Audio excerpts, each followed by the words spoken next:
a great player to just being almost like figurehead. Oh, he's got another. First ball. Atkinson's on a hat-trick. Oh, now then, hang on. He's got him.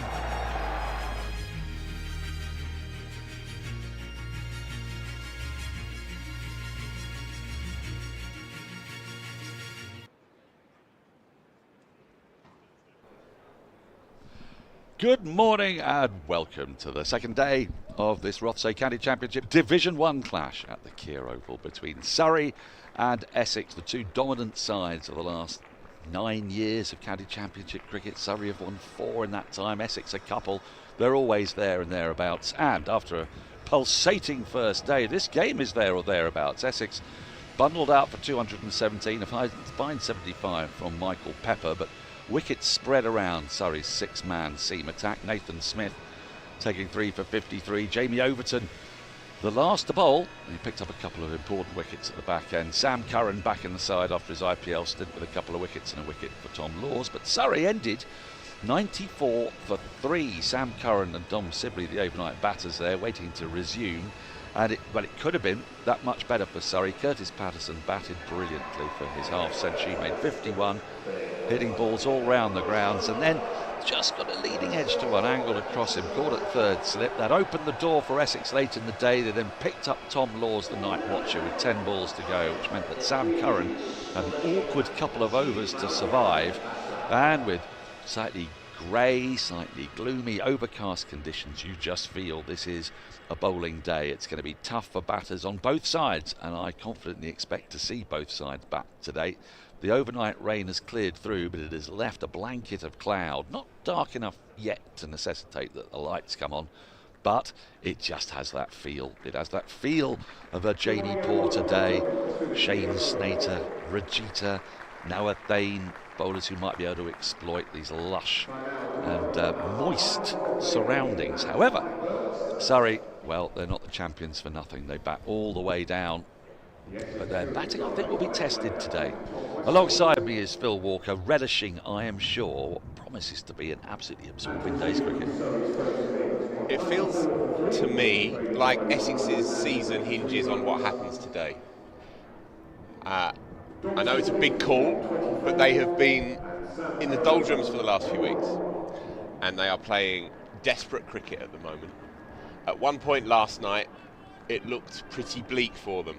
Getting rid of Patterson on the stroke of the close and then managing to get the night watch as well has just given them a bit more spring in the step than they seemed to have initially with the ball.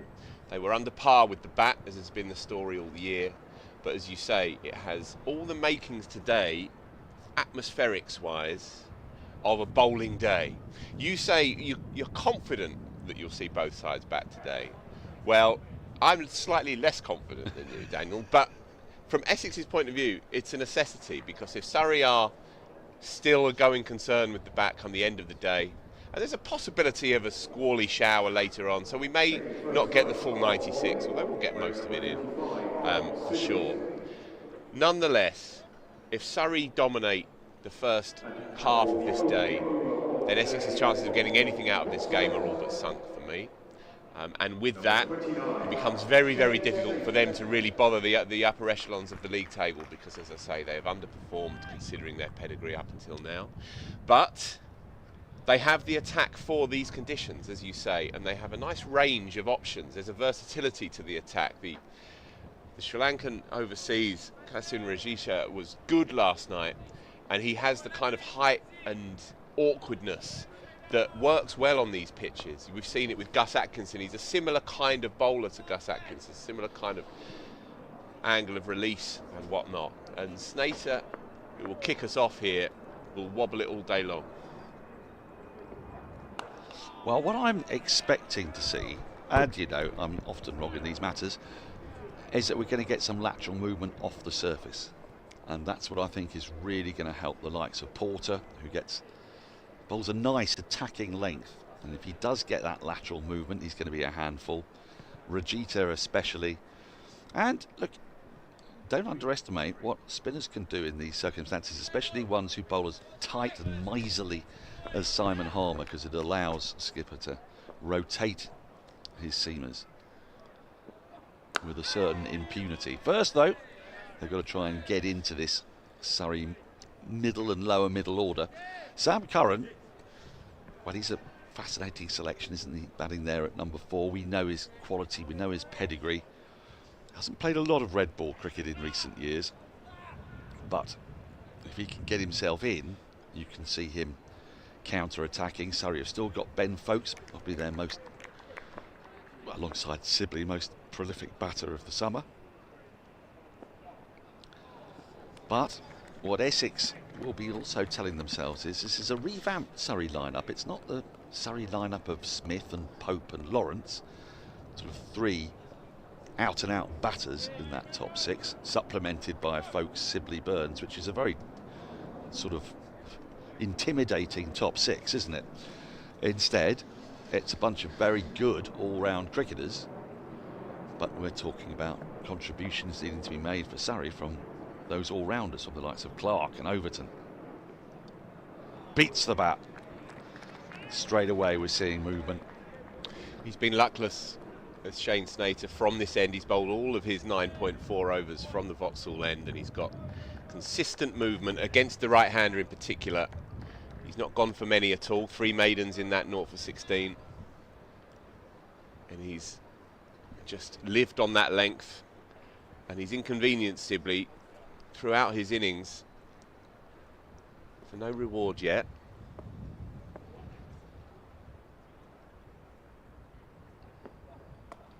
First runs of the day off a thick outside edge, played with soft hands. We'll see how the outfield's holding up after the overnight rain, and it's holding up okay. Slower than normal, but Sibley picks up his first boundary.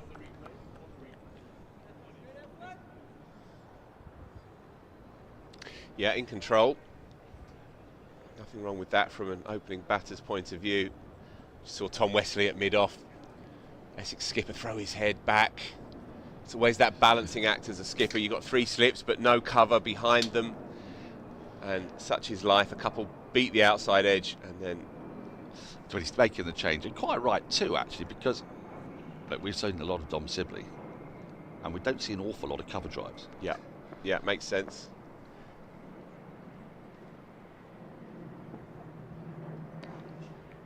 See a lot of those leaves. So just that boundary off the first over of the day. Surrey 98 for 3. It just feels, though, doesn't it? This feels like it's going to be tense cricket to start with. It also feels quite dark. I'm moderately surprised the lights aren't on. I was going to say, it's marginal, isn't it? If we were at 5 in the evening... Yes, they'd be getting agitated, the umpires, wouldn't they? Very much so, yeah. But it's letting it go at the moment. It's the vagaries of the bad light culture, though, of this game, that if it's bad at 11, then we're going to play. Yeah. But if it's bad just after tea, we'll have a bit of time off, folks. Well, it is really quite dark. And the wind is coming from the southwest. We can see the flags fluttering above the Mickey Stewart members' pavilion in that direction, right to left as we look at it. I mentioned yesterday, first time this season, the prevailing direction of wind travel, which is such an exciting subject, has mostly been from the east this spring. I've learned a lot about wind patterns from you in the last couple of years. I love them. Rarely get through a weekend these days without you talking about them in these seats of ours, in our waiting for Godot-like life. I was a meteorologist waiting to happen. Andrew Sampson is with us, by the way, we should point out. And he wasn't with us yesterday. I'm delighted you're here. Have you come with any nuggets for us? I'm delighted to be here.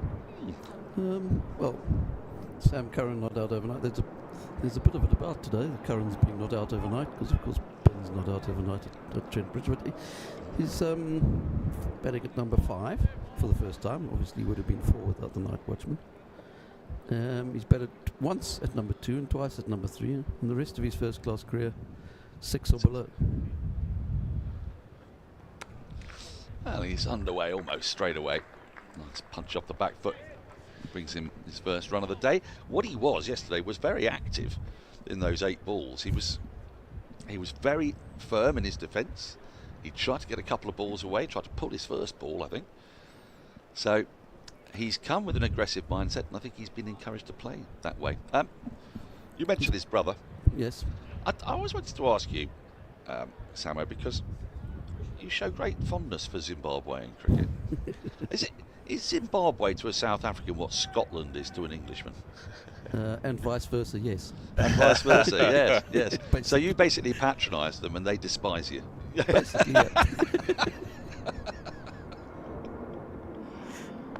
yeah. It's also just his fourth first-class game in the last 3 years. He played one in 2023 and two last year. Two last year, yeah. So it's going to take a bit of adjusting for him. He adjusted very well with the ball, got a wicket in his first over, but batting, and in these conditions, it couldn't really be much further away from playing IPL for the Chennai Super Kings. But these days, players, as you see the flags there above the Mickey Stewart Members Pavilion, fluttering in the direction I told you. Yeah, players these days are expected to adapt. Gone are the days of 5 warm-up matches before a first test. Then, you know, we say this, but actually, Andrew, I hope you'll corroborate this. My recollection of many an Ashes tour, in fact many tours generally, I think West Indies tours as well, was that they would often play a test match and intersperse it with a one-day international, and then play a test match and another one-day international. And so they were having to kind of adjust, weren't they? Yeah, and there was quite a bit of that. There was the famous one where they played a one-day international in the middle of a test match. Oh my goodness, tell me about that. Oh, pokes at another one. And this is what I mean about Porter. He's going to be a threat today. You just feel it. When did that happen? A one-day international in the middle of a test? Yeah, but like the old Sunday League games. Yeah. It was actually Zimbabwe's second ever test match. So they played their first test match in October 92 against India. And then shortly after that, New Zealand toured. And they played a test match, Bulawayo. I think it was Bulawayo. If it wasn't, it was then obviously Harare. But I'll get back to it after this ball. It was a bit like Scotland, there are only 2 cities, yeah. That's nicely worked away. There'll be a few runs here. Not sure it'll make it to the boundary. It's probably going to hold up about 3 or 4 yards inside. Sam Curran, I think, thought it was going to go all the way because he's used to the ball racing along the square, but it's quite a lush-looking square today, and as a result, they only get back for a couple. Brings up Surrey's 100 end of the over, 101 for 3. I'll refrain from commenting too much on Scotland, given that's where my one grandparent came from, and also Zimbabwe, because my other grandparent, his wife, my father's parents, was born in Bulawayo. Anyway, right, yeah. That's all. Wow, this is fun. So it's like, who do you think you are? This, isn't it?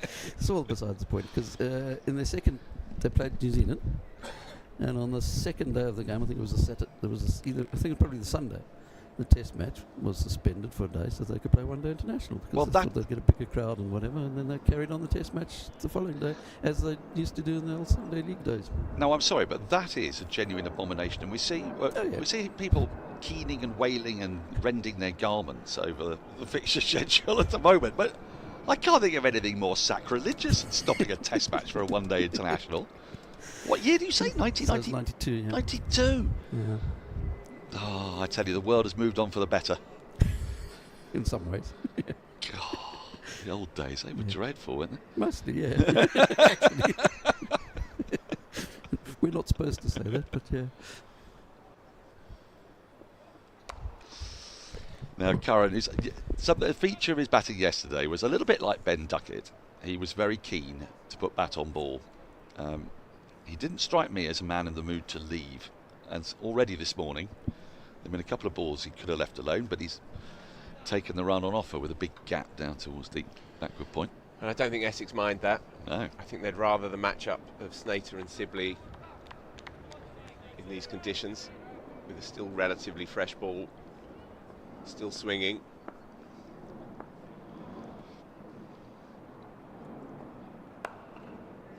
Another thing we'll be looking at is there was an outside chance of somebody, who was it at Lancashire, getting 1,000 runs for the end of May?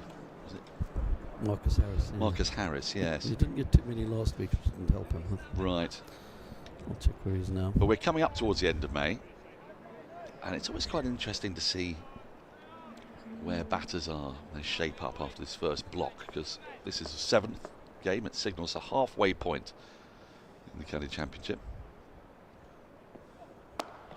which already is making me feel poignant. I'm already anticipating the leaves falling from the trees.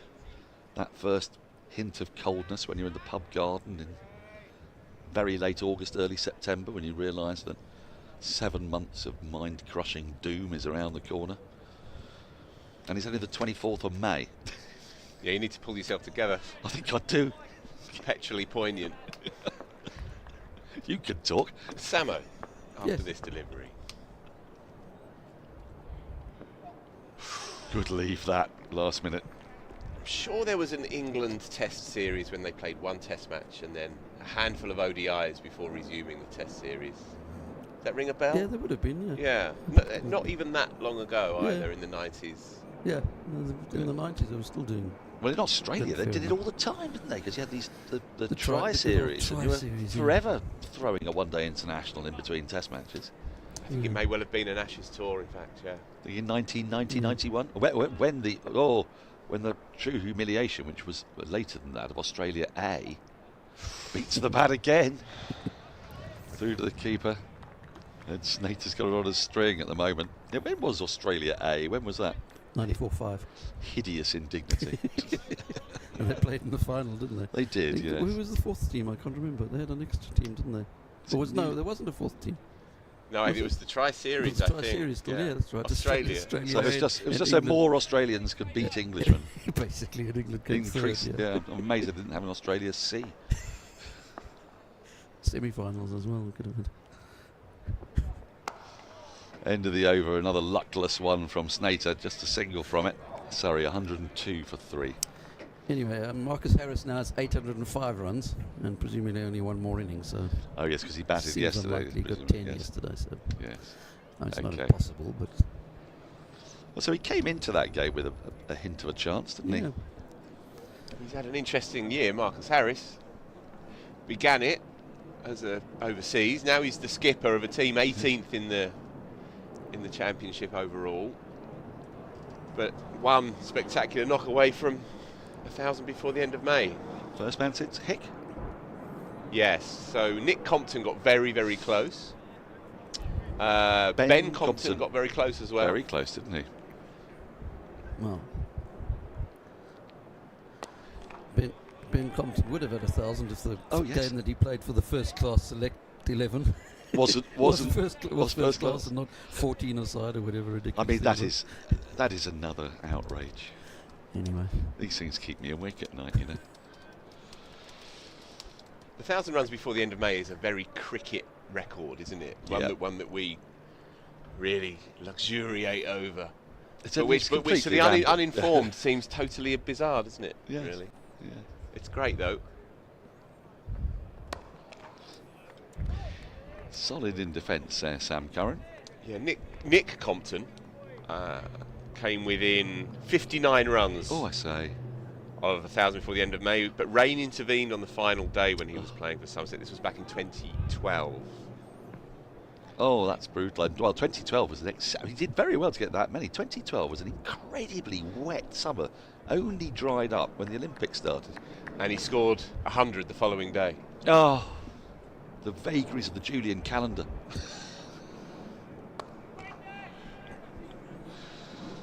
See, it would have been different if they hadn't changed it. You know, there's that very strange anomaly if you go into Poets' Corner in Westminster Abbey, where the dates for, I think, George Friedrich Handel are slightly wrong because he was born in the Gregorian calendar No. and dies in the Julian calendar. So, yeah, it's slightly wonky. That's the good I stuff. don't think it's 1688, which is, of course, the famous year for the birth of composers. I say, of course. I realise that's moderately niche now.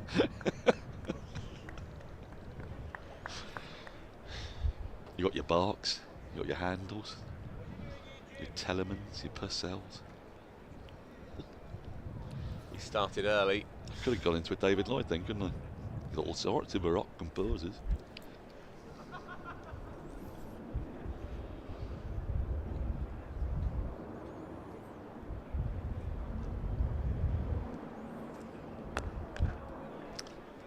This is great stuff from Essex so far. Absolutely giving nothing away. Andrew? Well, let's get back to 1,000 runs before the end of May. Yes, please. Because, I mean, as we've been saying, very niche cricket type of thing. It's the first cricket statistic I ever was aware of.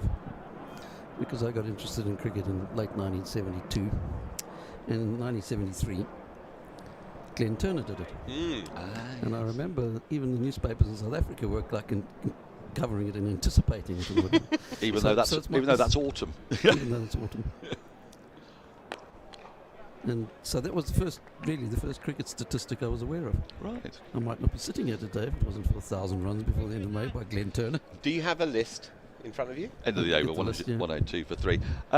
Yes, I know we're heading down this slightly weird rabbit hole. It's partly because we're also tense, wondering when this game's going to explode into life, as Curran and Sibley are doing their absolute best to not make that happen for the first hour or so of today, or even longer. But of course, part of the reason why it was possible was that there was a lot more county cricket played, but it was mostly 3-day cricket, so you had a kind of limit on how big you could score as a general rule, because you have to declare after 100 overs for quite a long time, in the 70s, I think. For most of them, I think it was only 74 to 80, I think. Lovely shot. Beautiful shot from Sibley. Full, driven to the onside of straight, full face of the bat. Great footwork. Second boundary of the day for Sibley. Yep, first in front of square. Longish half volley, but he got to put it away, and he's climbed right into that. Frustration for the bowler. The first one, he's overpitched. Sibley, his game is in such good order and he's alert to it. Just stretching his back there a little as well. It's a relatively mild morning, actually. It looks grey and forbidding, but it's 3 or 4 degrees warmer than it was yesterday, strangely. Certainly in the shade. Yeah, but just to get back to that, you would still have ended up with, 12 games or so? Would you, between 10 and 12 games for the end of May? Quite frequently, not that quite. many. No. Because you get a couple a week at certain.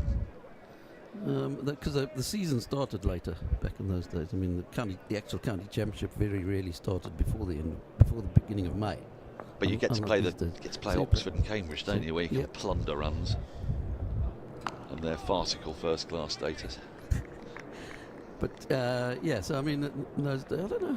I'll have a look at how many these guys played. I mean, I'm actually looking at the list right now. It's the most innings that anyone had played out of those who did get 1,000 runs before the end. It was actually Turner.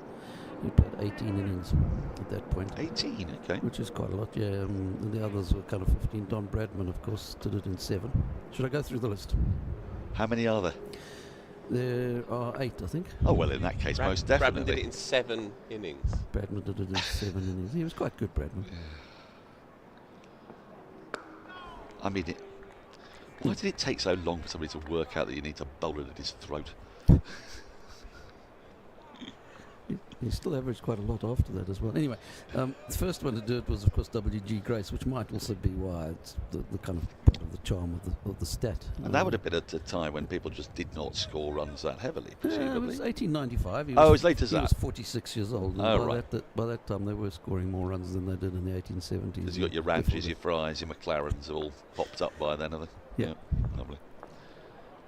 Second was Hobbs Woolley. Tom Hayward. Tom Hayward from this very parish. That's right. Wally Hammond, he could play a bit as well. He was in 1927, did it. Charlie Hallows of Lancashire. Yes, rings a bell. Played for England a couple of times.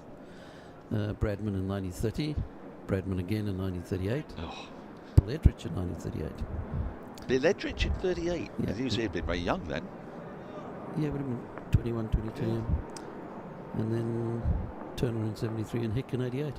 And that's your lot. He's going to greeble himself a single there, is Sibley, to complete the over. 5 from it, 107 for 3. Talking of Bill Edrich, fabulous book came out at the end of last year, written by Leo McKinstry, who's an excellent biographer. What a story, what a life Bill Edrich led. If you picture him in your mind's eye as a cricketer, slightly doughty, versatile kind of cricketer, bowled useful medium pace and got tough runs in the slipstream of the stroke makers around him, of Compton and whatnot. But off the field... Yes, well, yes, I've read the book. Yeah, I know you have. Off the field, a very different kind of story presents itself. It's a rollicking read if you can cope with chapter after chapter, ending with our hero making yet another calamitous romantic decision. Romantic and bibulous decision, it must be said, as a couple of spectators are asked to sit down behind the bowler's arm. One of the lovely anecdotes in that I really enjoy is you'll have to remind me of the player in question attending his wedding. I think this is our hero's 4th or 5th wedding. Yeah. And former colleague of his, might even captain, was it Donald Carr, something like that, is asked, "Bride or groom, sir?" And he replies, "Season ticket." Different times. Very much so.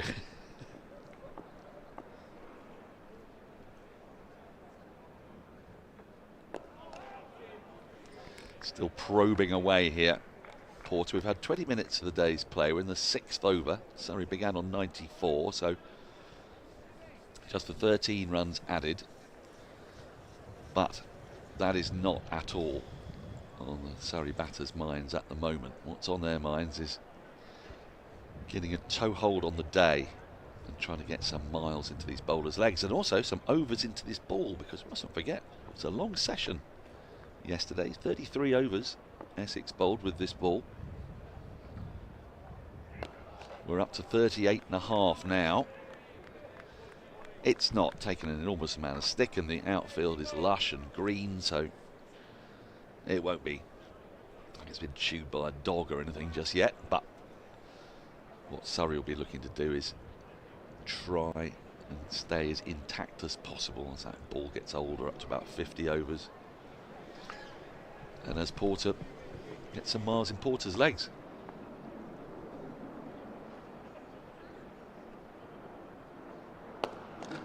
Lovely shot. Beats the dive of the bowler from Sibley, and this time to the offside of straight. That's a very good sign when Dom Sibley's playing as straight and as crisply as this. Surrey moved to 111, and they're more than halfway towards Essex's first innings total of 217. I don't mind an early look at Rajitha here for Essex. Sibley looks relatively comfortable against the medium pace, and I think the extra height, awkwardness of the Sri Lankan may suit this track and the situation as well. Bowled well last night.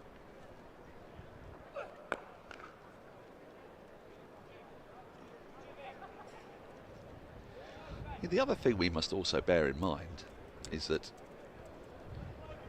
Jamie Porter, for example, Shane Snater have played a lot of cricket.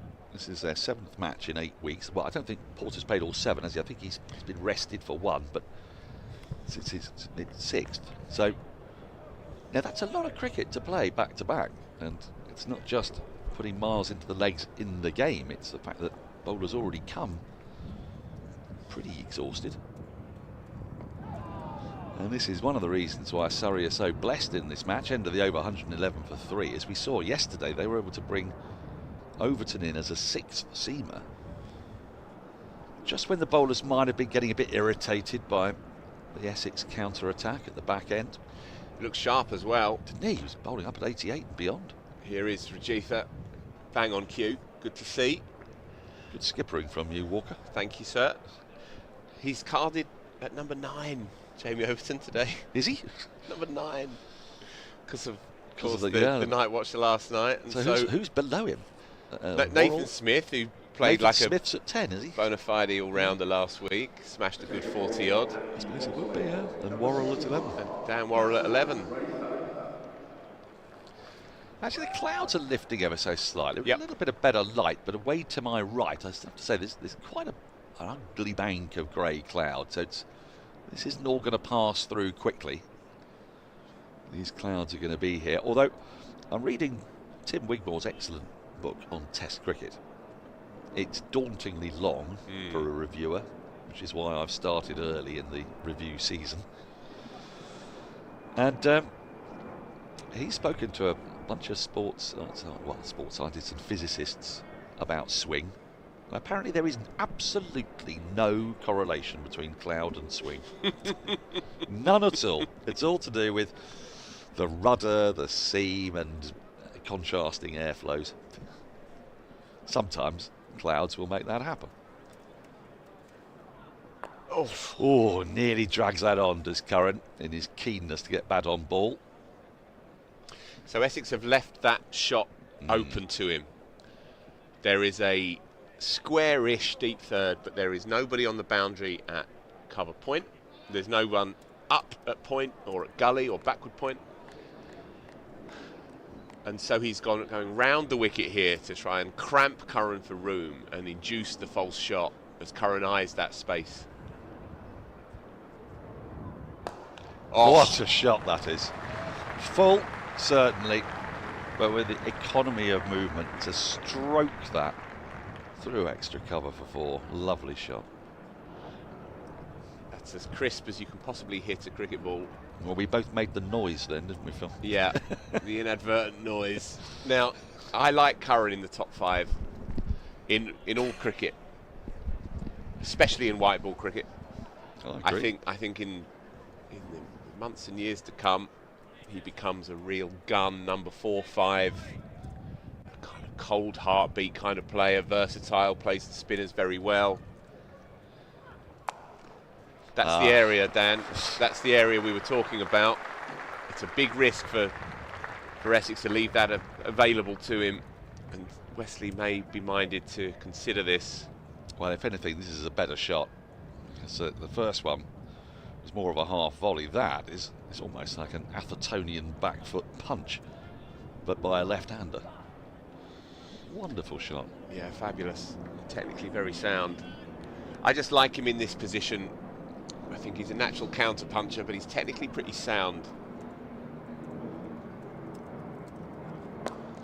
And he's one of these players, isn't he, who I think has not been misinterpreted, but because he bowls, and because when he came onto the scene, he was such an intelligent 17, 18-year-old bowler. He knew exactly where he wanted his field. To talk to Gareth Batty about this, he'd say, he'd come on to bowl in his first game, and he'd tell me where he wanted everybody to be and what ball he was going to bowl. So we kind of thought about him, especially because he's a left armer as well. Yep. As a bowler who bats.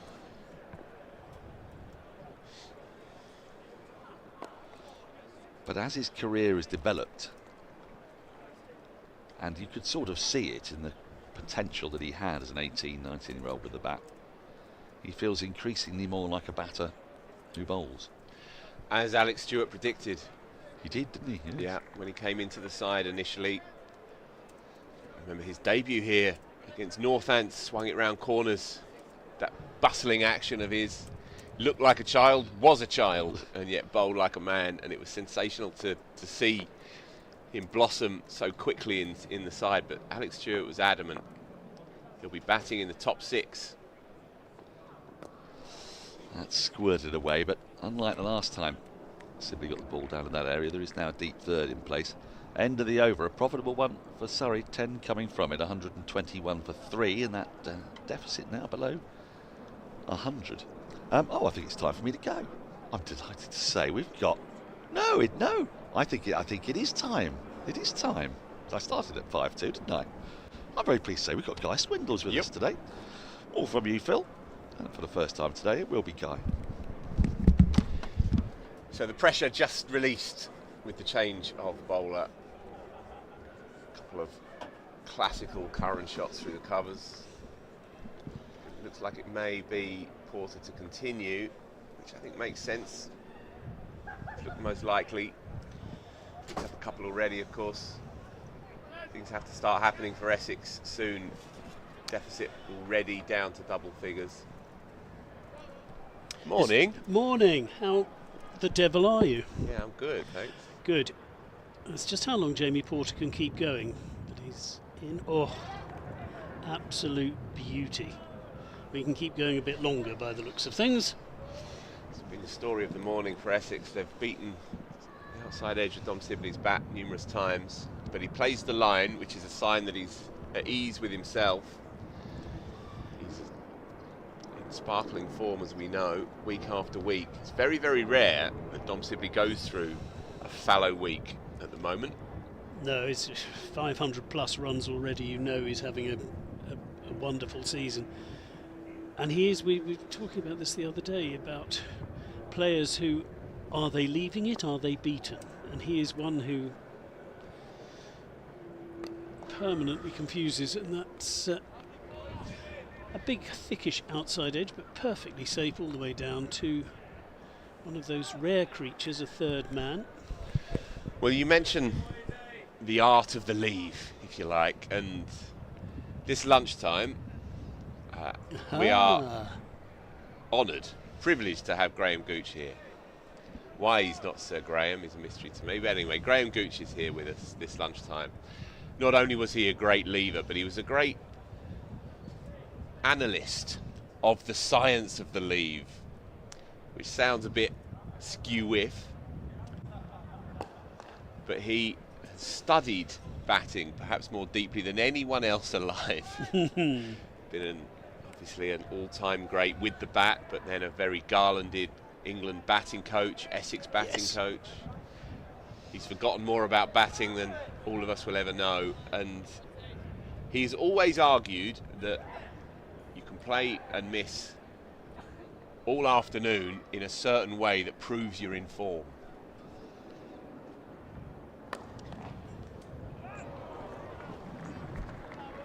That is an absolutely terrific stop by Thane, as that was nailed, that cover drive. Yeah. He says there are two different ways to play and miss. You can play and miss nervously when you're going at the ball and you're playing outside your eye line, and you can play and miss on your terms. And you can anticipate how much the ball is going to do, play the line, hold the line, and be comfortable in the knowledge that the ball will pass innocently by. He was a master at it. Dom Sibley's not bad either. No, I think that's a very good description of Sibley's leaving. He's in control of it rather than the other way around. You don't see too many tentative prods as it ball goes past. Sam Curran is not tentatively prodding. He is crashing the ball. This time he does play defensively, but he and Thane are having quite some battle at cover.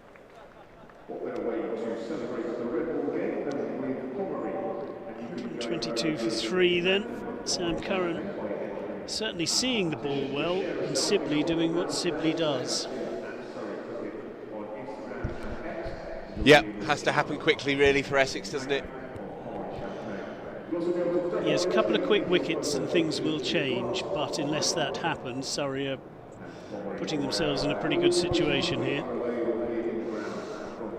I think the improved weather forecast is bringing some more supporters in as well, which is excellent. Yeah, it's another strong day yesterday, numbers-wise. Oh, and there's an edge and it's taken. He's picked it up. That is Guy. a brilliant catch at first slip, wasn't it? From the gloves of the wicketkeeper, I think, Dean Elgar. Absolutely stunning catch. Yeah, Dean Elgar there, as nonchalant as you could possibly be. We were looking at the right hand of Michael Pepper, the keeper. Meanwhile, Dean Elgar tidied up behind him, took it off his bootlaces. I think he's admitting it wasn't quite as easy as he might have made it look, looking at the expression on his face in the huddle just there, but Dom Sibley got a good one. We were talking about leaving or playing. This time he played. That is a brilliant catch. It is. And in fairness to Michael Pepper, the keeper, I think he may have just pulled that glove away, knowing that he couldn't quite get there, and leaving the path clear for Dean Elgar to pick it up off his toes. Sibley didn't do too much wrong. Played the line, didn't push outside his eye line too much. We did call Rajitha as being potentially quite a useful option here for Essex. He has that kind of zip off the pitch. He reminds me of Gus Atkinson in the way that he bustles in, kisses this surface and gets a bit of energy off it. Bowled well last night to pick up his first, and he's already in the game tonight. This morning, they needed that desperately. Suddenly, 4 down for 122. It feels like Essex are in this scrap. Well, it's exactly what we were talking about between the overs. Yes, was if Surrey could bat on for a while with those two at the crease, they would be in a wonderful position. But a couple of quick wickets, and the pressure goes back on. So it is Ben Folkes and Sam Curran, as we just find another really good angle for that catch. Sibley can't believe it. He turned round and watched Elgar do it, so he didn't complain at all about did the ball carry. He knew. And Rajita really has found something special there for Essex when they needed it. Still, one man who has scored 500 plus runs is out, and another man who's scored 500 plus runs in the county championship is now in. Yeah, Ben Folkes has forgotten what it's like to fail. Last time he had a quiet game with the bat was all the way back in early April. A lowest score of 42 since.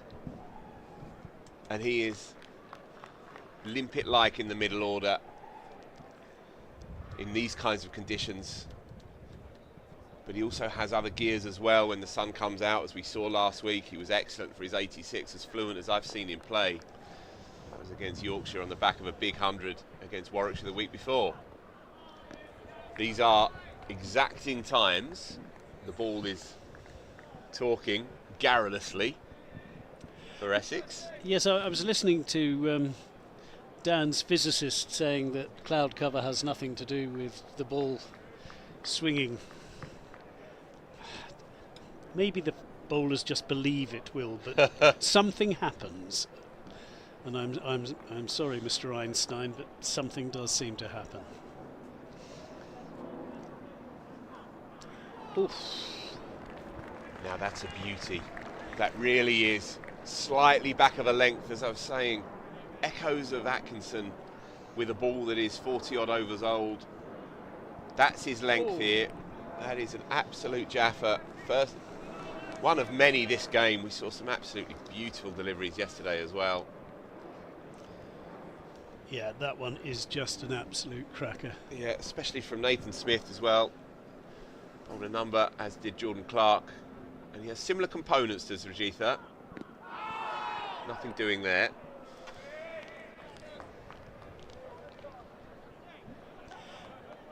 No, he's deceptive. You were right with the skiddy. He is that half a yard quicker, and you can see that the batters are slightly surprised that it's upon them quite as quickly as it is on occasion. Yeah, this is one of the very few windows that a visiting team gets here at the Kia Oval. This is Essex's moment. Rajita in again, and nice movement once again, but too far away to trouble Ben Folkes. But what a decent wicket maiden to throw into the mix, as we have a change in the commentary box. Nathan, good morning. I'm sorry, I'll say it to you again when you've actually got your headphones on. That'll be handy. Good morning. Morning. How are you? Very well. Very well. Fascinating morning's cricket so far. Fascinating. And dare I say, is it brightening up just a touch over the pavilion? Surrey would probably hope it would at the moment, just to ease the pressure. Jamie Porter, though, is putting in a stint for his side. Similar to you, I suspect. I've just spent the last 5 minutes next door re-watching that catch. Oh. I'm trying to figure out if Dean Elgar was actually looking at the ball as it went in. It's a very good point, because he couldn't really see it. No. So it was instinct that got his hand down there. But he had one of those instinctive, because the ball was in theory going to land right in front of you. Here we go. No, he was almost turning away when he picked it up. We're just watching another replay. Sensational. One of the great slip catches. Sam Curran's having one of those moments in an innings which occurs periodically where he's absolutely nailing the ball, but to fielders on every single occasion. It's one of those where you want to field ball on bat, and he is. He's not getting any reward from it, which is almost more frustrating than not getting. Yes, you know bat you're on in. ball. He's not getting value for his shots at the minute.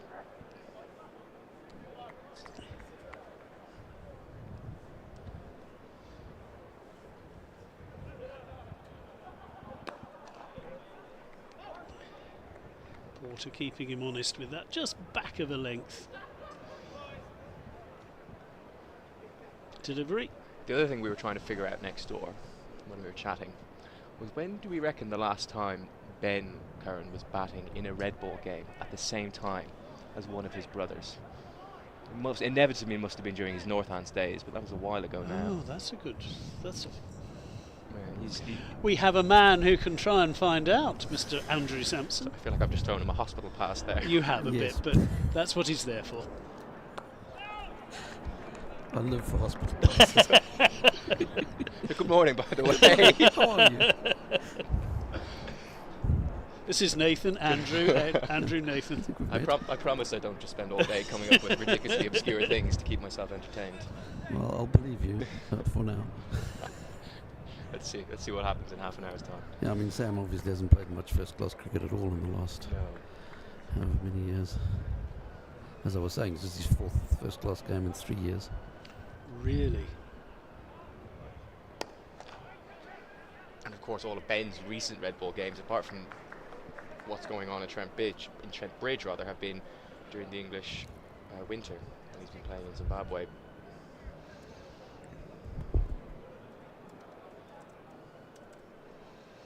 There's 3 brothers internationals in one shape or form. I did enjoy the interview Ben did with Fidoz Munda of Cricinfo during the week.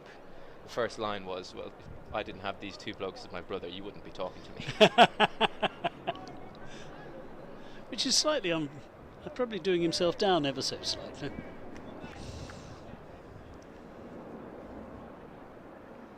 Is he the youngest of the 3? I think so, yes, he is. Yes, that must have been irritating. Good delivery by Jamie Porter to finish, but a good leave as well. And a good steady over. Just the single from it. Porter's bowled well this morning. He's not the youngest of the 3. Yeah, I thought he was, but Sam's 2 years younger. Right. And of course, their dad, who didn't play Test cricket, would have done it another year. Yes, Kevin. Was probably the best of all of them. Yes. Just played the one days, a couple of the one days for Zimbabwe before they got Test status. It was a bit past it by the time they did. And obviously also with contracts playing county cricket, where you would have made a little bit more money than playing Test cricket for Zimbabwe in the days when the players used to arrive at the ground having spent 2 hours in the office first, arrive in their suits and change for the Test match.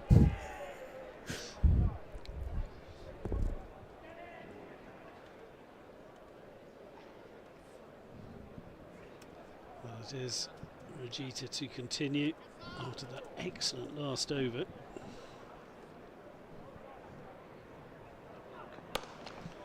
Oof. You got the feeling Sam Curran had been waiting for that one.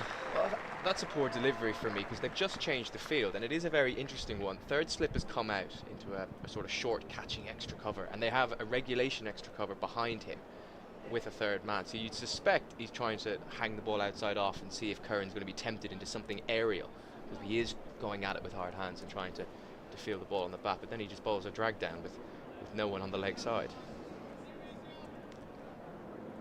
Remarking his guard because probably correctly Rajita is going to come over the wicket.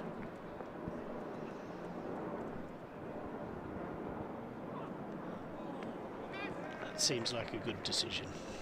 Just try and push it across him. Exactly. Just watching that one again, and oh.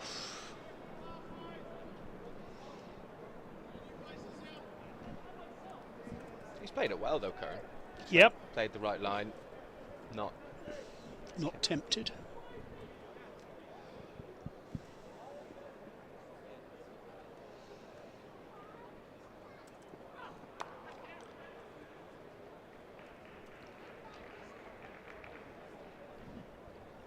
And just a little bit of width there. Curran happy to just take the single. Yeah, it's clever cricket, that, isn't it? He sees the trap that they set for him. He knows that they want him to go after that hard. With no point saving one, he's more than happy just to get down the other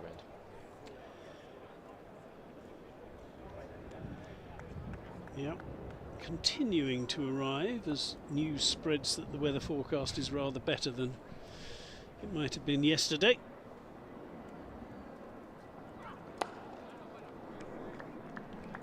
Doesn't quite middle that one. I haven't had a chance to look at the forecast for the rest of the weekend. How are we looking? Very good question. Let us have a brief look.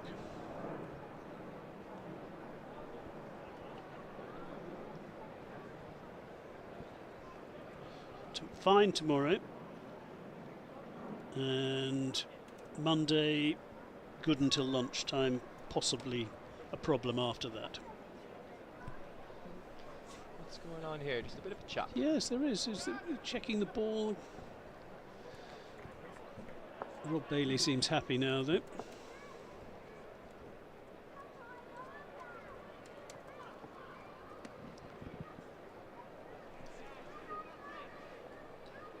The Essex players are staring quite hard at the ball currently, as if they would fancy a change. Oh, it's one of those, isn't it? Let's stare at the ball for long enough and, Yeah, and exactly. hope something gets done about it. If they tut enough. Rajita doesn't seem to mind quite as much as some of the others, but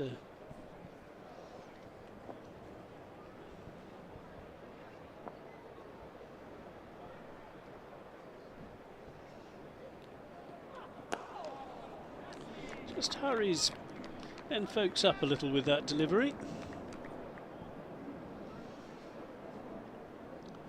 End of an over that his previous over had been an absolute beauty. Wasn't quite as on the nail as the one before, but 128 now for 4.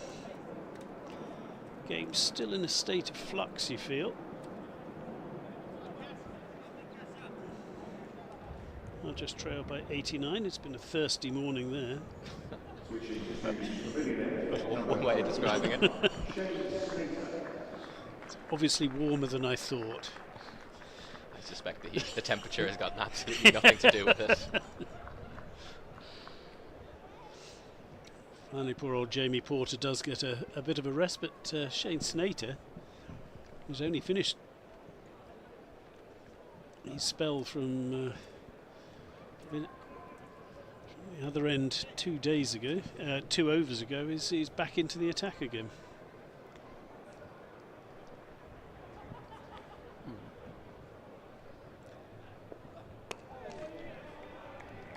Decent delivery. He's got exactly the same field to Curran as the other end. They've still got those 2 extra covers in a way, one catching and one more regulation. It's ball first thing this morning from the Vauxhall end. I switched to the pavilion.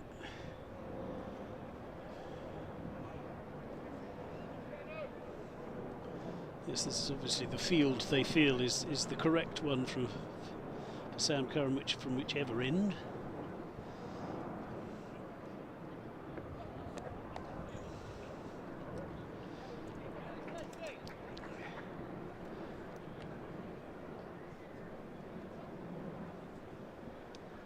Yes, and that short cover is coming out for Ben Folkes. It's more regulation for Folkes, isn't it? Yeah. Yet to get off the mark. 9 balls in, 3 slips, and 2 men saving 1 on the offside.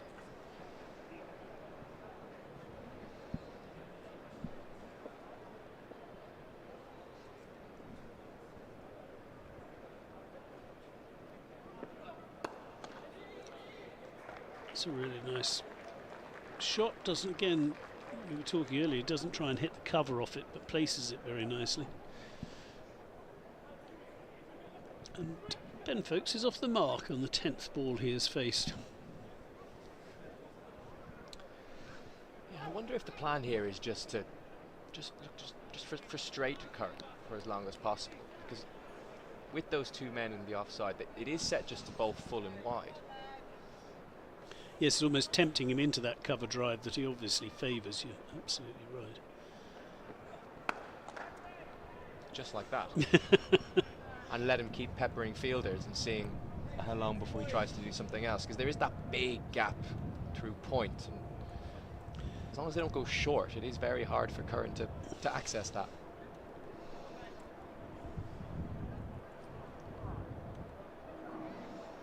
They are giving themselves the protection of bowling straight as well, with three men on the leg side.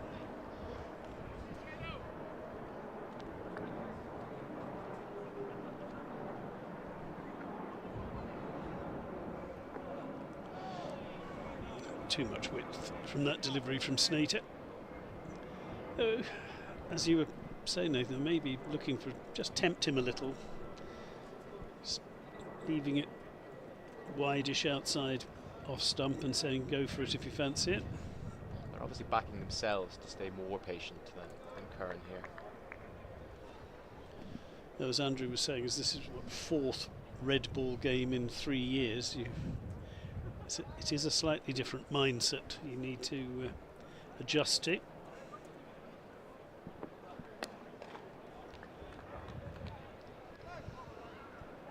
And that's a decent over from Snater on his return to the attack. So the run rate under 3. So it's been very tidy bowling by Essex. They've managed to keep the pressure on.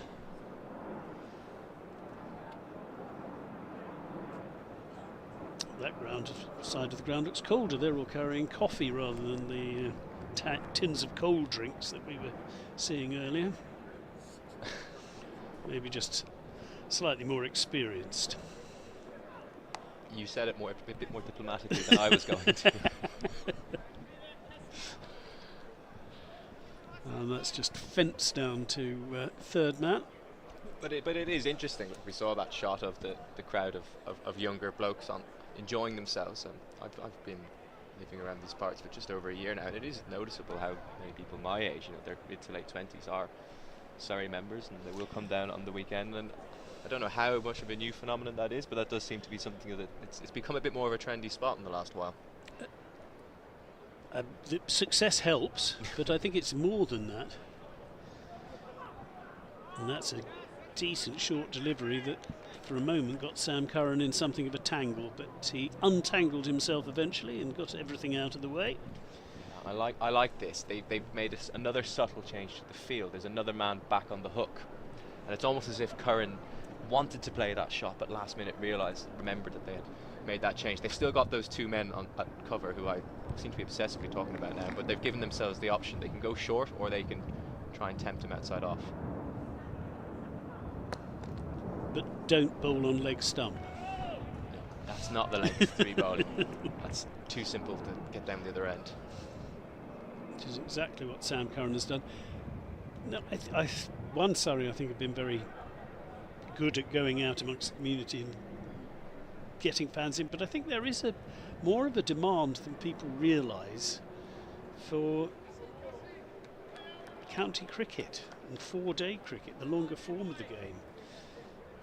Over the river, they've had bigger crowds this year than previously as well. I think the length builds into it. If it's a sunny Saturday, and you could spend 4 or 5 hours enjoying yourself with some good cricket on.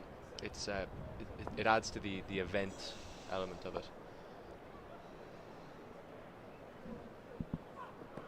Oh, and there's a beauty. Oh,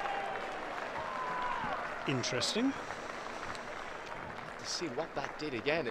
It's Ben Foakes playing the wrong line, almost.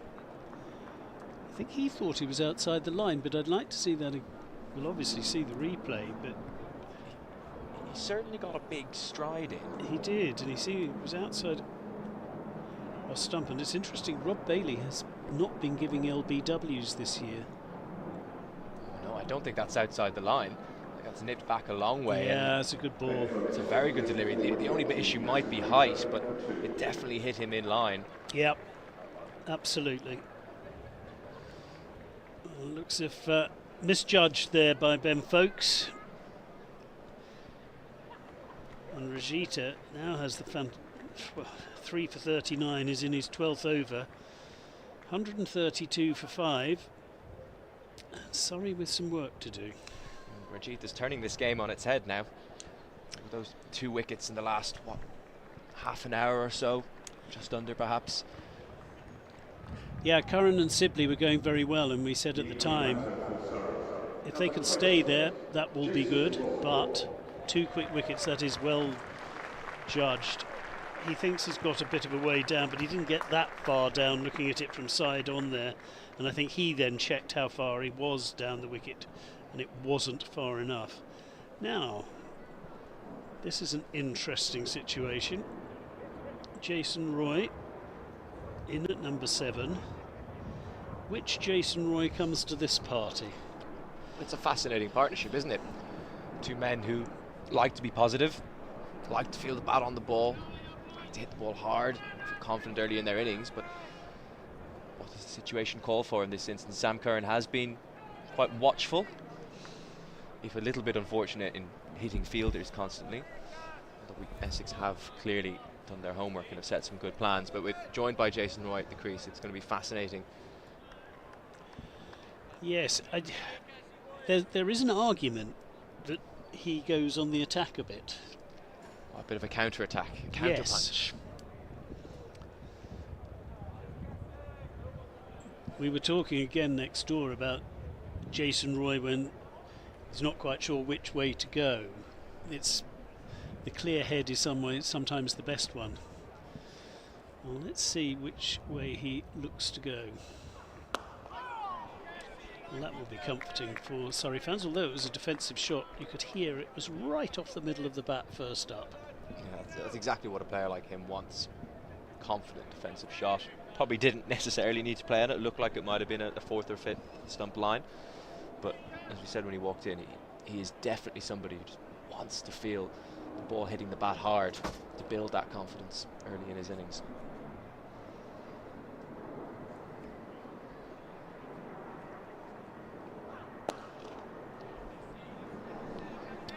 He's seeing the ball pretty well early on. I made a little bit of progress on when the Currans both batted at the same time in a first-class match. Go on. But that was the 23rd of August 2020. Okay. And Ben obviously playing for Northants and Sam for Surrey. But it doesn't look like they were batting at the same time. do I have to go back and find when Keep going, Andrew. Yeah. Keep going. Okay, so I'll keep going. But that was certainly the last time they batted together on the same day before yesterday. I was going to give him the next few minutes off. You've just said no, keep going. He's going to be here till lunch. Andrew, you're fine. Thank you for that. That's all right. Yeah. So it's 5 years since they were likely to have been near enough. Yeah, and they played at the same time quite a few times in 2019 season as well, so probably batted at the same time somewhere along then. Everything happened in 2019. There were World Cup wins. I'm sure that there were Curran brothers batting together at the same time now. Yeah. Absolutely.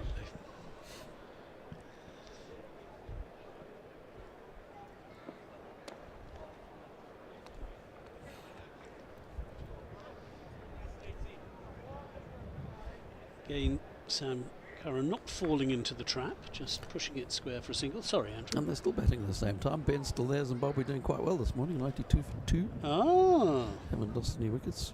And how many has Ben got? Ben is on 25. Sean Williams on 61 or 51.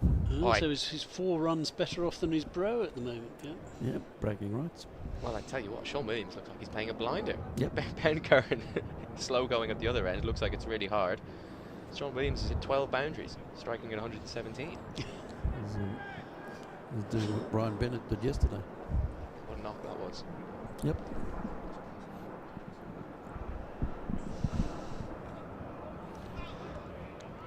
Now we have an interesting one that has just been pointed out, talking of families. Cousin bowling to cousin. Snater to Jason Roy. I didn't know that. Yeah, yeah. Jake knew it. Thank you very much, Yeah. Jake. Yeah. Well, I mean, there's enough Zimbabweans on display here at the moment. Sam Curran, I mean, these guys could well be playing at Trent Bridge in a different world. Yes, of Cousin course. bowling to cousin, yeah. Wow, they have a heck of a team then.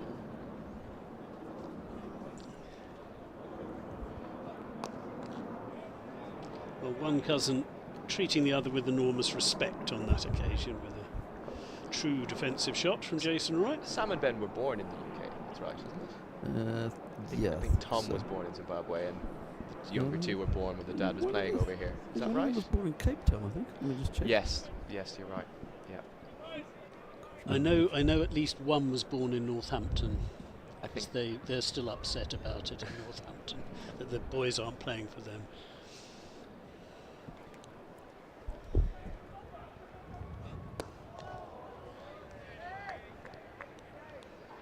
he's hitting everything hard in front of square so far, isn't he, Roy? Yep. He did miss out the last ball of the previous over. That was a bit of a leg stump half volley, which he whipped straight to mid-on. Which can happen early in your innings. What was it, second ball, wasn't it? But I think it's interesting that Essex have now got the ring of fielders to stop the single to try and frustrate him a little.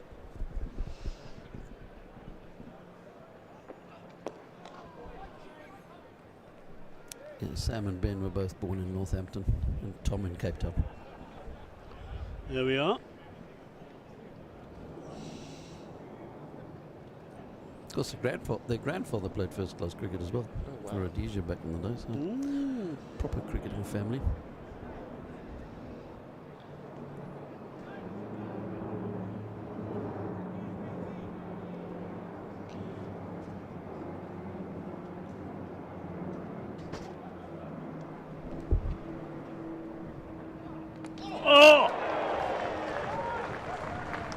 Well, one cousin now has serious bragging rights over the other with that delivery. Jason Roy, 7-ball duck and middle stump out of the ground. I don't think the family reunion is going to be a terribly happy one. But on that rather spectacular note, I shall say farewell, and Dan will come back into the commentary box. But what a ball. It looks like another one that's just nipped back. Trying to see Jason Roy advancing down the wicket. He just gets in a tangle, tries to react and play the ball through the leg side, just instinctively seeing the balls nip back, and he gets absolutely nowhere near it. Well, I'd like to see that again, because either that's nipped back a very long way or there's a hint of inside edge, but that's come back a long way from where it's pitched to hit middle stump. Rajitha did something similar to get rid of Folks in the over previous, so there definitely is something in this wicket still. Well, I did say at the start of play that one of the things I was expected to see was lateral movement off the pitch with overnight rain, the cloud cover, still grass on the pitch. It's going to, you would think, help certain types of bowler. For Phil Walker, Rajitha was the man, and he's been the man. He's taken 3 for 39. Here we go, the replay's coming again. What do we reckon? Nip backer?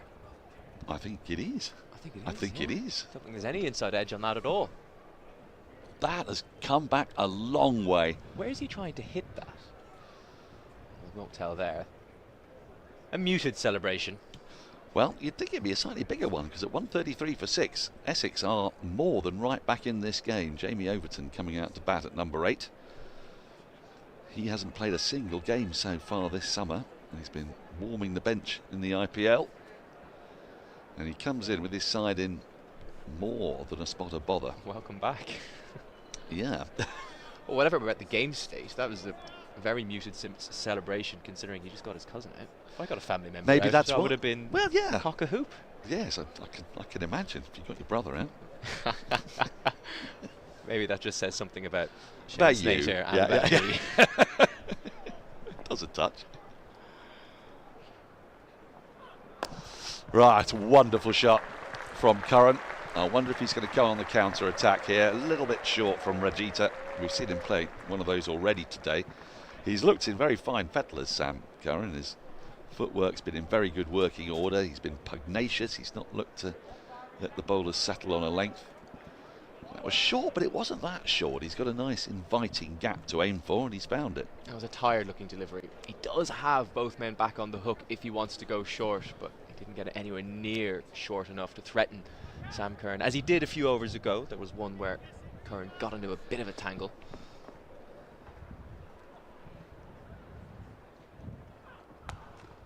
Oh, and if anything, an even better shot. Another back foot punch through the offside. There's a fielder out at deep backward point. He only had about 8 yards to make, but the speed with which that flew off the bat gave him no chance. That wasn't that wide outside off. That was what, about 5th stump, and he just cut it effortlessly.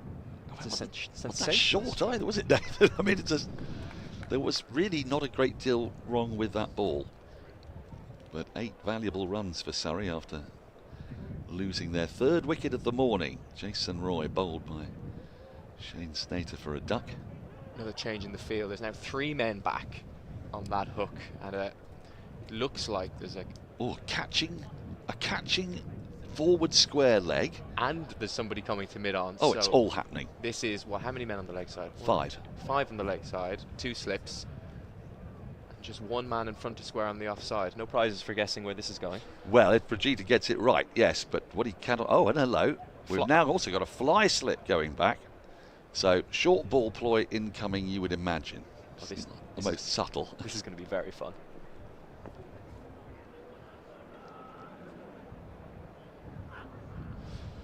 He resists the temptation.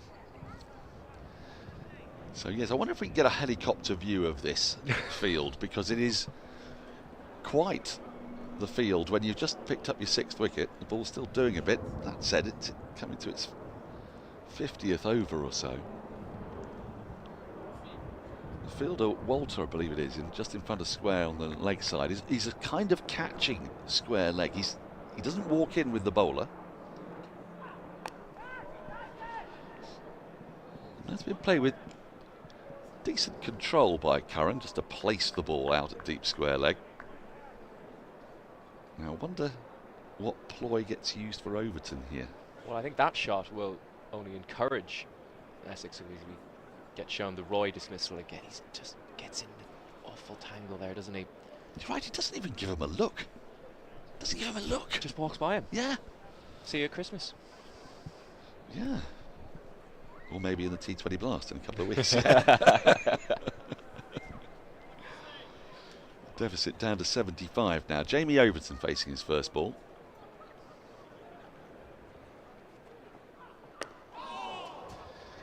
And this can't be easy. It can't be easy for Roy, Curran and Overton, having not had a great deal of red ball cricket on.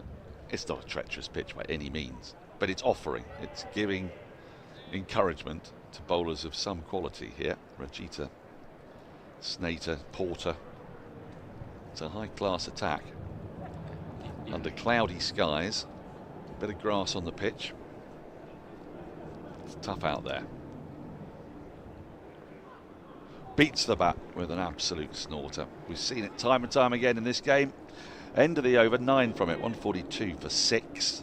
Deficit 75. Surrey starting today at 94 for 3. They've added 48 runs in 15 overs.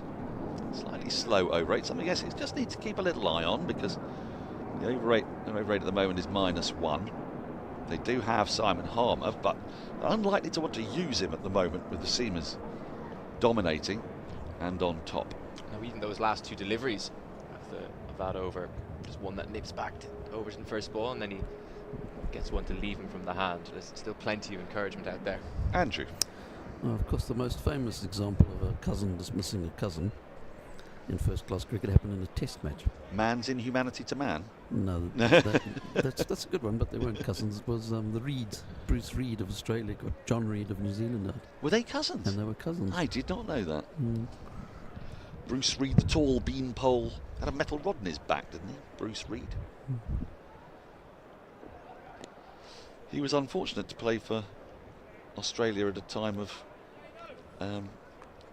Rare failure, really, isn't he? Yeah, mid to late 80s, they weren't that great. And of course, he didn't play as much as he might have done if he wasn't injured all the time. 6'8", Bruce Yeah, Reid. yeah. I'm trying to find the last time it happened in the county championship, and it might well be in 2008 Oh, when Kabir Ali dismissed Kadir Ali. I like it. So there we go. Thank you. How do you get cousins in your database? What do you Well, I'm not sure I've got a comprehensive list of them, so it does worry Yeah. me a little bit. But I you do need to get have- on to ancestry.co.uk. I do have a list of relationships, but I'm not sure it's entirely comprehensive. But certainly the Test cricket one would be the only one. But yeah. Well, the problem with relatives in Test cricket is that they tend not to be on opposing sides. Yeah, Tend well, exactly. not yeah, to be. well, Yeah. exactly. Yeah. But of course, I mean, the way England pilfer Ireland's players every now and then, you'd think that, but they don't play Ireland very often in Test cricket either, do they? No, but there's a lot of family connections in Yeah. Irish cricket, that is for sure. Yeah. Well, I believe I read a piece by you in, was it Wisden or the Cricketer? It was Wisden. The Wisden, Yeah. right. On exactly that subject. It was exactly that subject. Our friend Phil Walker was watching young Gavin Hoey make his debut for Ireland, and all the commentators were talking about was his dad, who once got Brian Lara out in a game. I think Lara was about 19 or something at the time. They played West Indies. And Phil texted me and saying, "Can you explain this to me? Is everyone just related to each other in this Irish cricket team?" And I said, "More or less." More or less, yeah.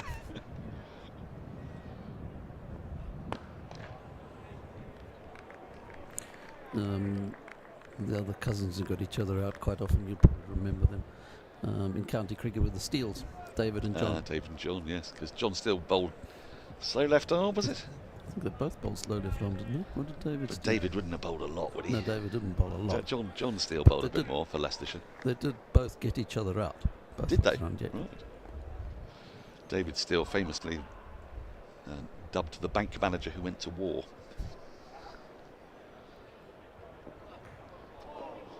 Beats the bat. Again, still movement out there. Essex have only used, am I right in saying, Andrew, just the 3 bowlers so far this morning? Snater, Ajita and Porter. So for Surrey, with coming up to 16 overs bowled, one of the things they'll be rather hoping for is that these bowlers who are looking in fine nick actually come off. No signs of it at the moment.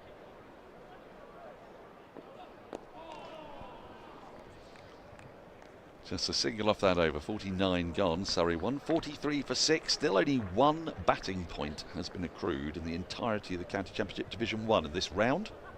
Durham made 277.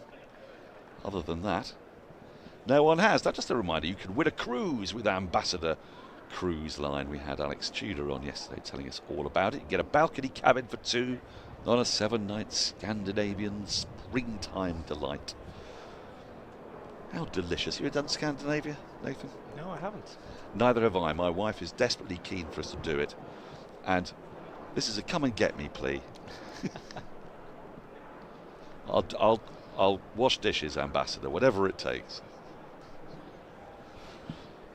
Bit of Copenhagen, Oslo, Stockholm. Fjords. I've heard good things about Copenhagen. I've heard good things about Copenhagen. Terrific food. They're true. Hmm? Well, I've been to Copenhagen. Oh, have you? Have you? Spent a few days in You like Copenhagen. it? That's my only Scandinavian experience, and it is a wonderful city. Is it? Right. Yeah. But the Little Mermaid's not really worth it. The Little Mermaid wasn't there when I was there. Little What? Mermaid was in for repairs when I was in Copenhagen, Oh, well, sadly. Well, she comes in for a bit of stick, doesn't she, I've heard. Now then, where's Curran got that? He's got it down to the left of one of the many fielders camped out on the boundary on the leg side. Interesting that Rajita is continuing with this ploy to Curran, and then when they get Overton on strike, everything changes. Slips come in. What do we think the reasoning is here? That Rajita's just not happy to swing the ball or trust himself to get Curran nicking off outside the off stump, or is he just simply trying to hide that pretty short offside boundary? I think a combination of the two, and probably the way Sam Curran has played probably feeds into it. He hasn't looked uncomfortable outside his off stump, apart from I think one delivery that Rajitha beat him. Edged, gone. Overton goes for a duck. Second duck for Surrey after Jason Roy. Essex have got their 7th. And Surrey are rocking here. They still trail by 73. That's moved away again, moved through the air, maybe off the pitch a touch as well. Overton following it. Good low catch by Pepper. And Surrey are in trouble here. They've lost their 4th wicket this morning. Just off the pitch, wasn't it? Well, I suspect that was another reason maybe why they've gone for that field for Curran, because just get the other guy on strike. Well, it's a ploy that's worked. It'll bring Jordan Clark to the crease with a big job to do to try and stay with Sam Curran, who's looked good this morning, but he's seen wickets fall around him. First Sibley, and then after that, well, a little clatter. The first wicket went down today at 122. Surrey had negotiated the first 3/4 of an hour pretty well, 40 minutes maybe. Since then they've lost 4 for 22.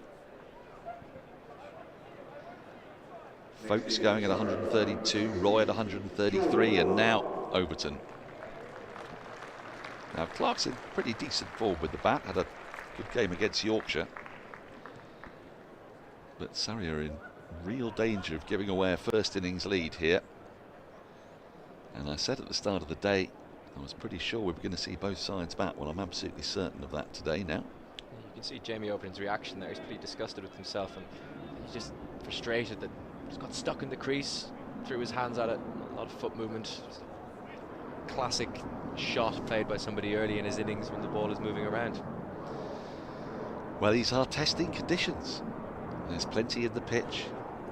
There's nice overheads for the bowlers. There's a gentle breeze going from right to left as we're watching it, assisting the main direction of Rajitha's travels. And he's picked up 4 now, 4 for 49. They're going to stick to the same field they had for Overton. 3 slips, 3 in the ring on the offside.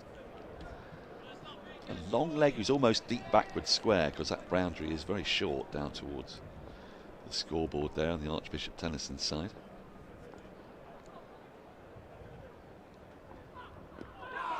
And that one jags back into Clark, cramps him for room. Clark's job here though, Nathan, is to stick with Curran, isn't it? Get down the other end for now. Find a way of surviving. It's moving both ways. So Overton's dismissal leave him. That one comes back in. It's been a sensational spell from Rajitha. I'm just looking at his record here. He's got 18 test matches for Sri Lanka. Hasn't played since, when was his last test? West Indies. No, that's his debut. March 24. Well, it's a fairly thankless task being a Sri Lankan seamer. I mean, there's frequently, I think when England played them a couple of series ago, Saranga Lakmal, captained, would bowl 3 overs with the new ball and that would be it. And it was just spin all the way. Did sort of wonder whether it was half worth doing what India used to do, which is just get Sunil Gavaskar to open the bowling every now and then, shine off the ball and hand it to a quartet of demon spinners.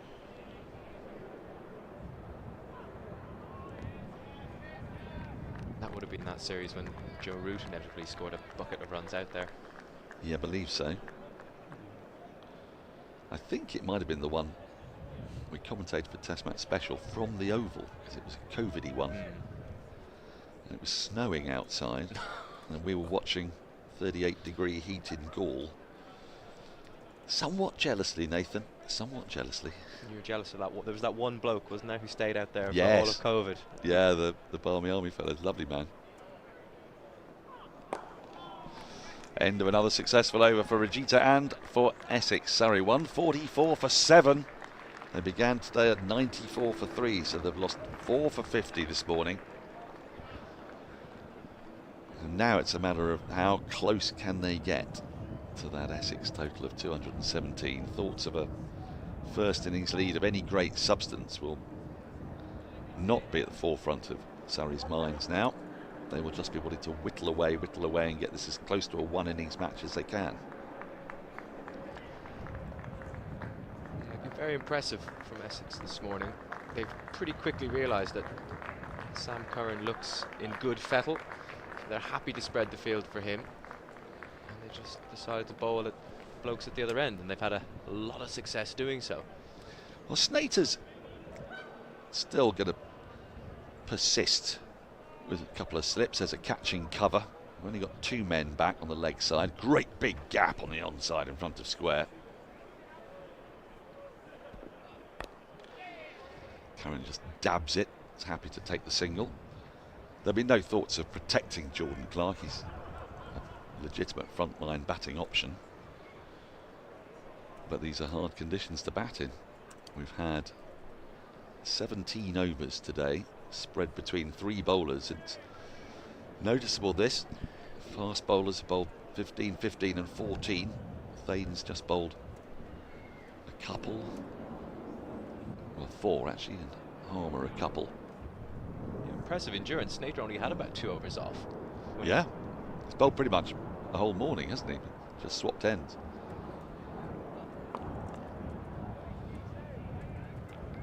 He's been assisted slightly by not having to bowl that many overs in an hour and 20 minutes, but nonetheless, he's either bowling or he's fielding at the moment today.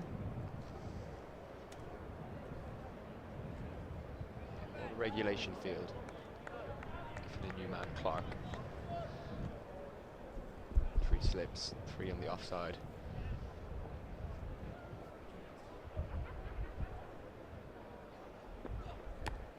That's carved away for 4. That's going to get Jordan Clark off the mark. Every run now valuable for Surrey. That takes the deficit down to 68. It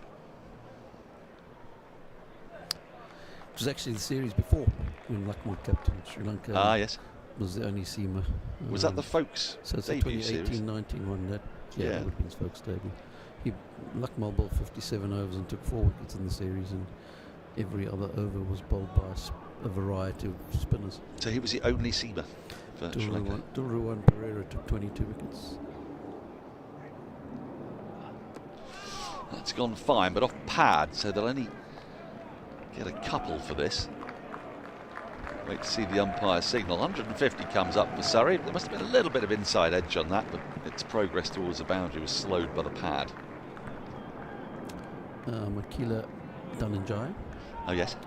Melinda Pushpakumara, who is in the race with Simon Harmer to be 2,000 first class wickets. He's still playing. They're both well over 900. Lakshan Sandakan. Oh yes. Rangana Herath, probably Still was going. actually the worst of the spinners in that series. Oh, thick inside edge, gets away with it. Coming back for 2. There's good aggressive running from Jordan Clark. Aware that every run at this stage feels precious for Surrey. And then a bit of Dhananjaya de Silva. As if, So if they needed how a many part-time spinners? spinner as well. So how many overs did Lakmal bowl? There's 57 overs across the 3 test matches. And he got 4 wickets at 50. Right. Yeah. Well, that's what I mean about it being a thankless task. Right, last ball of the over.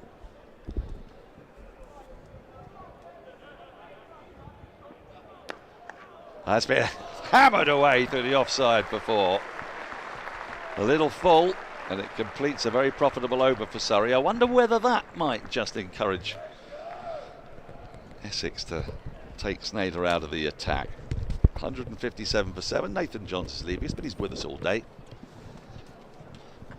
So we see that one again.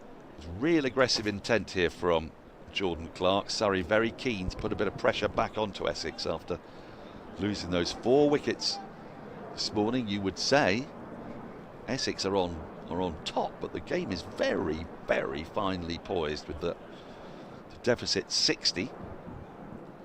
And the way games have gone here at the Oval, I don't know whether it'll be quite the same on this occasion, because it's not been as hot, it's not been as dry. I don't know whether the pitch is going to ease in the same way as it has done in previous matches, but batting last tends to be not a bad place to be batting. As you can see, power players is back. Tell you all about Xboxes in a moment. So Xbox Power Play is back for a third straight year, and this year it now includes the Women's T20 Blast as well as the men's. All you need to do is ping the QR code on screen, then predict the best bowling and batting figures for men's and women's home T20 group games this summer. The fans who predict the best will win 6 months of free Xbox Game Pass Ultimate, a custom Surrey CCC Xbox controller and a Surrey T20 shirt. That's right up your street, isn't it, Yas? I was just about to say, the new kit looks brilliant. Oh, now then. Curran has hit that out to a man who is a difficult position to describe. He's only about 20 yards inside a long boundary, and yet it went with such speed to him that there wasn't a single on offer, and it wasn't far from going to him on the full. This field, we've mentioned it already, a fly slip in place. It's just going to be a short ball line of attack from Rajita, and Curran seems happy to take it on, and that's why, because if it doesn't get up high enough, Curran is very comfortable on the pole, slaps that in what is not a very large gap on the onside, but out to the boundary, and this sudden flurry of boundaries since the loss of the 7th wicket continues. Even though it's a very different plan of action from Rajitha, he still has to be so careful with both his line and length on this occasion. Not quite short enough. Curran had enough time to hit it well in front of square, but as you were saying, it's very interesting how far in from the rope those Essex fielders are on the leg side. Mid-on's gone a lot squarer. He's now a deep-ish mid-wicket. Just needs to get a bit higher, does Rajita.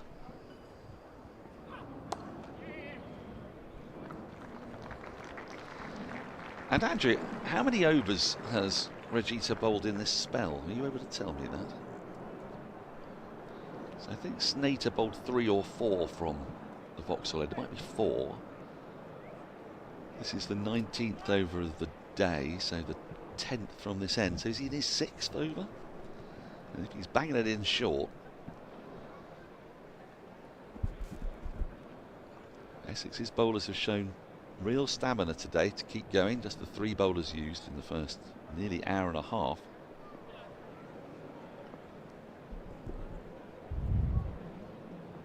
Do you think Essex are perhaps overthinking it a little bit to Sam Curran? Sorry, 162 for 7.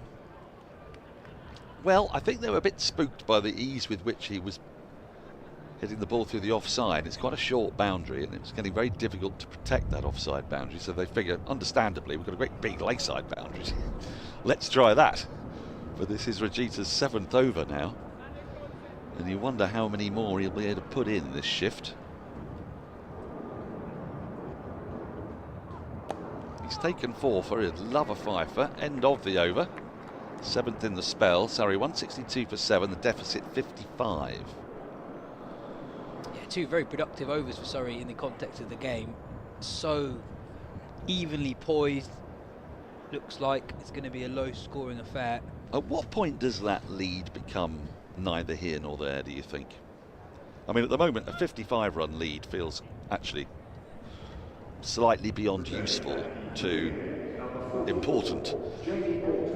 A lead of 20 feels almost negligible to me.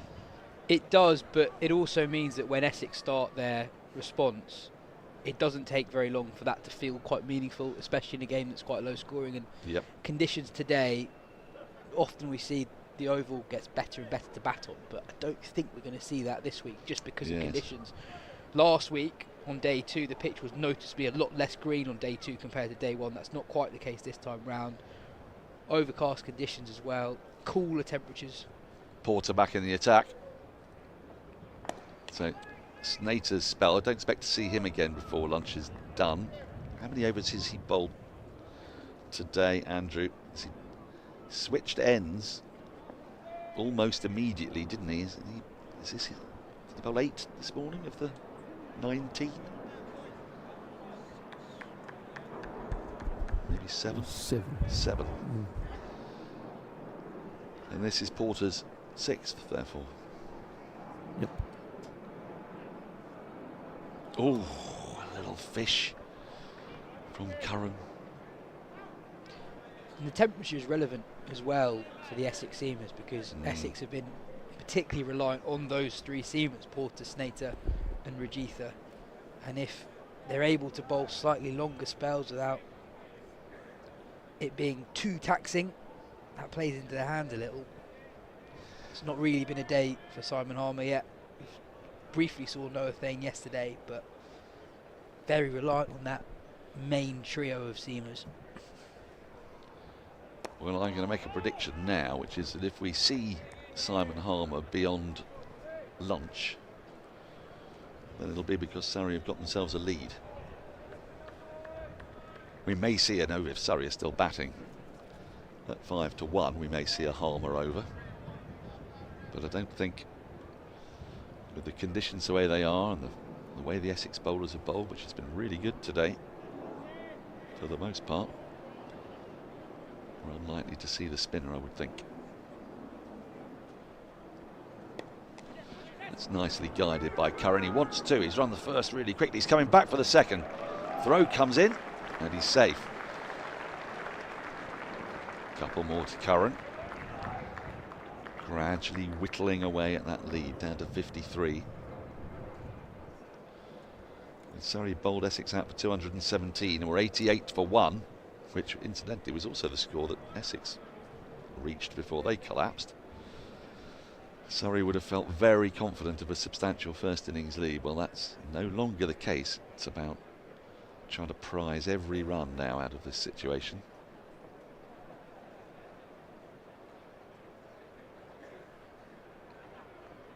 Oh, delicious ball from Porter. Beats the bat. And is this what you're talking about really with Rajitha? Maybe had he attempted a similar kind of line of attack, just come round the wicket? Well, it would have felt that Rajitha is bowling so well, and although Curran had some success and was scoring reasonably freely, it wasn't an extraordinary amount of success, and he has also scored reasonably freely against the short stuff as well. Yes. And the ball is nipping around, so why veer away from plan A? He's got that away, right up towards the groundsman's hut. 4 more. The deficit goes under 50. Surrey at the end of the over, 168 for 7. Time for a change. More from Yas Rana, and then to take you up to lunch, it'll be Guy Swindells. Yeah, maybe a slightly tired delivery from Porter, just a little bit shorter than what he'd previously been bowling. And Curran had all the time in the world to get on his back foot and pull that well in front of square to the short leg side boundary in front of the Bedser stand.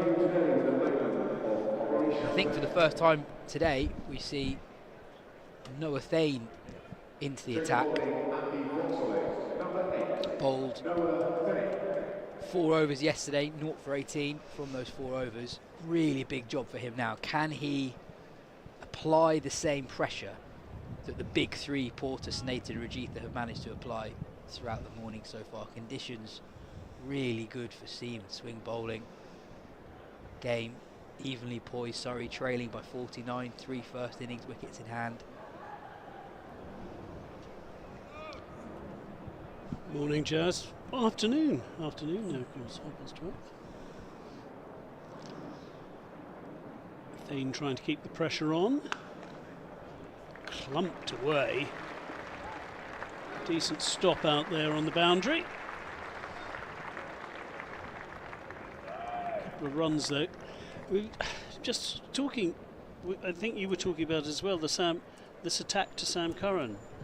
The ball's doing a bit on pitch it up and just see what happens, rather than this short campaign that doesn't seem to be working terribly well. Still good news for Sam Curran and Surrey if they continue to do so.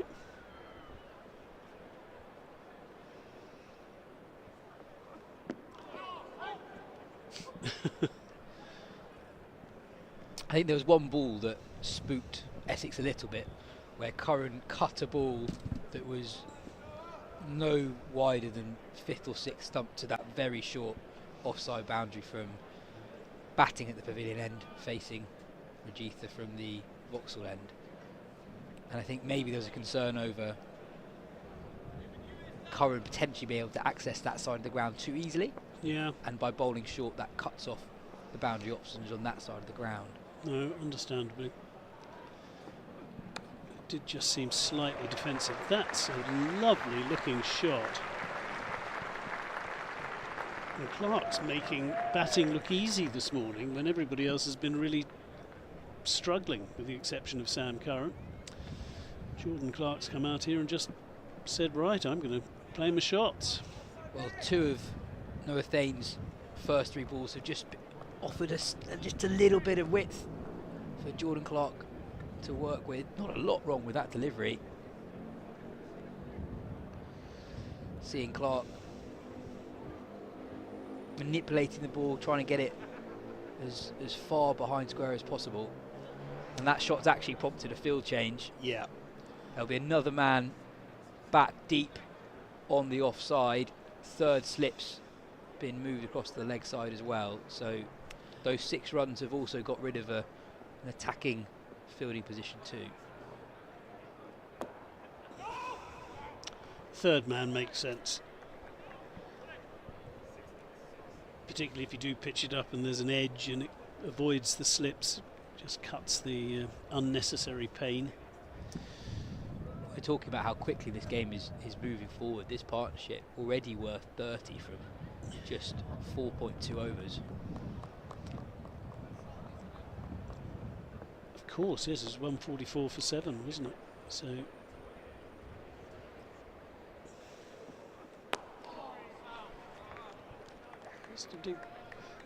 just jab down on that one a little, well bowled. Much better length from Thane. And Clark just practices that shot again, understandably. Massive 23 minutes coming up. Can the Essex seamers continue to be as relentless as they were for the first 90 minutes? It's a big ask for Thane, isn't it, to keep going, because we'd had just the 3 bowlers rotating up until then. But one loosish delivery, but pretty tight over otherwise. Gets a tap from his skipper. Yeah, it's also one of Surrey's strengths as a bowling outfit this week, fielding 6 frontline seam bowling options. So everyone's able to have a proper rest when they're bowling. They generally seem to be at their freshest. You can really get an idea of how gloomy it is at the Oval with that wide view of the ground. So see how many members have turned up today, which is really good news. Saturday in South London, no more rain is forecast. No, great to see so many of the Surrey members with us.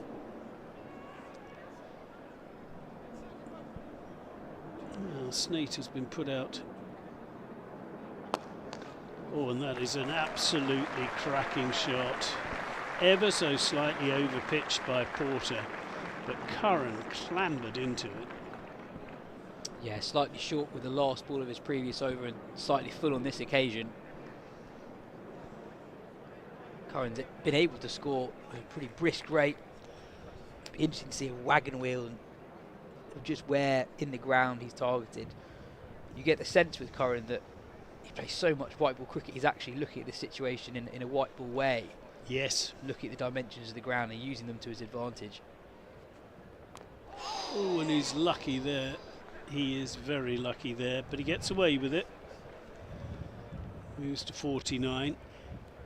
The other interesting thing is that he's the one left-hander that we have seen so far this morning, and Essex seem to have been very happy bowling to right-handers, but again, not quite sure what. It's just short of a length, and you can see how lucky he was with that inside edge, avoiding all the stumps, but gets the single.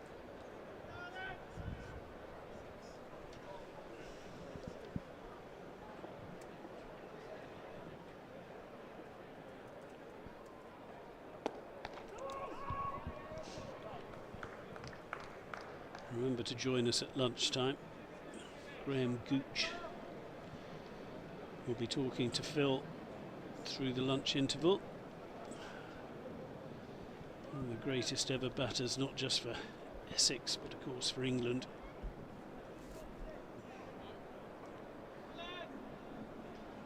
And he will be talking us through the lunch interval here at Surrey at the Oval.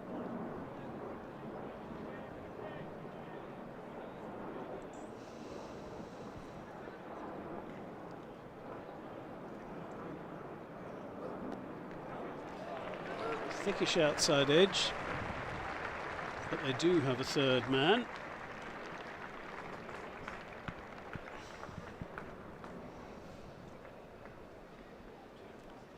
It's been a decent over from Porter, very nearly got the wicket of Curran with that near chop on. Good delivery again, but 7 runs from it. That scoreboard is moving quickly with these two at the crease. Yeah, the deficit is now just 36.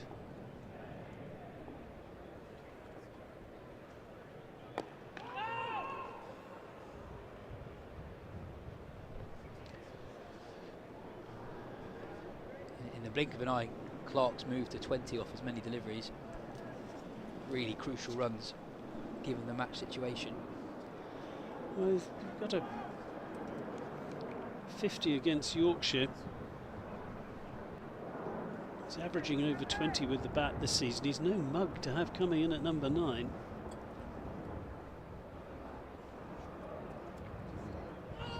That's a really good leave.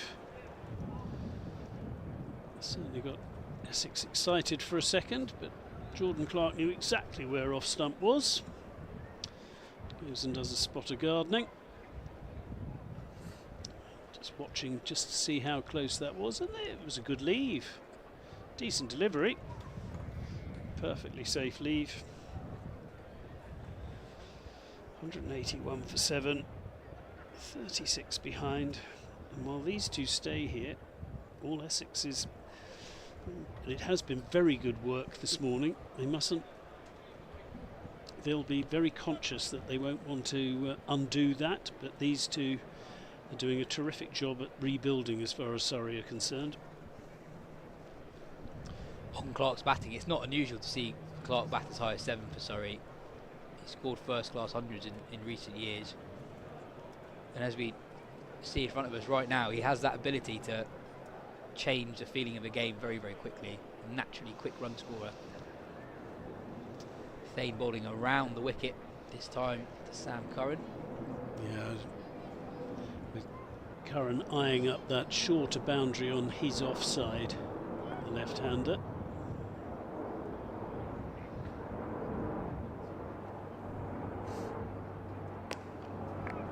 It's well bowled though. Dean Elgar out of the slip cordon, interestingly. He took that blinding catch this morning. If you haven't seen it, go and dig it out on the replays. It was an amazing catch, partly because his view was obscured by his keeper, Pepper. Absolutely. Dom Sibley on the receiving end of that excellent catch, and that's driven nicely. But interesting that Curran had a little look at his bat, because it didn't sound as if it was fully out of the middle.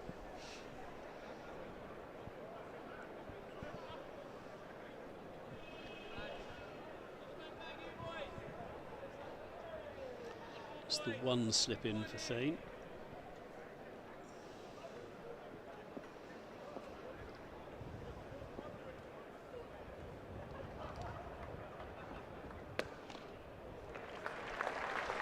And that will be the 50 for Sam Curran.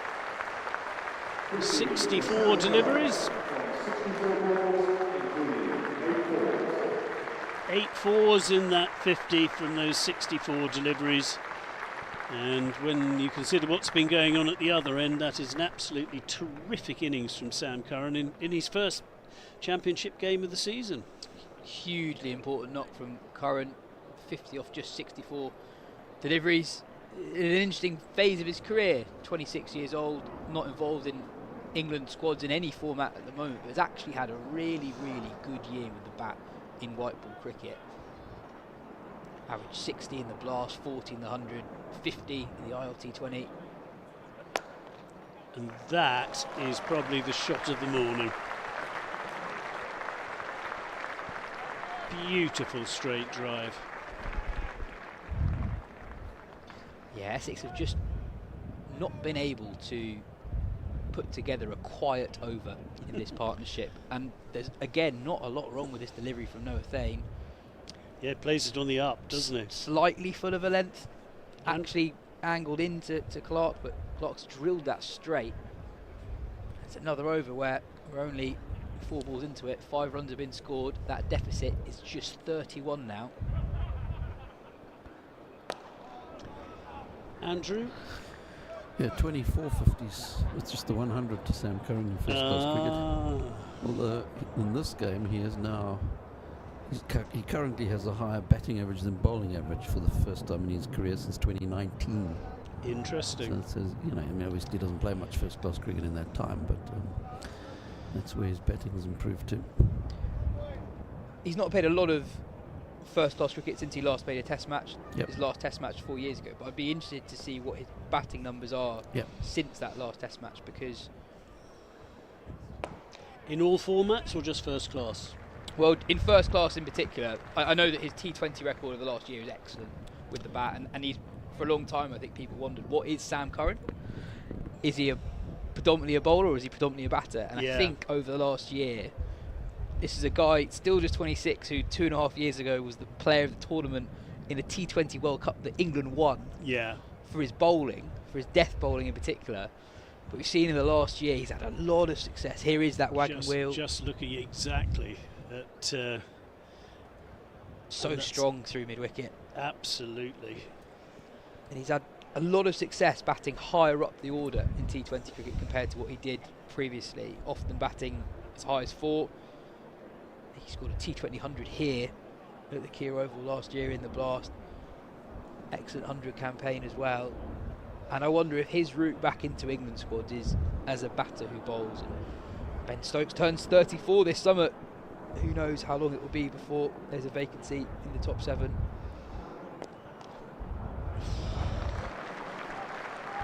Well, that's picked a rather splendid gap. Stated as well though. Let's keep them down to a couple. But Clark, 27 off 25, and he's making life look easy. Now, Andrew, you obviously have the answer. Do you have an answer for I us? have an answer, yeah. Well, I mean, his last test, 2021, this is his 9th first-class match since then. Obviously not a lot in 4 years, but in that time he's currently on 584 runs at 58.4, 6 50s and 1 century. So it's 7 times he's got to 50 in 11 innings. Well, I think that's beginning to answer some of your questions, Jazz. Yes, he seems to be turning himself into a batter who bowls. Yeah, and I think early on in his career, I remember Alex Stewart, when Sam Curran was really young, talked about Curran being someone who will be good enough to bat in the top 6, not just for Surrey but for England. And it's easy to forget just how young Sam Curran is because he's been around for so long. Yeah. Broke into the Surrey team as a 17-year-old, played Test cricket. That's a good delivery. Made his Test debut, I think, the week before he turned 20.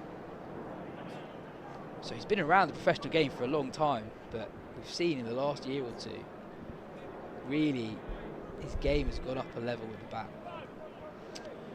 And it's particularly impressive given that, as Andrew was saying, he's playing about 2 first-class games a season. It's quite hard to get a run of form together with those gaps, but hats off to Sam Curran, he's doing exactly that. And T20 batting form is not always transferable to red ball batting form, but there's a way in which Sam Curran at his best in white ball cricket manages innings. He's not someone who is blindly aggressive. He is someone who manages innings, manages run chases really well. He prefers batting higher up the order. The more responsibility he has with the bat, you can tell that he enjoys that responsibility. Yeah, He's 50 off 64. Well, that would be a good 50 over score, wouldn't it? Batting where he is, that would be a Joe Root-ish-like innings, as that's allowed to pass outside the off stump. The previous delivery had rather closer to the off stump than that one. For a long time, Sam Curran generally batted 7 and 8 for England in white ball cricket. Particularly 8, yeah. And his record there is not particularly good, but from the brief opportunities he's had higher up the order, he's done fine for England with the bat. But the current regime clearly don't have him in their immediate plans.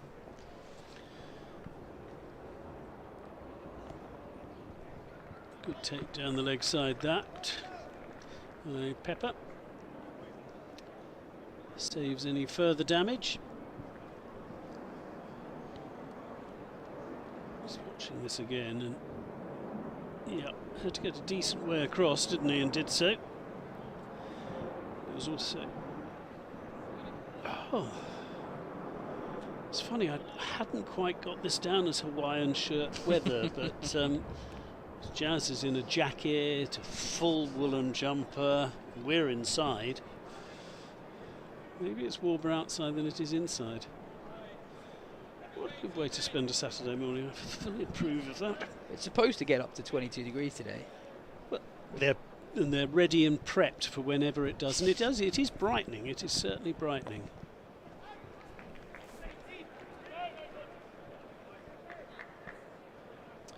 Yeah, that's the other aspect to this Surrey fight back here is if conditions get better to bat in, they will be able to use that themselves, but also deny Essex from having the better of conditions today. Very overcast first thing this morning. Yeah, it is bright. It is definitely brightening, though there is a stiff breeze just.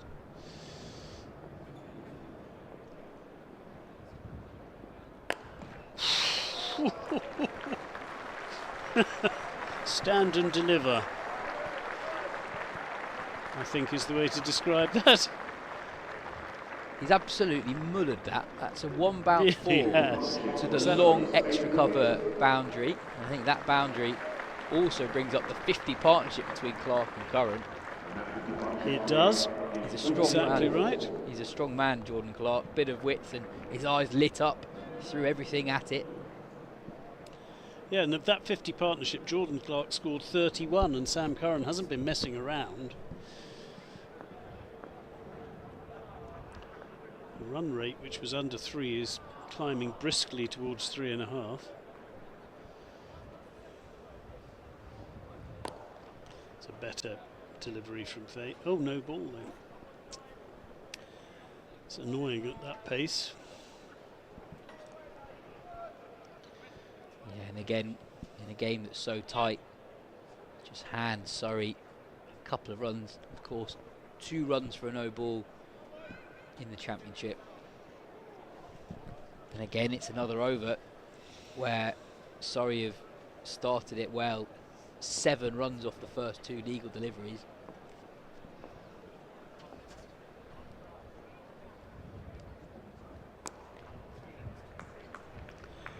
It's not that Thane's bowled badly, but he just hasn't been able to maintain the pressure that we'd seen from the first 3 bowlers we saw.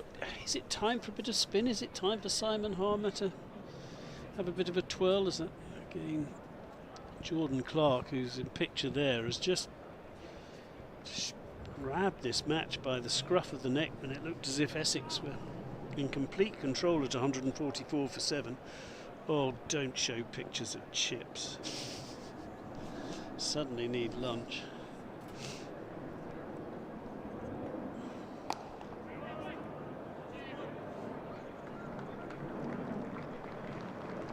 Well taken single. Lead now under 20.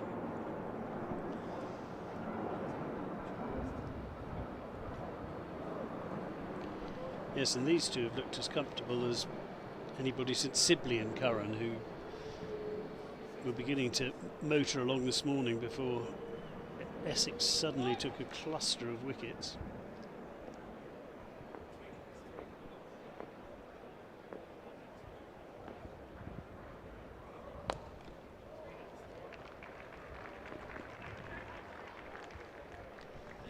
Nice shot for one.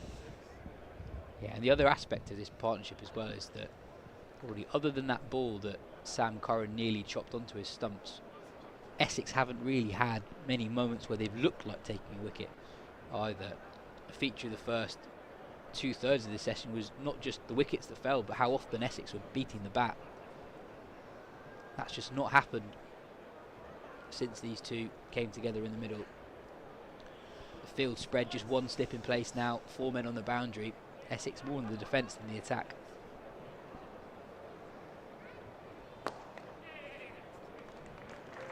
Good single, 200 comes up. Well played, these two, and that was an over from Thane that was rather easily dealt with.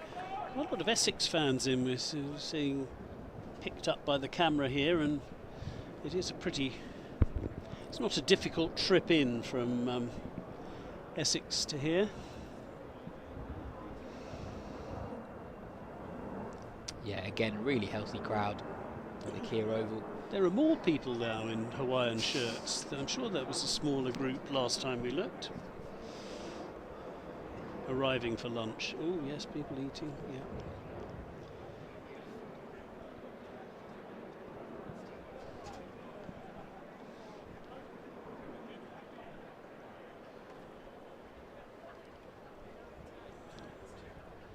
Probably a couple of overs left until lunch.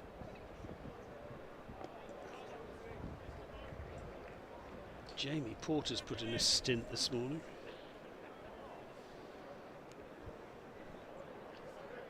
Just slightly weary looking delivery that. It was Curran allowed to leave.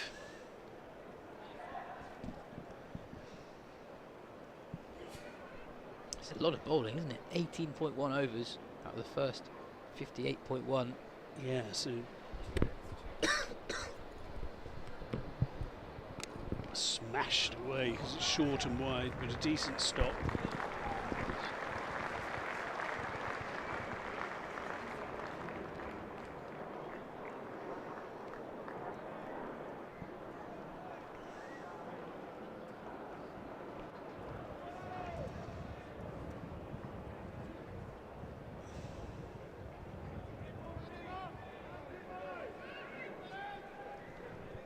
Sunglasses, excellent.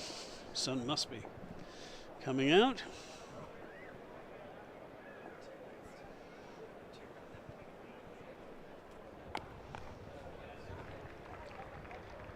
He's got away with a couple this over, Jamie Porter. Clark and Curran have connected well with these cut shots, but they've been directed straight at the men patrolling the offside boundaries. Yeah, they've got a few more sweepers now, haven't they, Essex, than they did earlier in the proceedings.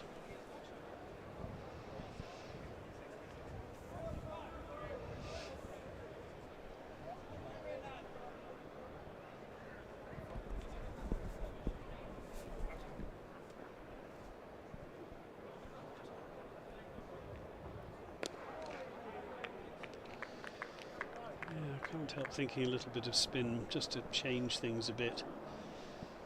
Mightn't be a bad plan, even if it's just an over or two and it doesn't work.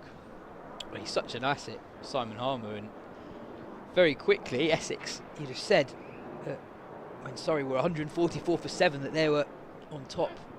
Not quite the same now that Surrey are 202 for 7. It feels like if you've got an asset like Simon Harmer, you want to use him before Surrey are properly on top. Maybe Essex are slightly more reluctant than usual to use Harmer, given it's a left-hand, right-hand combination. So for one of the batters, there will be a short side, regardless of the end that he bowls from. Well, there is the time. So it's touch and go. One more ball to be bowled. Whether, oh, now we've got a little delay. Oh, Sam Curran doesn't want another over. Essex do. So Sam Curran, he's just lost his guard again. Jamie Porter is laughing to himself. So I think it's probably going to creep over into the, it still says 12:59. punched away by Curran nicely. And he has timed that to perfection, Sam Curran. Yeah, the clock. Literally, as he hit that, the clock on the scoreboard was ticking over to 1 o'clock. And if he hadn't retaken a guard, then we would have had another over. But that is lunch.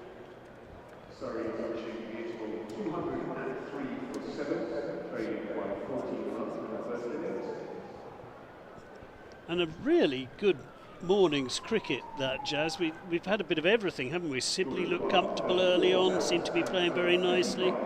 Brilliant catch by Dean Elgar to remove him. Then we saw an excellent spell from Kasan Rajita, which really did leave Surrey reeling. 144 for 7, but brilliant fight back with Jordan Clark and Sam Curran. 203 for 7, and rested the initiative really back Surrey's way. Yeah, it's been a session played on fast forward, really. 110 runs scored in it, 4 wickets have fallen, and at one point, Surrey, 144 for 7, real trouble. Yeah. See that middle order, Folkes, Roy and Overton. Yeah. Only putting up 2 runs between them. Rajitha bowled really well this morning, took 3 wickets. Snater got his cousin, Jason Roy, bowled with for a beauty, duck. didn't Brilliant, he? brilliant Swung in a inducker. mile. But Curran and Clark have wrestled this game back in Surrey's favour. And as they go into the lunch break, 203 for 7. It's evenly poised, but Surrey, you'd say, probably the slightly happier of the two sides, given where they were 45 minutes or so ago. Don't go anywhere in the lunch break, folks, because absolutely right we now can see a legend in the room. Right now, and it's as well as Phil. We'll leave you in the capable hands of Phil Walker and Graham Gooch.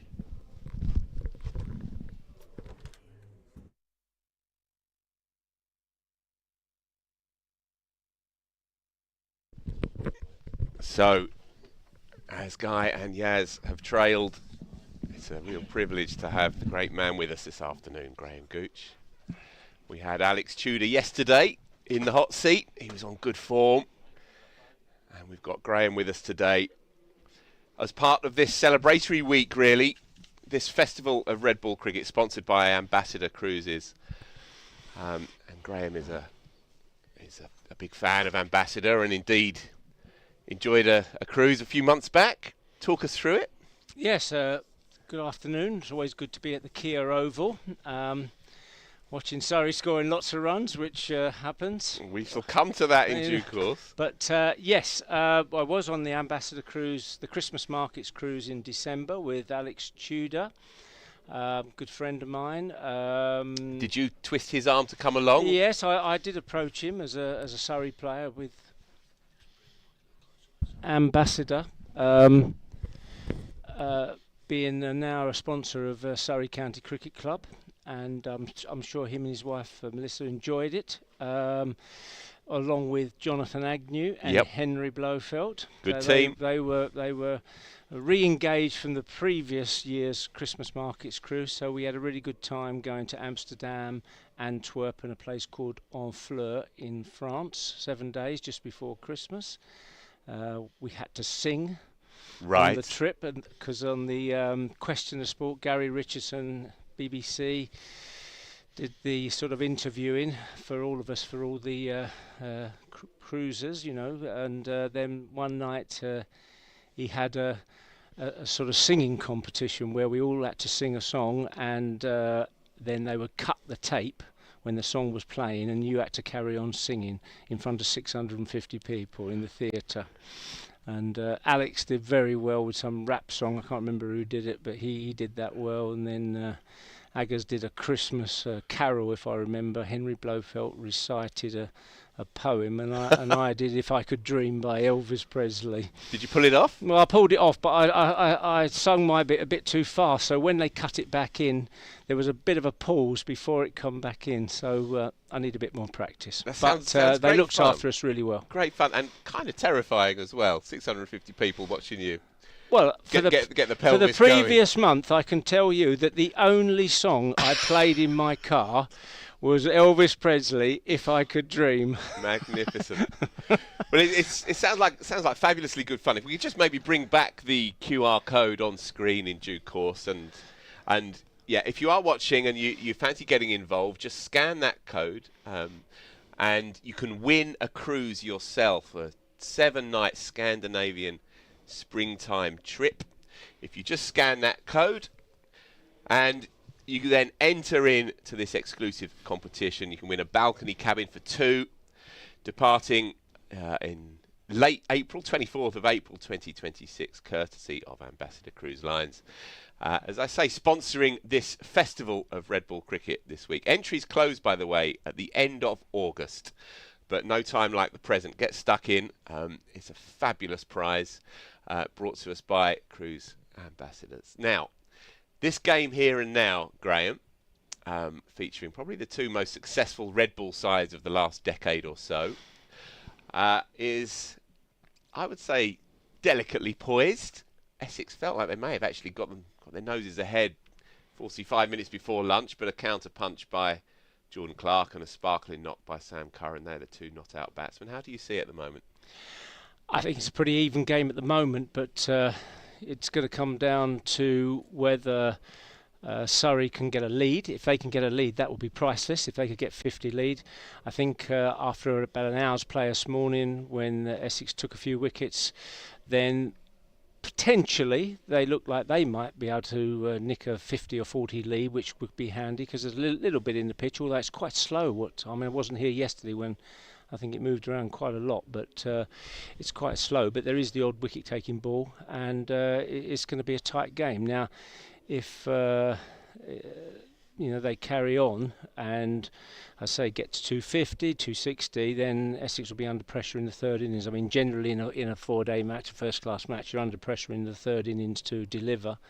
And, of course, we started the season quite well, but the last 3 games, there's not been a lot of runs on show for our guys. We've had a few injuries, but you have to cope with that. Jordan Cox, obviously, Paul Walter was out as well, but we're going to need someone to step up and get 100, because I think with not even half the game gone, it's going to be a result. So you've got to get something to bowl at, and that's going to have to be in the region of 200, 250, maybe even more if the wicket flattens out. So I'd say at the moment, Surrey will be having their lunch more comfortably than Essex. There you go. Well, all to play for this afternoon. No doubt about it. With the weather set relatively fair, we're going to get a result in this one. And the pitch has been relatively easily paced. It was a quick one last week against Yorkshire here. It was a quick one, real pace and bounce. There's enough in it for the seamers, though, and we saw this morning Rajitha bowled beautifully. He's picked up 4 for up until now. He brought into the side, of course, or into the squad by Chris Silverwood, who's back at the club. And it was a really positive mood around the place when I went to interview him at pre-season, and there was a real sense of regeneration around the place, really. How important is it to have him back at the helm at Essex? Yeah, I think it's very important because he had a very successful period some 9 years ago when he got promotion from the 2nd division in his first season, then winning the championship 2017. One of the proudest, I think, things for someone like myself, who's always been brought up with Essex, always been there, is that in that team when he came, there was 8 local players who played in that side. Essex or East Anglian players from either East London, Essex, Suffolk, Cambridgeshire, Norfolk, which we were proud of. So replacing Anthony McGrath, who did very, very well for us, a lovely guy, brilliant coach who's gone back home to Yorkshire. He spent, like sort of 8-9 years down with us, and has gone back home really, to be with his family, because he obviously was living away from his family. To get Chris to come back, who lives in Essex, Yep, North Essex. was a bit of a coup for us. Because he knows the club, he knows how they operate, and obviously we're keen on producing our own players and have had a good pipeline of players really ever since I played. So over the last 30 years we've produced players who've represented our country, captains of England, 4 captains of England in 4 decades. So we're proud of that, and he's a good guy to have at the helm. As I said, a little bit of pressure at the moment because we're having a little bit of dip in form, but we've got to believe and keep working at the game. We've got some youngsters in this game, Thane, Allison, to name but 2. Pepper's not been around that long, but he's had a good, exciting start to his career in T20 and now in Championship cricket. He was excellent yesterday, Graham. Yeah, he got 75 yesterday. Yeah, I've been impressed with him this year actually because he's made his reputation on T20 cricket. He's played in T20 regularly over the last few years. He managed to get called up for the England squad in the West Indies, I think it was, before Christmas. Didn't get a game, and when you're making your name in T20 and then you're coming back to the longer form game, there is adjustments to be made, and he's adjusted really well, and he's been prepared to graft and play longer innings in more traditional style than a lot of players nowadays who obviously go on the attack because they play so much T20 and short form cricket. And he's done really well, so I've been really impressed with him. So hopefully he can build on that, and we'll see what he can do in the T20 coming up, which I think starts next week. But we've had a long line, as I said, of local players, and a county like Essex, a provisional county, we try to pride ourselves on being the best and most respected provincial county. Obviously our record in terms of winning trophies, not in the last few years, but generally over the last 30 years is as good as anyone's, if not better. But we need to keep finding players because we don't have the financial clout that some other counties would have, because our grounds, as you know, are a lot smaller. We can't generate the money. We have women's international matches at our ground, which is good, and they're well supported. I think generally we were happy, but we just need to get a few points. This game would be good, but they're going to have to work hard for it. It would be a statement if they could pull off a win here. Surrey beaten just once in 5 years here in red ball cricket. Going back to the state of play for Essex, for a club of Essex's size, in the context of the 100 windfall and this sudden cash injection, what does it mean for a club like Essex? And what does it mean for Essex specifically? Do you know what plans they have with this money that is now coming in? Well, I hear obviously the finance that's going to come in, it could be ring-fenced by the ECB for certain things. Yeah, that's probably correct. Not players' wages, I would have thought. Yep. I don't know that, but you probably know better than me. I think it's quite easy what we need at Essex, okay? Our team, our setup and our performance have punched above our weight for many, many years. Our ground needs redeveloping, okay? It's a nice ground.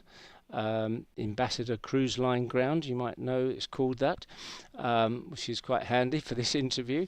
But it needs redeveloping, that it's served us well over many years, but the infrastructure needs replacing. And of course we need to find the finance to do that for our members, for our players, for our sponsors, for everyone involved who make up a family club like Essex. The ground's okay, but it's not that we want to make it a larger ground. A few more seats maybe to make it 8,000 would be good. We are not really interested in international cricket. You've got the Oval, you've got Lord on our doorstep. I mean, it's just not going to happen. We don't want that to happen. But we want a good facility for our supporters, obviously. And but finding the finance for a club like Essex is difficult, because we don't have corporate hospitality in test matches and various ways of making that sort of income, which other clubs, larger clubs, international grounds can make use of. So I think the finance will underpin, probably, if allowed, the development of the dressing rooms, the development of the stadium to a certain degree. I mean, that will be limited because I think the actual whole development of the ground will be a lot more money than that. You're involved at many levels at Essex, and I know that you've been involved for many years at a developmental level, bringing young cricketers through. And of all the counties in the country on that tier below the Test match grounds, Essex probably has the proudest recent record of bringing through homegrown cricketers, top-class homegrown cricketers. You're involved in East London in particular, which has become a real hub of cricketing talent, and obviously yourself, you were born in Leytonstone as well, and so you have a personal connection to it. The Leyton Hub, which I've visited a few times, and you're invariably there helping out on a Monday evening or a Tuesday evening. There is a real sense of energy around cricket in that part of East London, and Essex's future will be closely entwined with how cricket develops in that part of the world. Yeah, I think East London is a hotbed of cricket. Obviously, there's a big South Asian community around where I was brought up now in Leyton and Leytonstone. We've had top players down the years, John Lever from Ilford, Nasser Hussain from that area as well, and others. Ravi Bapara from Manor Park, I think. That's East Ham, just up the road from the football ground. So it's a big area for us, and I'm honoured to be involved with the London Centre. So through my charity, the Graham Gooch Scholarship Fund, which I started with my partner Julia in 2002, so 23 years ago, we've raised, it was my way of putting something back into the game, and I've had tremendous support over 23 years. And presently, we support that centre. We also support our academy at the ground at Chelmsford, the Ambassador Cruise Line ground at Chelmsford, and then we support women's cricket, disability cricket. I also support the PCA as well, PCA or PCT, Professional Cricketers Trust, with various things. So that's our way of putting something back in the game. But the East London Hub is a real beacon for cricket in that area. It's at the old county ground, you know that. I played in the last game on that ground in 1977. I think it was against Derbyshire, and I think Jeff Miller got me out, if I remember rightly. Mind you, he would remind me.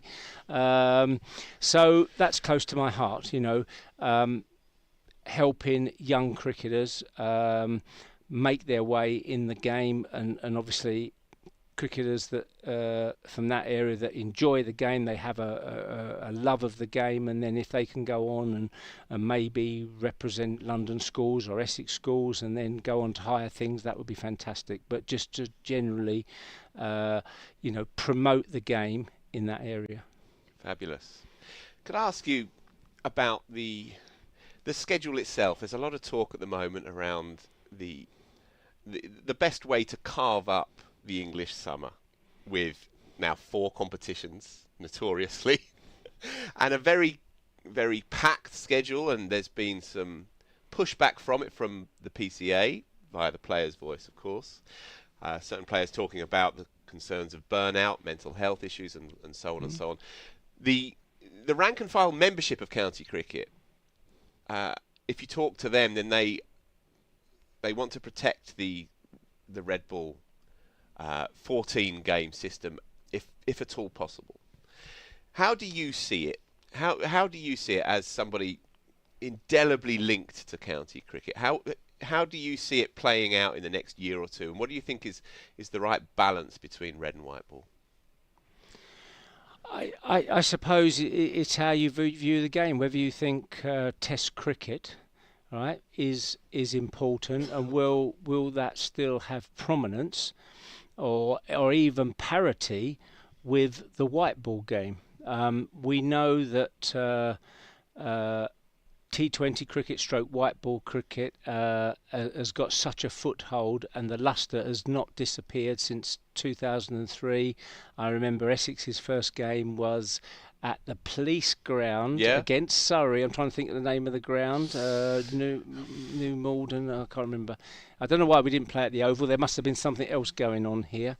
And over those 22 years, the game has spread, obviously, worldwide with the IPL.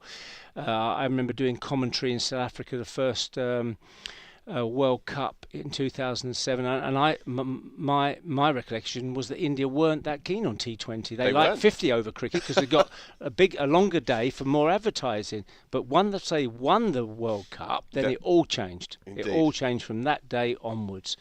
And that is the big competition. We have franchises all over the world, and the emphasis for players has moved from representing your country maybe at Test cricket. They still want to do that. I think still a lot of them benchmark themselves by Test careers. But with the finance on offer, if you're a good county player who maybe have had a taste of international cricket but play the franchise system, you're going to earn a lot of money. Yeah, a lot of money. So that's where the pressure comes from. I personally think to retain a meaningful county championship, I think you've got to keep a similar number of games, right? 14. Probably I would like a few more. I'm not sure how you can persist with two very similar white ball competitions. 20-over competition and 100. And it's only called 100 really because they didn't want to call it a T20, I assume. You know. If they were combined in some way, I think that would relieve the pressure. If you want to keep the quality of the Test cricket high, then you've got to have a form of the game where those players can develop that style of cricket.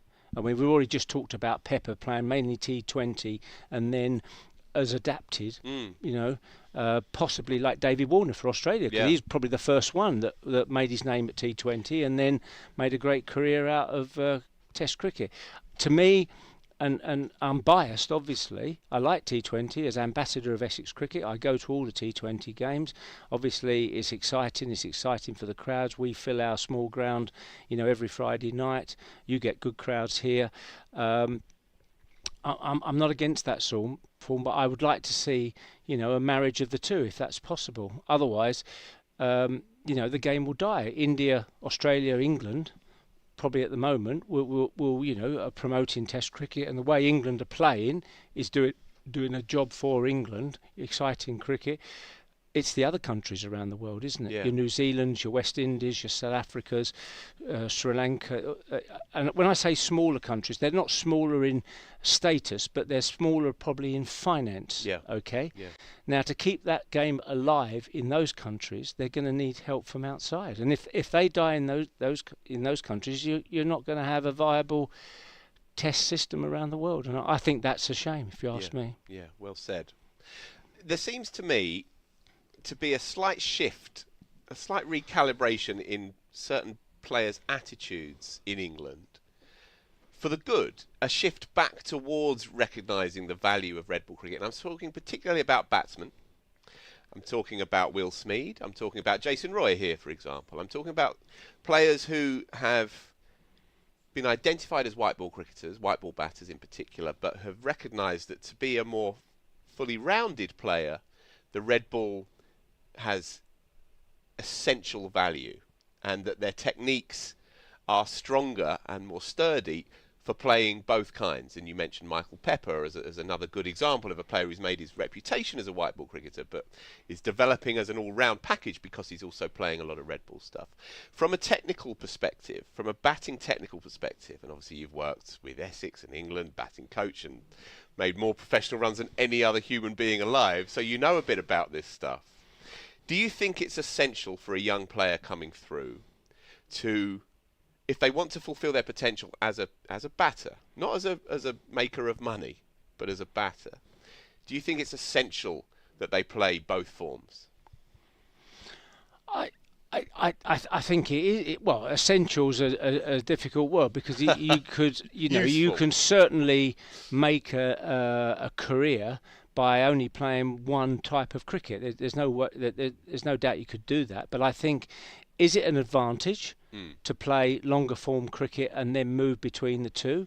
probably yes, because you work out your technique, you work out your strengths, what you can do, what you can't do. That's generally the players who make a success of the game. They know what their strengths are, what their weaknesses are, how to improve those weaknesses. But the more cricket you play, especially when you're scoring runs, hitting balls in nets is okay, but you don't get the feel-good factor and the confidence unless you see with the ball going past fielders to the boundary, okay? And you work out what areas you can score, what are good percentage shots, what are not good shots for you.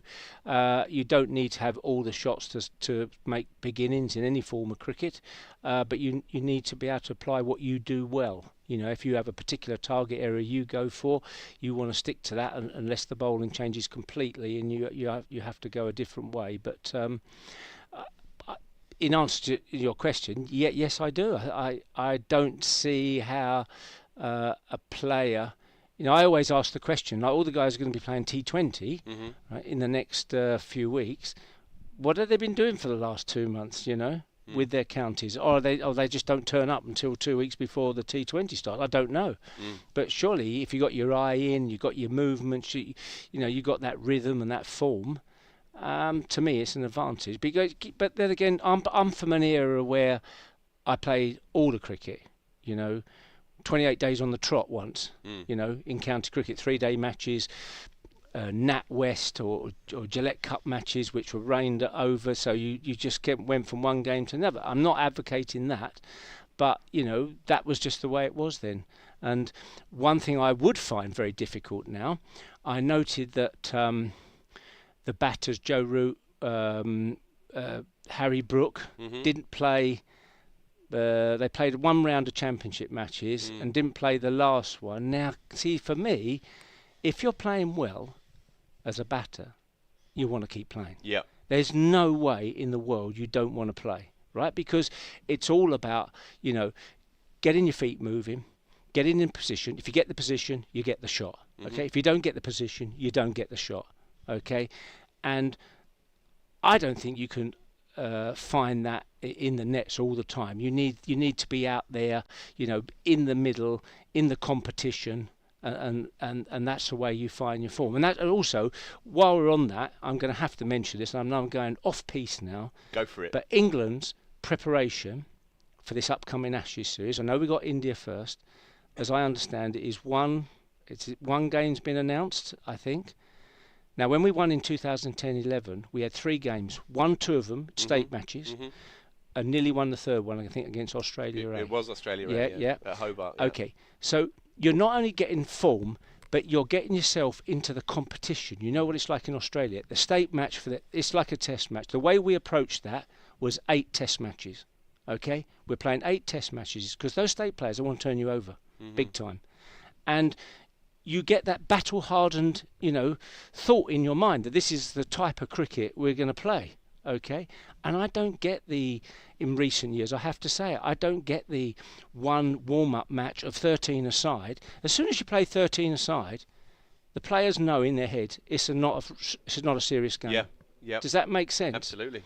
And I don't get why we're not having that proper preparation, because historically, if you look back through the numbers, you look back through the test series, we haven't won since 2010, and even in my era, the danger is you're undercooked before the first test match. Yeah. And if you go down in the first test match in Australia, right, you're a long way back from there. I know it's not related to what we're saying, but it's coming down to being accustomed to playing the type of cricket you're going to face. Okay, so going back to your question about playing red ball before T20, but then again, I am from that era. The modern era is not quite the same. Sure. When you watch England go about Test cricket, from a batting perspective, what's your overall impression of their general approach?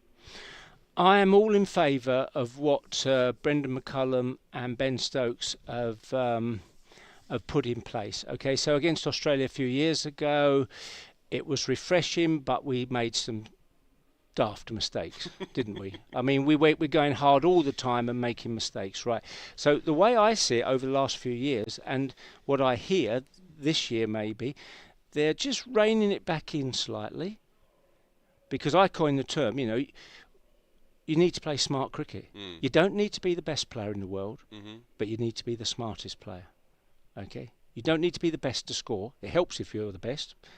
But if you're smart and use what you've got, and we have not played smart cricket on occasions.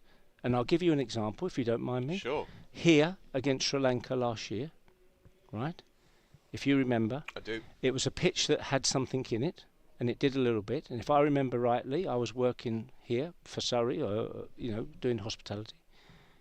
We had a 60 lead, right? So in cricket, as you know, a captain, coach, players, if they're thinking about it, you're thinking, right, third innings, what do we need? What lead do we need to have a chance of winning? Okay, on this pitch has got a little bit in it. So we need, in this occasion, I would have said 250. Anything upwards of 250, 260, 270, 280, we're in the game, right? We were 60 for 5.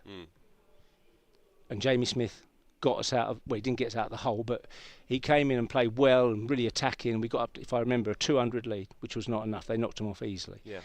And that's what I'm saying by smart cricket. You need to play the situation, not the occasion.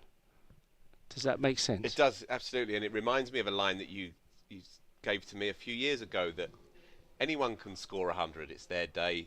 The sun's out. They get a bit of luck. The rhythm's in. But can you make 100? Correct. Can you make one when things aren't necessarily all in your favour? And that line comes back to me a lot when I watch England's batters. Yeah, but you think there might be a slight recalibration? Well, you have good days and things all go well for you. You have the bits of luck. The ball flies, in the air between third slip and gully, and maybe someone drops you or whatever. That just happens, But sometimes you're not playing at your best. Same with the bowler, same in any sport. You're not playing at your best, but you can still do a job, and that's what making 100 is.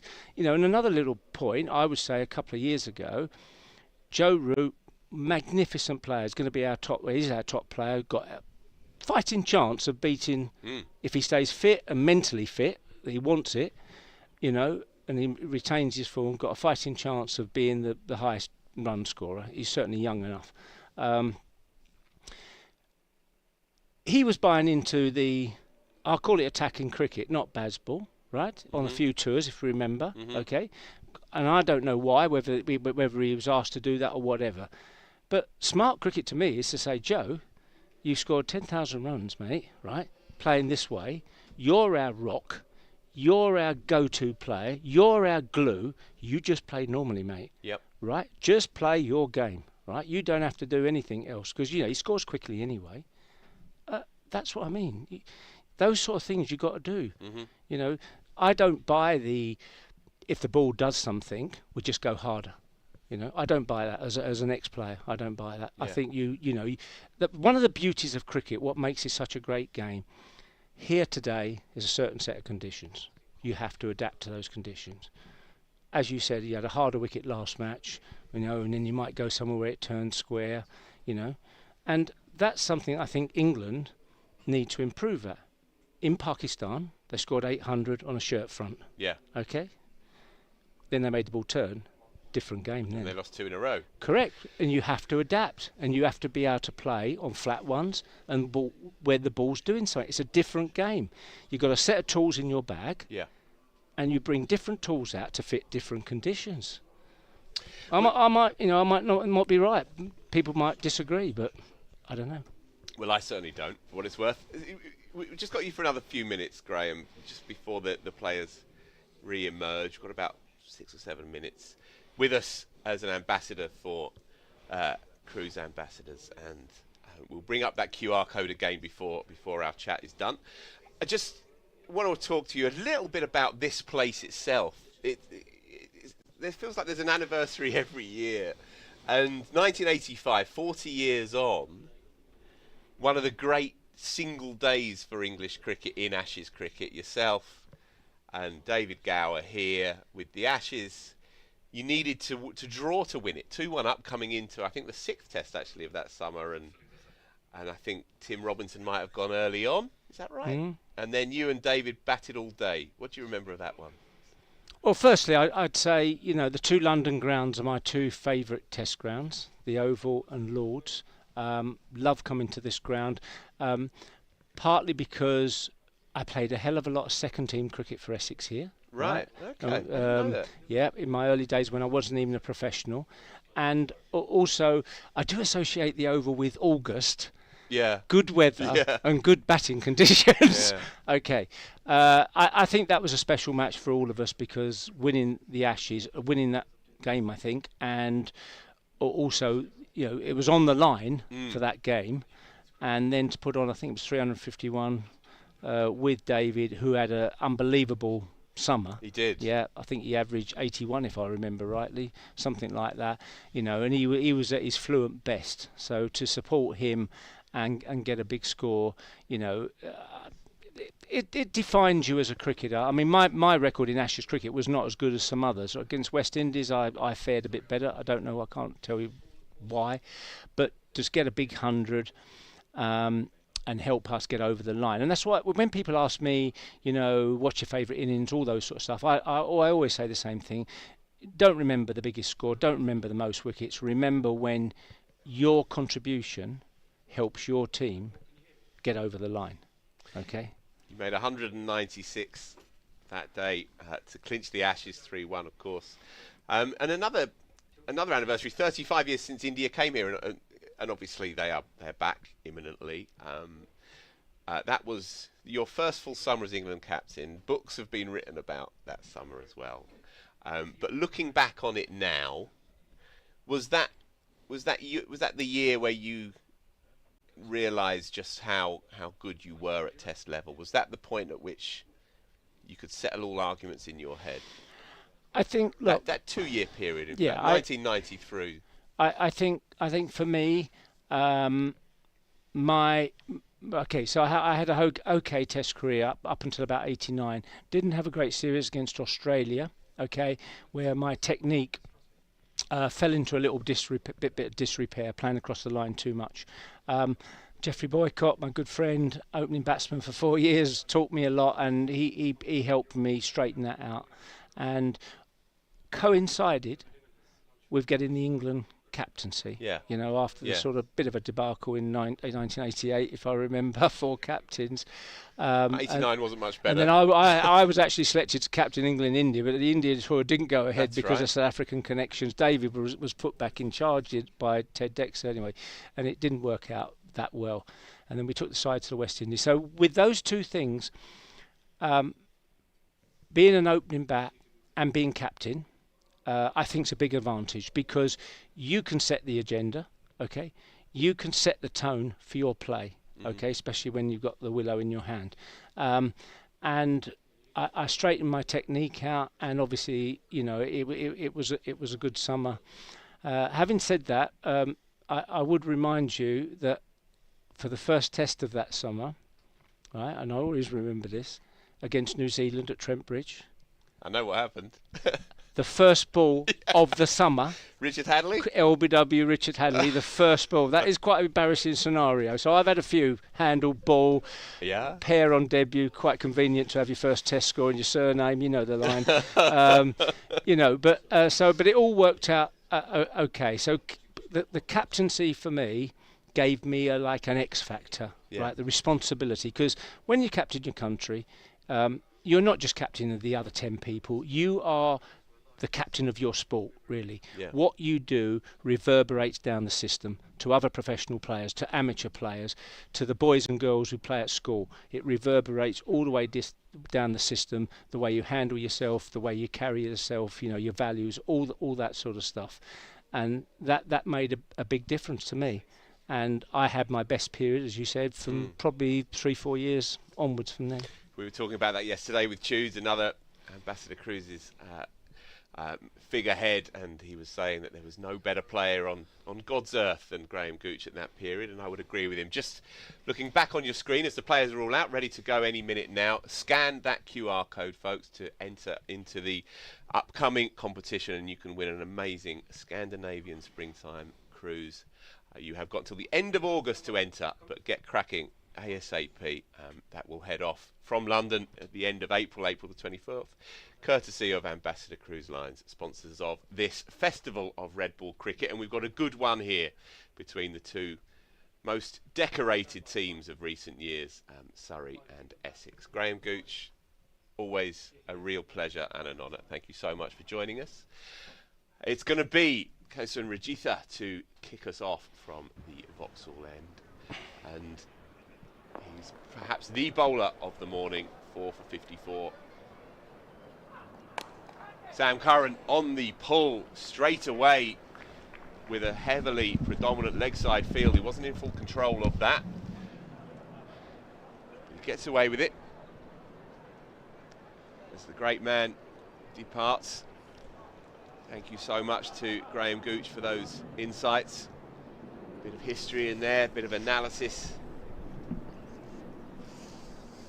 One of the great men of this English pastime of ours. Always fascinating on the nature and science of batting. No one's ever done it better in English cricket. More professional runs than any man alive or dead. One of the greats. He's in again. Beats him. Jordan Clark playing a miss. The ball has moved appreciably all day, as indeed it did yesterday, and I don't see any reason why it will stop now. It is 59 overs old, and it's still hooping away. Nathan Johns is with us. Well, Phil, you sounded like you enjoyed it, that. Yeah. It's faintly surreal, having sat on the wall of the Tom Pearce stand since I was about 8 or 9 years old. Another beauty outside off stump. Jordan Clark playing the line, not following it, getting away with it. Yeah, having sat on the wall of the Tom Pearce stand since I was a kid, and I pop down there after school and get in on my junior membership, or sometimes they just let me in for free, and watch that man just walk out there with his blunderbuss of a bat, his railway sleeper with the number 333 on it, and a couple of letters, SS. Pushed into the onside, but straight to the man, straightish mid-wicket.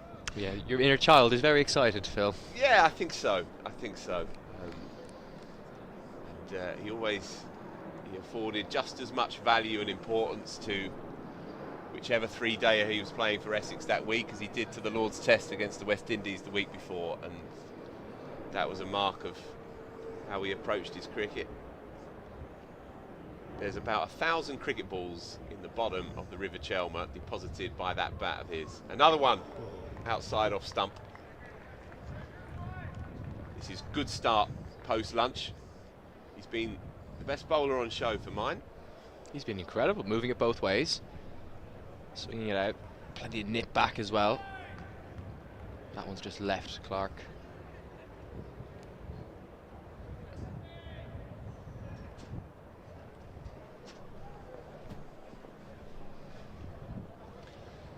Pushing in again then, sends the man out now on the hook. Foolish, driven, but straight to the man. So yeah, as I say, final delivery of that over. He did just move the man out too deep. Backward square, perhaps for the chance, perhaps to give him a single. Sam Curran's done most of the damage from Surrey's perspective. 56 not out. Plays it so crisply in the morning session. A couple of lacerating cover drives, a couple of back foot punches. Once or twice inconvenienced by the bouncer ploy, but has ridden that out comfortably enough. It's going to be Shane Snater then from the Mickey Stewart Members Pavilion end.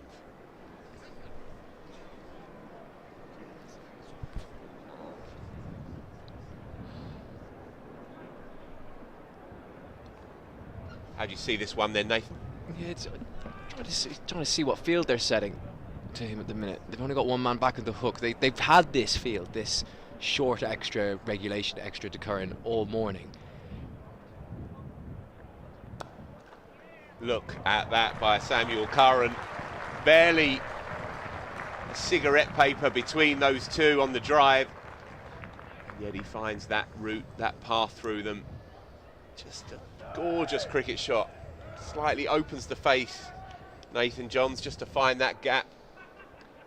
Yeah, they've been challenging to find that gap ever since he came out to bat, really. They've been looking to frustrate him because they know he wants to get that drive away, and he has hit those fielders many times, but that's the first time he's really pierced them this morning. That's a sensational strike.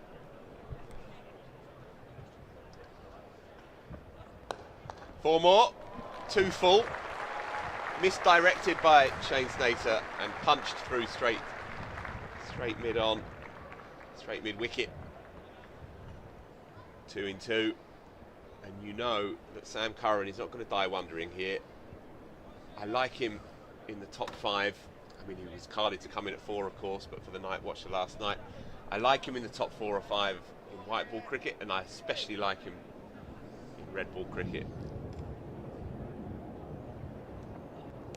Technically sound, a boundary hitter, and he has that innate sense of the flow of a cricket match. I think you see it in white ball cricket, where I think he's been strangely undervalued by England. You see it in red ball as well. His record in red ball cricket in recent times is actually very, very good. He hasn't played an enormous amount, but when he has done, he's been very effective.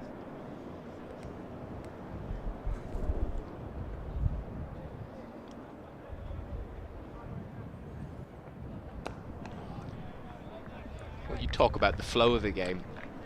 He actually started off very patiently this morning, didn't he? For just that last half an hour before lunch, and now as we start in this afternoon session, I wouldn't necessarily say the shackles have come off. It doesn't feel like he's taking any risks, but he's just much more willing to punish Essex when they stray.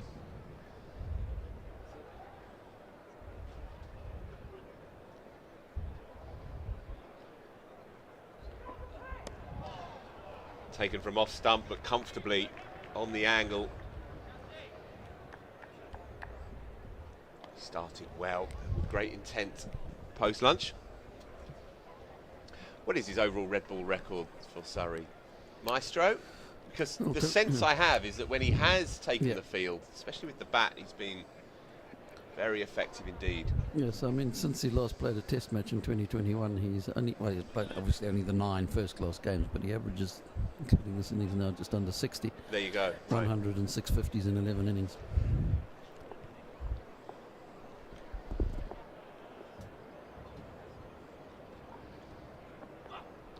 That might be a wide. It is indeed.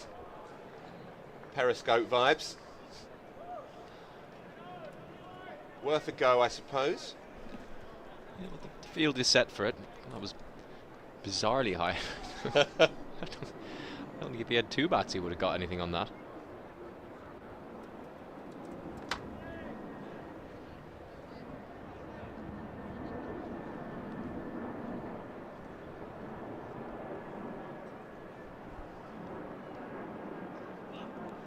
That'll be round the corner for 4 more.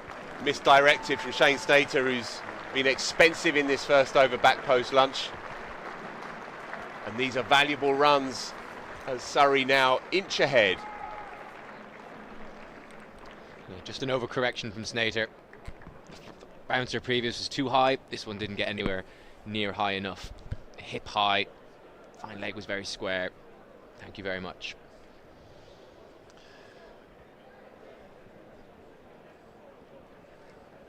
I think Essex would have taken this position certainly when they began yesterday evening with the ball. Nonetheless, it can run away from them in a low-scoring game on a pitch with life and spice. They have to keep chipping away here. The bouncer ploy clearly telegraphed. How will Curran play it?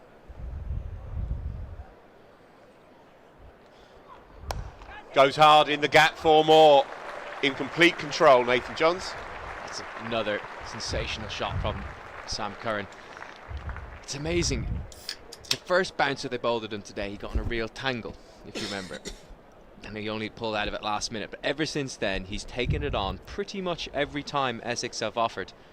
And even though they have 3 men on the hook, 2 men catching front to square on the leg side, he's just played it with so much control and been able to hit gaps more often than not. Yeah, they've brought another man in now. If we can try and scan after this delivery just to get a sense of this almost unique field, really. Just wide of the man. That would have carried if it had gone to him. And so, inconvenienced, just cramped for room. He's practicing the full-blooded shot after that, because perhaps for the first time he's just got in a slight tangle. Better directed short ball, that, right in the armpit. Bit of a nothing shot, like you said. Just didn't go for the full-blooded hook or pull from the previous delivery. More conventional field now for Jordan Clark. Do you know what? It feels like Curran will get out playing a pull shot at some point. But it might bring him a few. How many runs is it going to cost them? Indeed, indeed. Maestro. Yeah, I mean, his overall championship record for Surrey is in his 49th game now. He's just over 2,200 runs, average of over 36, 100, 1950s. Just the 100 is interesting, that so many 50s. Well, it took him a long time to get to the first 100 yeah. as well.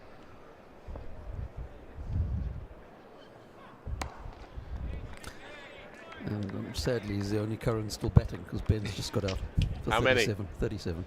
A painstaking 37. Painstaking 37, then got out playing a silly shot by the reports I've seen.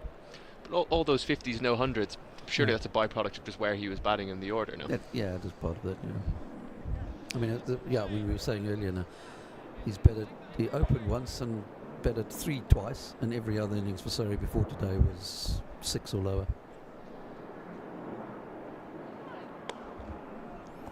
What's your view, Nathan, on his lack of involvement with England's white ball sides of late? Yeah, it's an interesting one. He just seems to be one of those players who, it's a phrase that gets thrown around a lot around certain players who played for England under previous regimes, but you just wonder if his face doesn't fit. He doesn't have that, especially with the ball. He's not the tall, bang it in bowler that they tend to like in the white ball teams at the minute. Squares him up, picks up a single. Essex won't mind that. He'll retain the strike. 4 for 7 then. This ball now 62 overs old. But I suppose there is an argument of, does he bring more value as a left-handed middle order batter these days for England than as a bowler, given the direction they've gone with their attack? And obviously that caused a lot of debate over the winter over whether was England's attack a little bit one-dimensional over in India. I suppose that when he has had white ball opportunities recently for England, he probably hasn't taken them as much as he would have liked.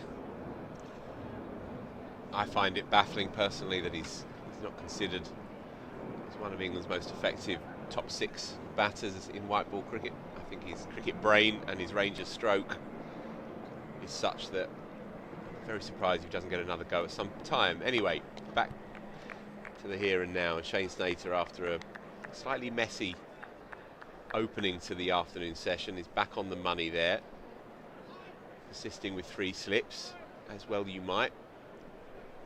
Bowled a beauty to get rid of Jason Roy this morning, a real banana ball really that took out middle stump halfway up.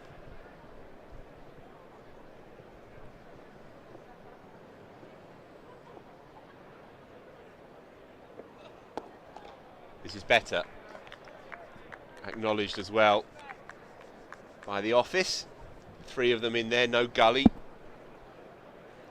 Got some cover for the skewed outside edge down at deep third, and they've kept the rest of the offside broadly open. Nobody's square on the offside, either on the boundary or saving one. Did you know before it was mentioned to us today that they are cousins? Yes. I didn't know that. He got him out in a ODI in Amsterdam. Wow. Oh, good leave. Was that the Owen Morgan series when he retired mid-series? Oh, it could have been. Could have been. My memory doesn't stretch that deep. Am I wrong, Maestro? I remember that now. Yeah, I'm just going to look up when it was. I have a feeling he might have got a blob. in that one, although maybe I'm doing Jason a disservice, but pretty sure he got him.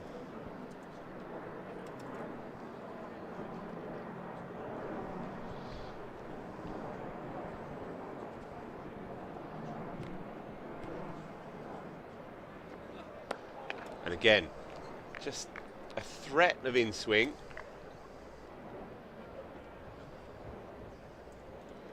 But Clark, this is what he does.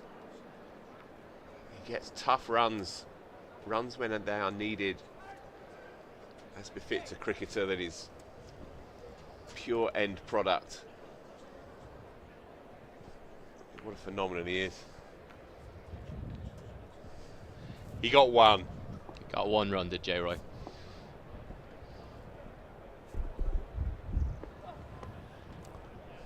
He got him in a championship match before as well in 2023.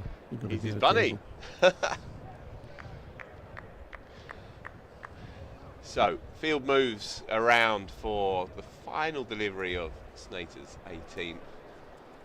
Sam Curran back on strike, and Essex will be quite keen to keep him at that end ahead of the next over.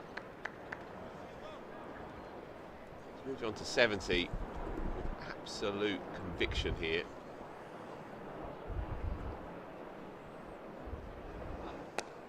Good from Snater. Another one ticks by 225. And you're right, that was Owen Morgan's last series for England. There you In Amsterdam. In that series as well, and that's when I think Max O'Dowd broke a window in the press box. Yes. If I remember correctly. Yeah, tragically I missed that trip. I remember I couldn't quite wangle it with work, but there are trips you fancy and there are trips you really fancy, and You fancied Amsterdam, did you? couple of games in Amsterdam would have worked wonders. Good crowd in again, filling their boots on a Saturday afternoon. Not quite as balmy as it was yesterday, but temperature's fine. Might be a squally shower later on perhaps, but we should be fine. Free after tea, Claxon, of course. Big airy drive this time by Jordan Clark. Perhaps the first shot in real anger that he's unfurled, that it hasn't worked for him, but no matter. There's been a few of those throughout this game. He's struggling a bit against Rajitha, isn't he? Just that movement away from him. It's quite late, that one. Didn't come from the hand. Yeah, Rajitha's been good against the right-handers all day.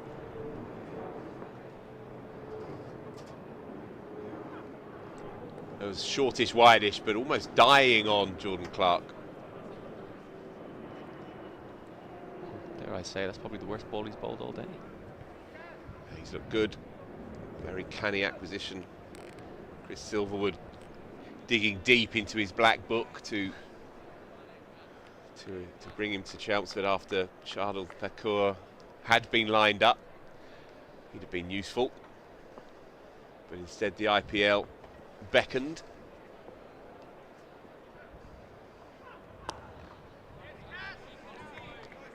Good again. They've got to keep believing here, Essex. They've got to keep the intensity up. So it's gone a bit flat post lunch. Last wicket fell at 144. These two have ploughed on. Just 19 shy of 100 partnership, and in the context of a lowish scoring game, that could be telling.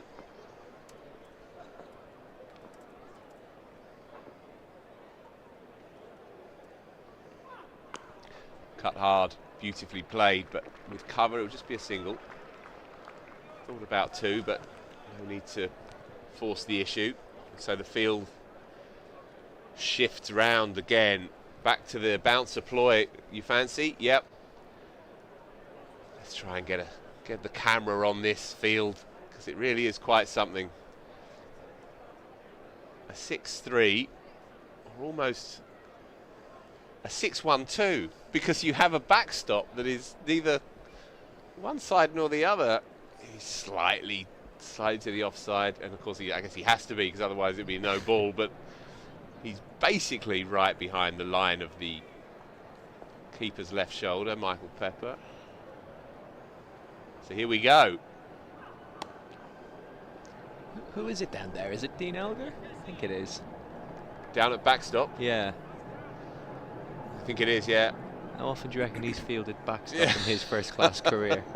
Took a good one earlier. You haven't got that in the database, have you? No. No, I don't. You might have done it when he was playing for Welcome Boys High School at some stage, but not in his international career or first-class career, I wouldn't think.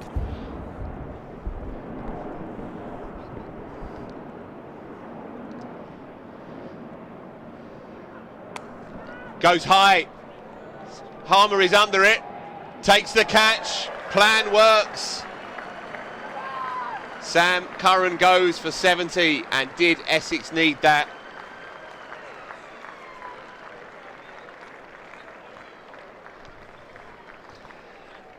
Five wickets as well for Rajitha. He's deserved that. He's toiled away all day, and he actually has struggled a little bit to Sam Curran.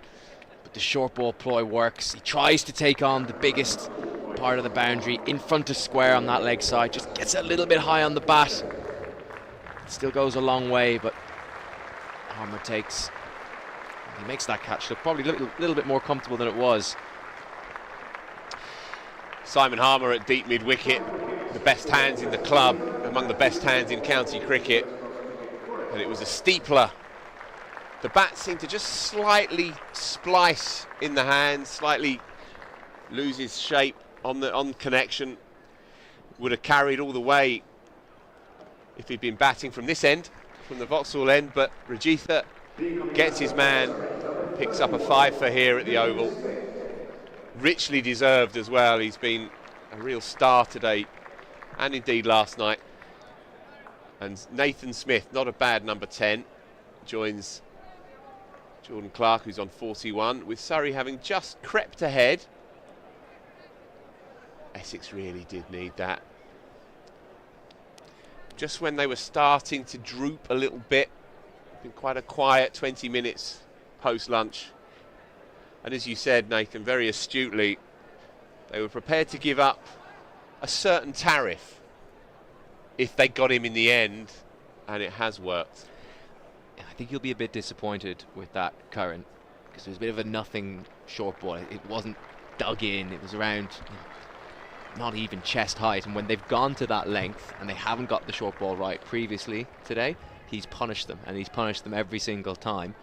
He just, this time, he picked out the larger side of the boundary, the largest boundary I should say, and like you said, the bat turned in his hand at the wrong moment.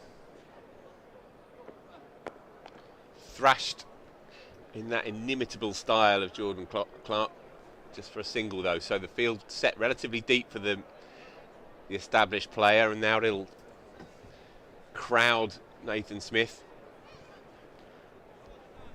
Made 42 last week, Smith. Had a very good all-round game against Yorkshire. More than handy at number 10.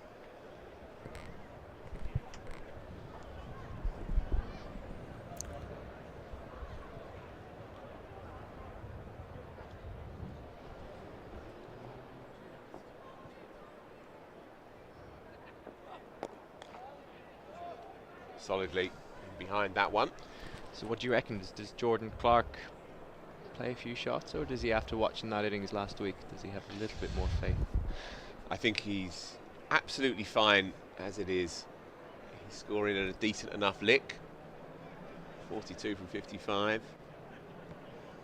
I don't think he's going to be farming strike. Certainly not in an exaggerated fashion. Doesn't need to. Be slightly different when Frankie Worrell comes in. Well, Frankie Worrell will play his own shots. Yeah, as tends to be the case. Smith is at first-class average of just under 26 with the bat. High score of 114. 13 first-class 50s. Yeah, excellent signing. He's really starting to grow into the shirt as well. Nab from Worcestershire. Made his test debut, of course, over the winter against England.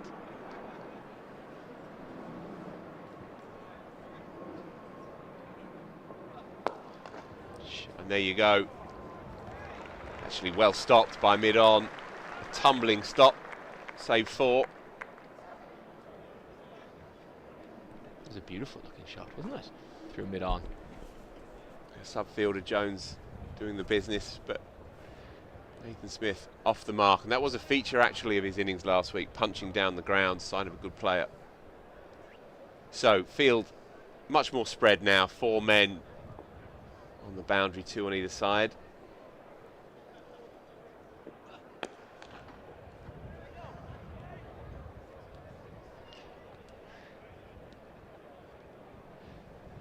One of the challenges actually for Essex this year has been knocking over the tail in the games that they have gone down, especially the game against Worcestershire. It's been the latter part of an innings, the lower order, that has held them at bay. They've done really well today. 94 for 3 Surrey were when we began, but they can't let this slip. This game could yet be a 1 innings game in effect, but they have to go bang bang here. Leg side, nothing doing. Another one goes. 2-8 for 8. Yeah, good dot ball that. Nathan Smith on the strike at the end of the over. They did change the field. They did bring cover up. Yeah. They were going to give Jordan Clark that boundary if he wanted to go after it, but in the end, dragging it down leg worked just as well.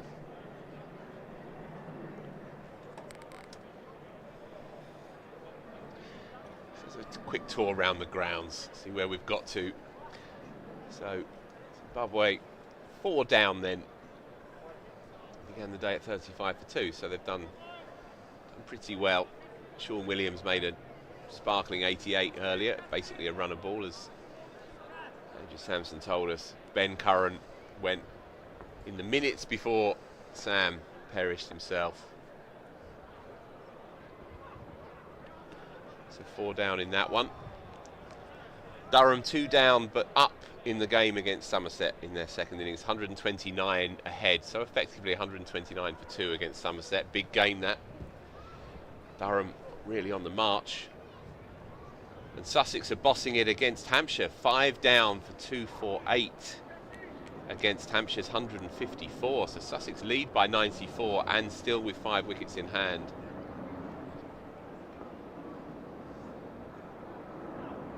Such an open league this year. It's very, very hard to predict from one week to the next. Good game developing in the Midlands, Worcestershire, Warwickshire at New Road. Worcester trail by 98 with 4 wickets still in hand, having bundled Warwickshire out for 227 yesterday. And in the game at Headingley as well, Yorkshire 9 down, still 82 behind Notts. It's another big game. Notts edging ahead of that one. A lot of wickets around the grounds, apart from actually at Derby, for 536 for 4, Derbyshire.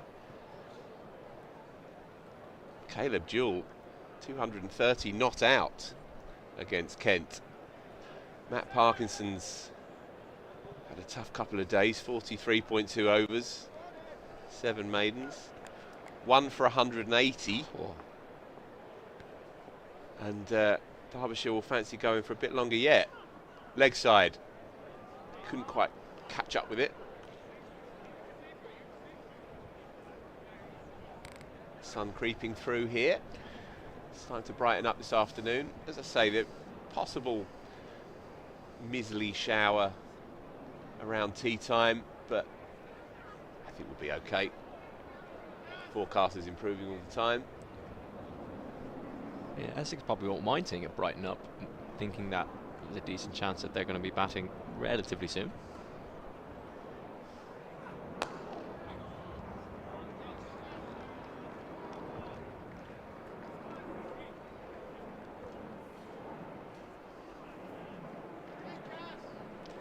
Yeah, he looks a well-organised player, doesn't he, Smith?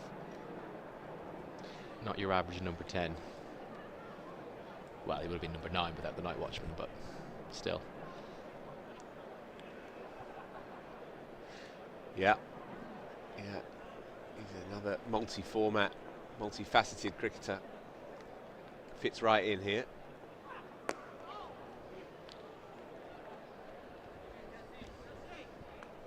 one half of a power couple in New Zealand. Did you know this? No?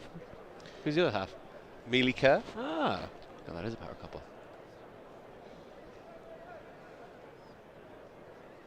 I got a bit excited there. I saw Harmer taking off a jumper and I wondered, were we going to see something different? But no, it's just because the sun's come out. I was just going to say that, actually. Bowled a couple of overs in this innings, a couple of maidens. But they've been the only overs of spin all game. Surrey went into it with a 6-strong pace attack, 5 right-handers, of course, and Sam Curran as well. Essex's gun off spinner has bowled just a couple so far. Quick single, Elgar on the left arm, but Nathan Smith alert to it. Good run. Yeah, I wonder at what stage does it get to that point where it's worth just chucking down a few overs of spin, seeing if the tail enders have a dart hitting towards the larger side, or is that a bit more of a break glass in case of emergency option if these two put on a partnership? Yeah, I think it's a good point. If these two are still together in 20 minutes or so, with the ball 66 overs old, and so it's a long way off until the second one. Driven, but half stopped really well in the covers. So that was on the rise. Bump ball, of course, that would have raced away. Good stuff by Matt Critchley. Sensational stop.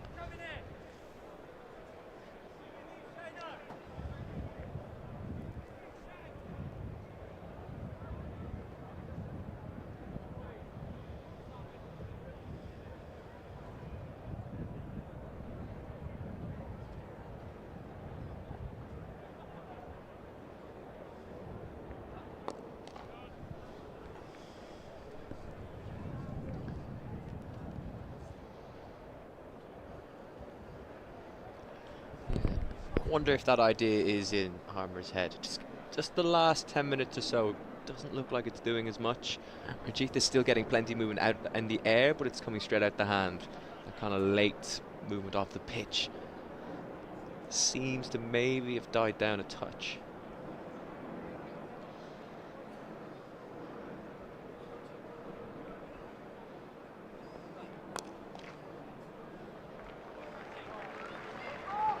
Oh no. I'm afraid that has run away from him.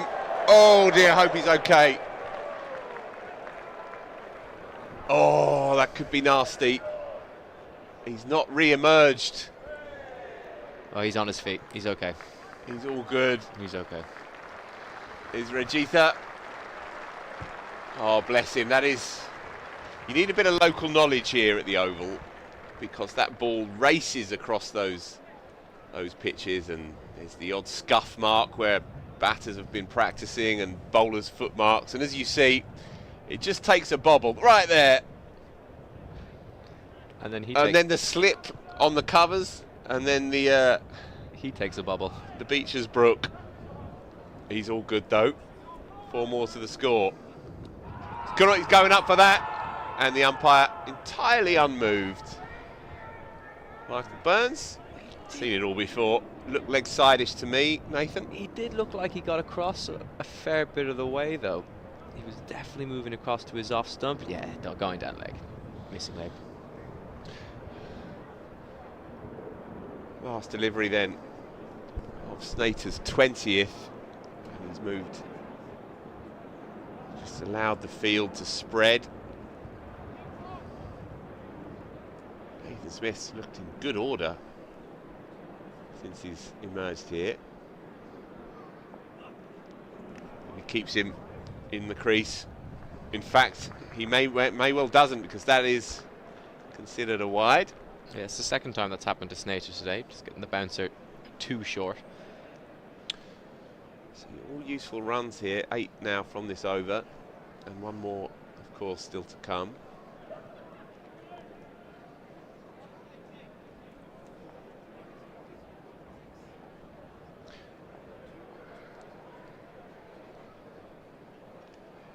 He tried again, he does, and he's hooked and it's 4. It was rather telegraphed by Shane Snater, and so an expensive over.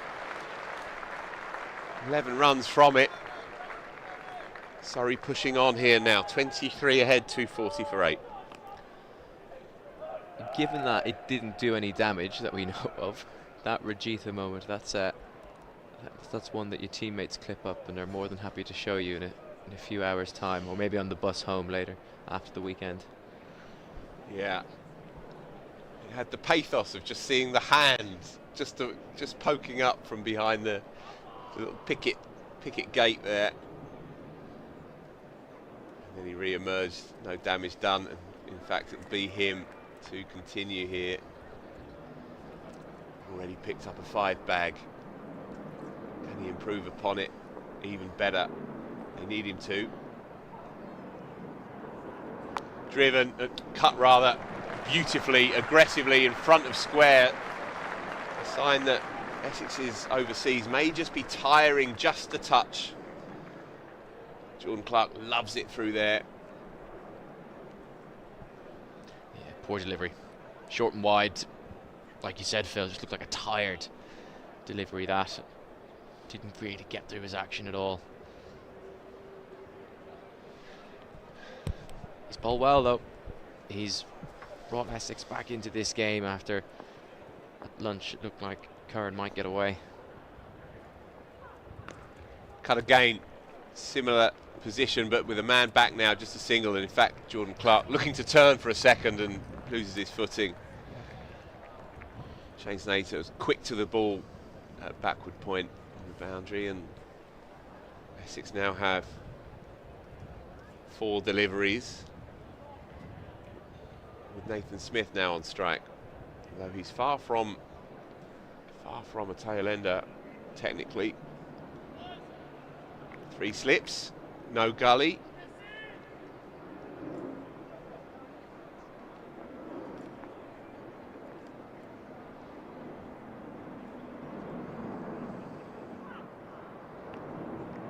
Lets it go by. Yeah, that ball looks to be just, if there is anything, it's just coming straight out of his hand. And Rajitha, very easy for Smith to watch that and let it go by. I think I would consider the off spinner. Yeah, I can understand that. The other option could be Noah Thane. He bowled 7 overs. Sam Curran got into him before lunch, but he's gone okay with the ball this year. Quite a muscular partnership breaker. Driven longish half volley, but doesn't get much of it, so trickles up to Wesley at mid off, who does, I think you're right, have a decision to make here. Rajitha looks like he's coming to the end of his spell. This is his 20th over. And again, Porter, Snater, Rajitha, they've bowled after this 59 overs between them. That's a lot of hard yakka for 3 seamers. Driven 4, gorgeous. Wow. Just one too many, you fancy, for Rajitha. You can understand why Wesley took the gamble. Through a lot of graft, and so I think Nathan's prediction may well come to pass with 13 overs still to go until the new ball, and Jamie Porter having to try and build up some fresh energy for that, should they get there. They desperately hope they won't, of course. So it could be Harmer time. Squared him up, but no gully. 250 then. The scorecard updates the bonus points immediately. So here we go. Simon Harmer it is. 2 helmets being brought out, so it looks like there might be a catcher somewhere. Is there a bat pad going in? Somebody's getting another helmet on, I think.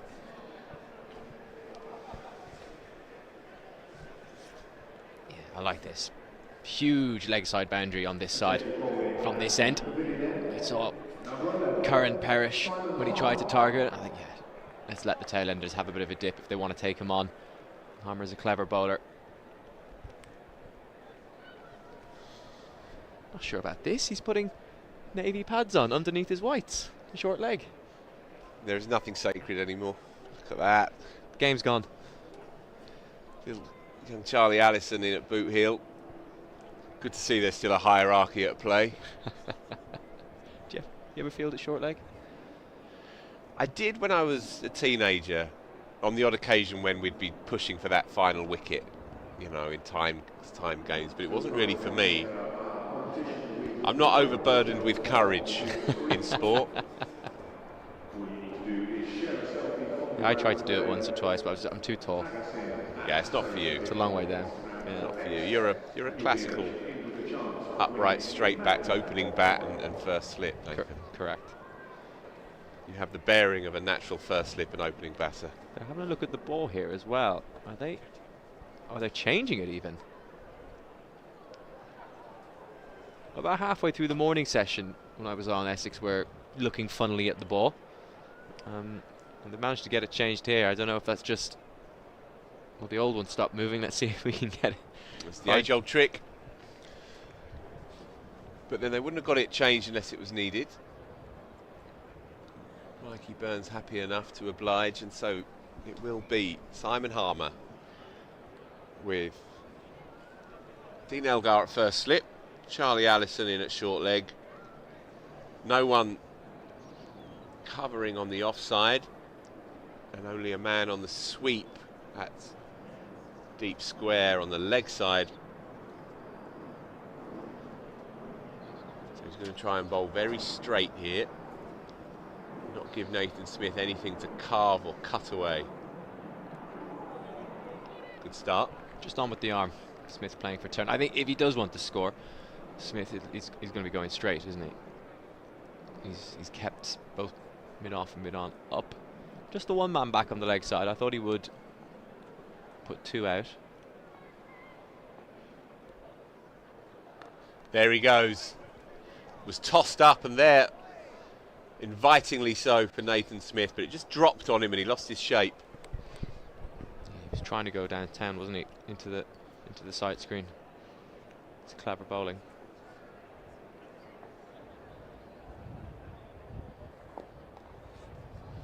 Yeah, feels like a decent move this, as presaged by Nathan Johns.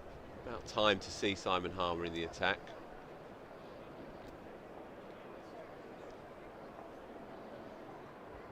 Flatter one. Smith mindful. I don't think that's not the delivery that's going to be breaking this partnership. It's going to be that tossed up one just outside off stump. See if you can get it to dip. Yeah. Mid on. The skipper moves himself to long on now. Tossed up and punched down the ground. So, one delivery to go.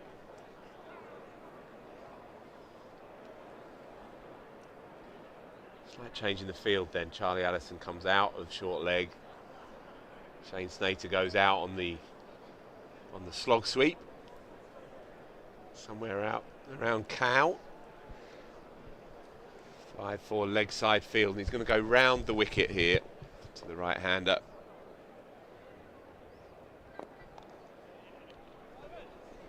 Respectfully dealt with by Jordan Clark, who's played yet another telling hand here, 48 from 61. He rarely misses, does Jordan Clark. Yeah, he only really tossed up 2 deliveries in that over, didn't he? Didn't really try and tempt them overly. Bowled quick and flat into the pitch. I suspect we'll see him revert more to tossing it up when he gets another go. Oh, Vijay is going to continue. He looked goosed in the last over. He did. And again, I guess Wesley's reluctant to make a double change and to look at Noah Thane. I think his 2 opening new ball bowlers are out on their feet now, with Porter and Snater.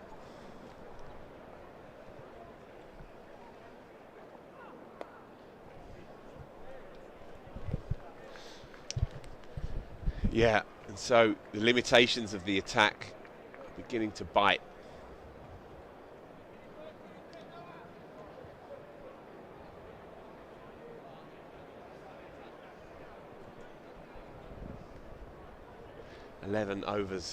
Well, 10 overs after this one until that second new ball becomes available. It's a devilish balancing act, isn't it, for a skipper? He knows that if those 10 overs are eaten up, then that lead stretches out to something quite ugly.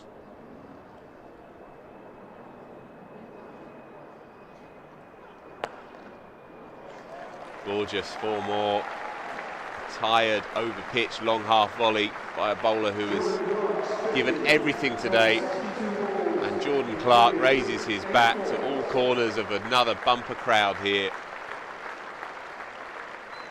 Another 50, back-to-back half centuries now for Jordan Clark this season, and an innings of absolute conviction which marks everything he does. 256 for 8, lead of 39. It's precarious for the visitors, this.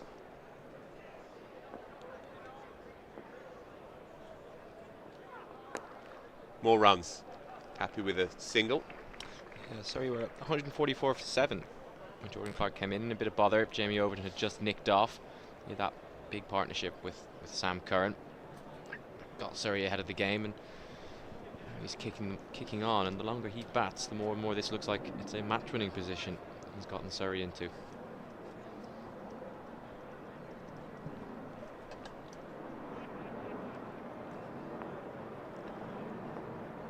What can he summon here, the Sri Lankan? No ball, just striving for that extra pace. So another couple to the score. Yeah, it's a difficult one for Wesley here, because does he keep Rajitha over, thinking that he does need to save his opening bowlers for that new ball spell, given he already looks tired, or does he go to Noah Thane, who has struggled a little bit? Matt Critchley. There is Matt Critchley. Could play on the instincts of these two right-handers to get the leggy involved, perhaps. It's obviously not a natural pitch conducive for a slow bowler as it stands halfway through day 2, but that change of pace, change of angle, change of tone might just yet get the job done for him. I wonder, are they a little bit concerned about that short leg side boundary? Yep. As well you might. For now, Rajitha pushes in hard. And that's just there for Nathan Smith to pummel through straight-ish. Square leg. 4 more. I felt it may have been 1 too many for him last over. The sense is hard to shake that it's really the end of his tether now. Stylish flick that. You can see what he's trying to do, Rajitha. Trying to swing it from middle and leg and take the outside edge, but the ball's just not swinging anymore. And the new ball isn't.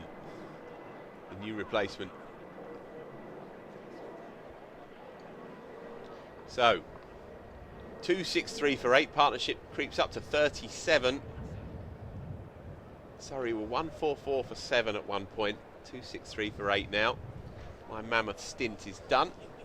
Good effort, Guy Phil. Swindells is going to step in. I'm going to try and find what's left of my lunch. Good effort. Yes, decision time, one would suspect, for Essex skipper Tom Wesley here. Simon Harmer is going to continue. We bowled a little bit quick and flat in the first over of this particular spell. He's changing things up. He's going to come around the wicket to Jordan Clark. Mid-on goes back straight away. He's got deep mid wicket, deep backward square.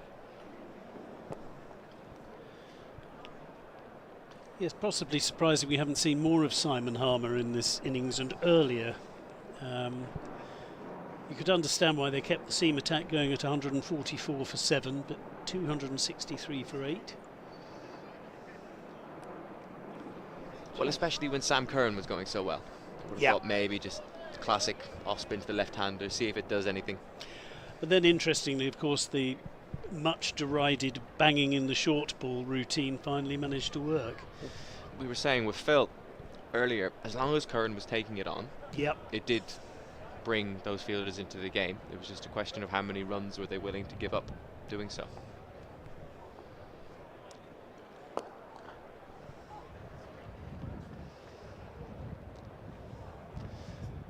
Another single. These two looking increasingly comfortable. Clark has, well, he's slowed down a little. I think his first 30 came off 20-something deliveries, but 54 from 64. It's still a terrific effort. Back-to-back half centuries, as Phil was saying. Oh, and is that out? It's a wicket. Harmer has struck. I put the commentator's curse on Jordan Clark. Many apologies. Dean Elgar, well, he took one absolute blinder. This one was slightly more juggly, but he got there in the end. Yeah, that's another good catch. On the back foot, whenever playing a cut shot off a spinner, those ones go quickly. Oh, and he did just enough to parry it, didn't he? That's very hard to take first time, and he just got him in the rib cage, did it, and popped up. That is, when you watch that in real time, as we just seen, that you're absolutely right, you spotted it. It's a terrific catch. But he's cross with himself, Jordan Clark. He'd done the hard work, but he has turned round his team's fortunes. When he came out, they trailed by more than 50. Now they're 48 runs ahead. That could prove to be a match-winning contribution and match-winning partnership with Sam Curran, depending on how Essex go. If and when they get a bat soon enough. We have said a few times it's brightening it up. Maybe that aids them as the afternoon progresses, but this should be fun. It's always fun when Dan Worrell comes out to bat. Yeah. A few shots likely to be played, especially with the off-spinner on. Yes, he doesn't like hanging around terribly much. His format is so far, he has 13 runs at an average of just over 4, so, but we know he's better than that. There's talk of Dan Worrell possibly edging into England thoughts last season, but well, he qualified this year, didn't he? Yeah, I think, well, but hasn't bowled as well. No, he hasn't, and I think Sam Cook deserved a run, and England like to have their categories of seamers, don't they? And in that kind of Anderson replacement or Wokes replacement, pitch it up and swing it, not the quickest. Cook has probably moved to the front of the pecking order in that category, and I think deservedly so. Yep. Well, Simon Harmer now has figures of 1 for 3 in his 4th over, and it does make you wonder again perhaps why he didn't come on earlier. And well, hello and welcome to the game. I think I'll hit your first ball for 6. Well, he did say it was going to be fun. Oh, that is some first ball from Dan Worrell, who has now levelled his he's now equalled his highest score this season with 1 ball. It's brought the lead up past 50 as well. Yes, well spotted. But that is what some shot. Everything was right about it. It wasn't a slog. Used his feet.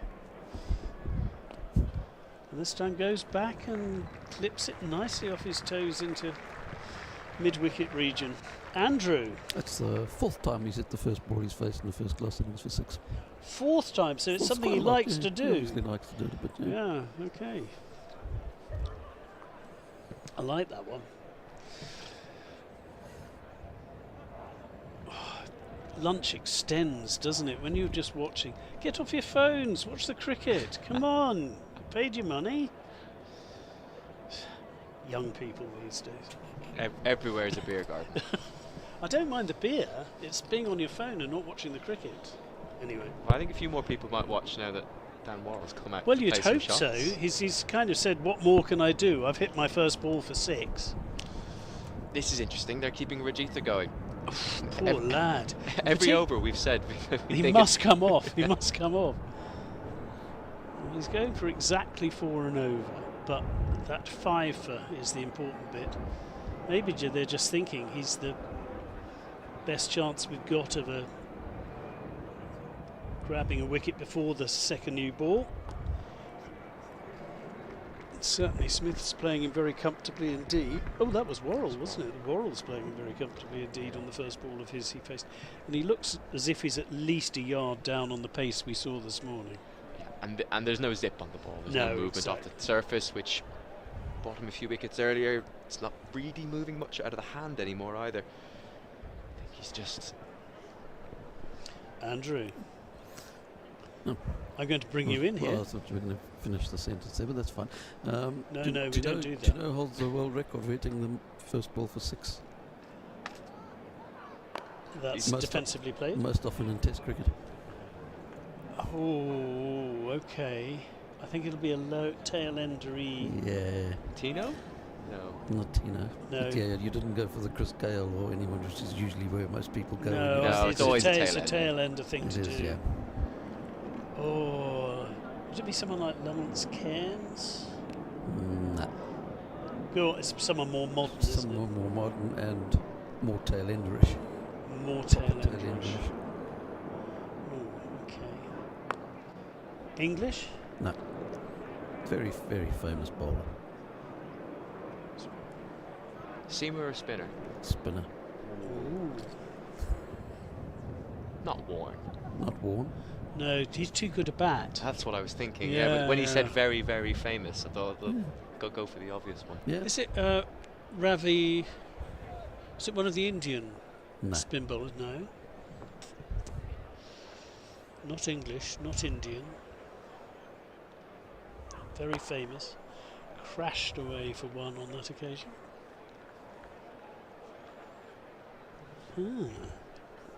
Intriguing.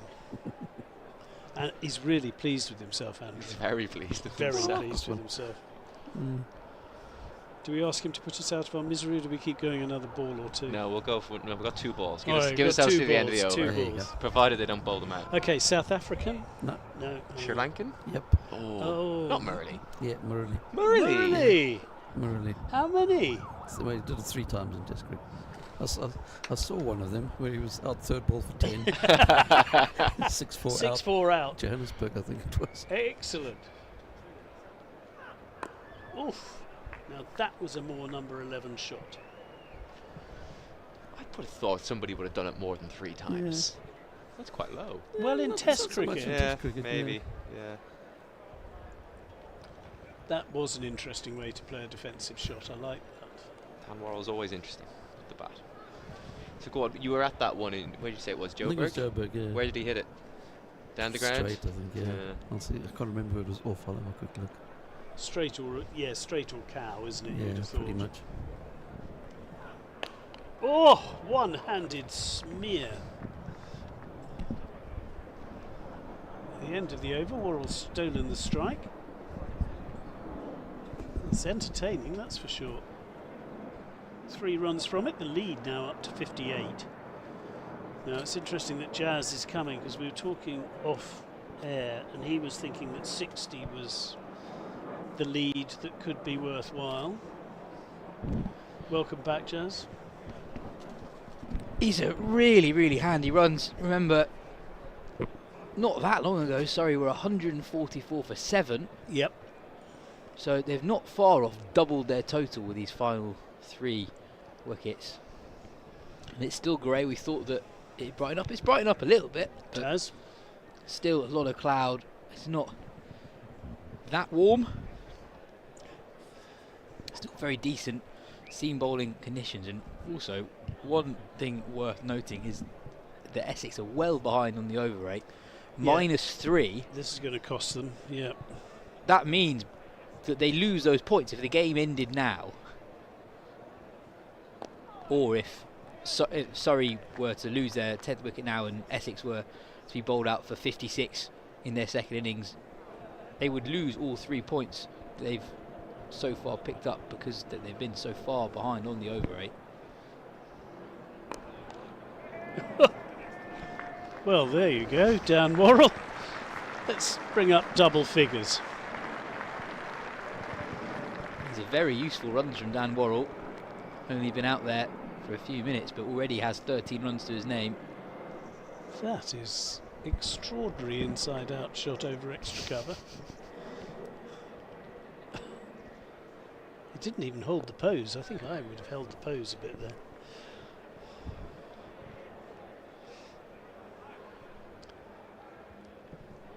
Yeah, Simon Harman obviously spotted this may not be a spinner's wicket. He has taken 1 wicket. Oh, and has he got him? He has. We went back rather than forward, got the edge, and we're all over. 279 all out, but the crucial bit is this lead by 62. And 144 for 7 to 279 all out. That is a terrific effort from the Surrey tail and Sam Curran with his 70. Half century as well from Jordan Clark. And yes, I guess you'd make Surrey favourites now? Yeah, especially we've seen the ball seam throughout the game. Essex bowled so well this morning. They picked up those 4 Surrey wickets early on in the first session, but they beat the bat time and time again. Just looking at the bowling figures, Shane Stater ends with just 1 for 72, but he bowled so well today. Yep. The ball's been nipping around throughout the game, so just watching that wicket again, and it did spin a little bit. It probably shouldn't have gone back, but and nice that someone can enjoy what a 5-wicket. Kaizen Rajita with fantastic 5 wickets, leads the team off, but then comes back and says, well done everybody. But that's a terrific effort from the overseas signing. Yeah, he bowled really well today, finishes with 5 for 87, and that main trio of Essex seamers, Porter, Snater and Rajita, did a lot of work. Porter 19 overs, Snater 20, Rajita 22. Just go through the batting and you can see, Patterson batted well yesterday. Sibley and Curran looked as if they were going to really get things going, but suddenly there was a mid-innings collapse as Sibley went, quickly followed by Folkes, Roy and Overton, and at 144 for 7 things look pretty desperate, but Clark's excellent 54, and shouldn't forget Smith's fine 24 at the end there. And Worrell had fun, hitting the first ball for 6 and another for 4, and 279 isn't a bad total on this wicket from what we've seen. Here are those bowling figures you were talking about, Yas. Yeah, a lot of work by those main 3 seamers, Porter, Snater and Rajita. Simon Harmer brought on towards the end and picked up a couple of quick wickets. Jordan Clark and Dan Worrell both edging to Dean Elgar at first slip. But yeah, a lot of work done by those 3 guys. You could tell that they were tiring towards the end. Surrey did well. It was that Clark and Curran partnership that changed the game. Clark coming in unusually low for him at number 9, scoring 54 off just 66 deliveries. It was that partnership as they were tiring, approaching the lunch break, that changed the game. Yeah, and there we can see that lead 62, and that could be absolutely crucial. Heavy roller out, doing its heavy roller thing. Everyone's getting things ready. You can see as well, we just had the big picture out, and you could see that a couple of the Surrey bowlers were putting themselves through their paces out on one of the net wickets on the side of the ground. But everything being done to set things up for Essex's second innings, and well, they'll have to bat better than they did in the first if they're to put any real pressure on Surrey now, you feel. And talking to the Essex contingent here, a lot of them have been saying we just haven't batted well enough this season. That's been the issue. We saw from that to bowl Surrey out for 279 at home, that's pretty good in the first innings. But if you've only scored 212...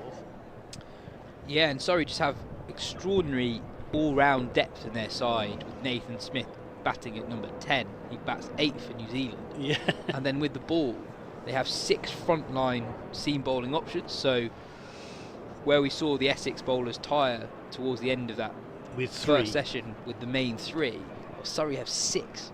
So those guys tend to be bowling when they're more fresh than their Essex counterparts. And that's really shown so far in this game. There's no huge standout score from a Surrey player. The highest score in the match so far is actually Michael Pepper's 75. But that Surrey batting depth has got them to a lead of 62. And it'll be interesting to see how Surrey start with the new ball. Essex got off to a bit of a flyer on the first morning. scored 50 runs in the first half an hour. So those 50 runs, actually, if you look at the state of the game now, were really, really important. And yeah, it was a very good 75 from Pepper to rescue the innings somewhat after the Surrey seamers got into their work around about an hour into play on the first day. But it seems to be a wicket where collapses can happen, or wickets can fall in a cluster. Yeah, 100%. If anything, so far in the game, almost the least eventful passage of play has been with a brand new ball. Yeah, yep. But once the lacquer has come off, we've seen the ball swing consistently throughout both innings. There's a bit of grass on the pitch, so we've seen the ball seaming in both directions as well, and from the brief bit of spin that we saw from Simon Harper, we saw that he can be effective too. So plenty in it for the bowlers, but also it is a pitch on which the batters get full value for their runs. There's good pace, good carry, it's a fast outfield. It's the cliche that the ball almost accelerates as it goes across the cut strips here at the Kia Oval. There's a cliche for a reason. Yep. Well, the skipper's out. Rory Burns has just wandered down the steps, so he's ready to get the troops into action. We're also watching Worrell after the fun and games he had with the bat, doing his day job with the ball, just getting himself ready. Just loosened up. To compare workloads, no Surrey seamer in the first innings bowled more than 14 overs. Whereas the main three Essex seamers all bowled more than 19. Yeah, 61 between the three of them, wasn't it? Something incredible, out of 72 overs. Yeah, and Essex also were only out on the field for 10 more overs than Surrey, so it wasn't as if they were out there as a team for that much longer. Yeah. Yet the workloads are really different. So Surrey will start the Essex second innings with what you'd hope to be a reasonably fresh attack. And the other difference as well is that Surrey have a bigger squad. They have a bigger group of seam bowlers. So you have guys who've just bowled less than the Essex seamers across the season, whereas Essex, obviously Sam Cook is away this week with England, but Porter and Snater, I think Porter has played 7 out of 7 for Essex. Snater, I think, has played 6 out of 7, and since Rajith has joined Essex, he's been an ever-present too. So they've done a lot of bowling in a short space of time. It's a relentless period in the schedule. 7 county fixtures, the first half of the season done and dusted by May 26th. Yep. So a lot of work in the legs of the Essex seamers. We did a good job, but I thought Rajitha bowled really nicely this morning and did a lot of work. He was the one used for the short ball plan to Sam Curran that eventually worked. Interesting to see. Yes, absolutely right. Well, Worrell is doing a lot of practice, and we've got Craig Overton as well crashing in. Jamie. I always get the wrong Overton. So many of them. But it was a very big. He's still wearing a jumper, so it must be a little bit chilly out there. Yeah, quite a few jumpers worn by the Surrey players at the moment. Aussie overseas Curtis Patterson, he's got a long sleeve. Yeah, he'd be freezing. Good to see the crowd have hung around. They're all ready to watch a little bit of the Surrey firepower to see how fast this match is going to move on, and whether Essex can bat with the freedom they enjoyed as the two opening batters come down the steps. But a huge amount, you feel, on the shoulders of Dean Elgar. And the players now making their way out. We're just watching the two Essex openers just get themselves in the right state of mind. Walter's been a really important part of the Essex lineup this season, coming back from injury, averaging more than 50 in the Championship in 2025. It's not a position that he's occupied for much of his first-class career, but he's really made it his own. Essex struggling in his absence. Elgar missed the start of the season too on paternity leave, so Essex haven't really had their first choice opening pair ready and available. And when you add into the mix that Jordan Cox is injured at the moment too, you can see why as a batting unit they've not quite clicked yet in 2025, which perhaps explains their position closer to the bottom than the top of the table. Will be Dan Worrell to get proceedings underway from the Vauxhall end.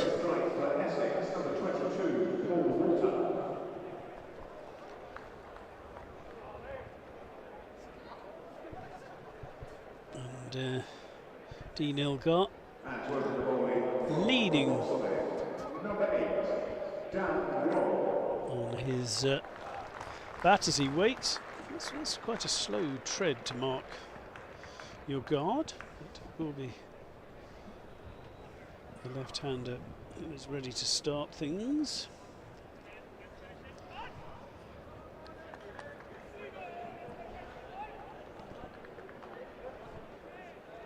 Worrell making sure the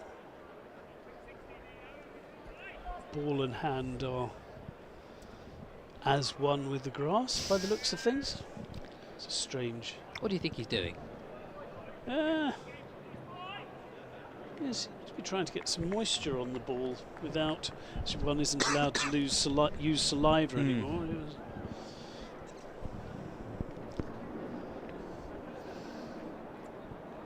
He's going to start around the wicket to Paul Walter. 3 slips, lurking alongside Ben Foakes behind the stumps. Decent delivery, jag back. Walter, though, judged it pretty well. That's Worrell's go-to angle of attack to a left-hander. He's an old-school away swing bowler to a right-hander, and to the left-hander gets the ball to swing into them. Can make it very difficult for batters in terms of working out whether or not they should play a ball, given how much Worrell gets to move it late. Has he strangled him down the leg side? Certainly. Wicketkeeper certainly felt that was the case, Ben Foakes, but bowler didn't look convinced. Just watching the replay now. Did flick off a pad, there was a noise. Yeah. Worrell doesn't look particularly enamoured with the appeal, and it gets turned down. Yeah, Walter was shaking his head straight away. Here we go, yeah, you can see it flick off the knee pad. And that's tickled away nicely, so he does get off the mark this time, Walter. Missed out on the previous ball that was probably there to be clipped round on the leg side, but he gets that one. And at the moment, Worrell bowling to the left-handers. Well, the sunglasses are on, it's brightening up out there. Field change for Dean Elgar. Jamie Overton was at mid-wicket, and he's moving to deep third. Dean Elgar actually scored quite a lot of runs through that region in the first innings, so I think the move perhaps informed by what they saw earlier in the game. Nicely played up to mid-on. Jordan Clark does the fielding. So it is, the sun is threatening to come through, and it's obviously warming up because there are quite a lot of t-shirts now and sunglasses out in the crowd. You need to look like a Blues Brothers convention out there. That is definitely the right word. It has been threatening to come out all day, but it hasn't quite done it yet. It hasn't quite managed it, no, quite. Oh, and that's a beauty. Too good. And wasn't actually held by Ben Foakes anyway. I've never seen him drop the ball before. It's an absolute jaffer from Dan Worrell. Wasn't it? Squaring up. Batter of real high class, and Dean Elgar, former South African captain.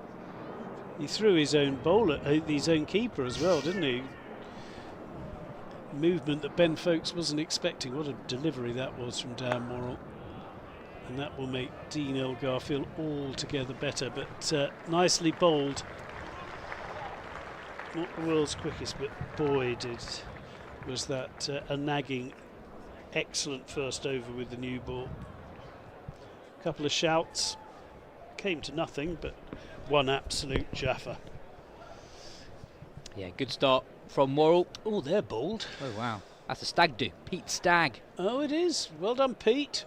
Enjoy your stag. Might not be his first marriage. Maybe there's a son somewhere. But good luck, Pete. This is interesting. Sam Curran given the new ball from the pavilion end. It was Nathan Smith who opened up in the first innings. Curran bowled well though, 2 for 32 from his 9 overs. And he made a difference when he came on. He did. Maybe that is why he has been entrusted, rather than have the 10 overs of help yourself. Sam Curran in with his distinctive run-up. He's right on the money. At his best, Sam Curran is someone who can get the new ball to talk. We were talking earlier about how actually that new ball doesn't often swing as much as you might think it does. And it's only when the lacquer comes off does it move more. So you're looking for bowlers who are able to get a rock to swing through the air. And Worrell's definitely one of those bowlers. Oh, and it's beaten the despairing dive. That is 4 very nice runs. And umpire Rob Bailey just signalling said. Just straying onto leg stump there. It does take a little while sometimes to get. You've got 2 left-handers at the crease just to get your length and line right, but that was pretty much leg stump half volley and was tucked away as is properly done by Walter.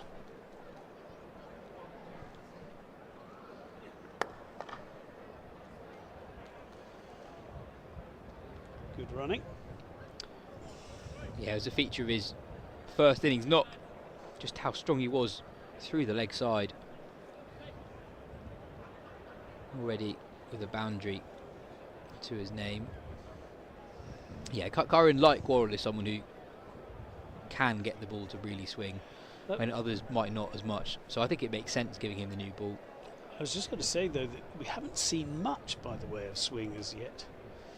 Now next the ball's going to hoop round the door. But at the moment it's not doing a huge amount. That's nicely played. But maybe it will be after 8 to 10 overs, as we saw in the Essex first innings, and indeed the Surrey first innings. It was pretty comfortable early on and then got increasingly uncomfortable.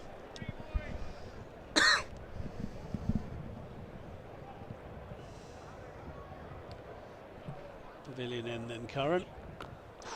He didn't know much about that. Gets away with it. Defended late, very late from Dean Elgar, very nearly chopping the ball back onto his stumps. You can tell by the frantic turn of the head that he wasn't completely sure where that ball went. Oh, well done, Dan Worrell.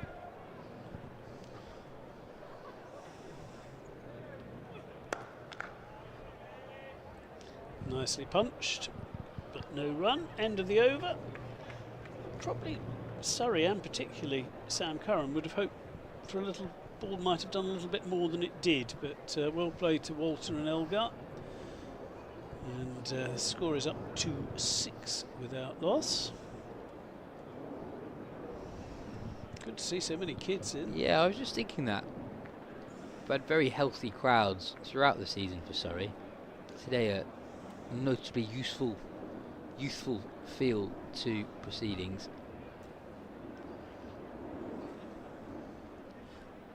Of course, it's half term now as well. Ah, starting from today, or yeah.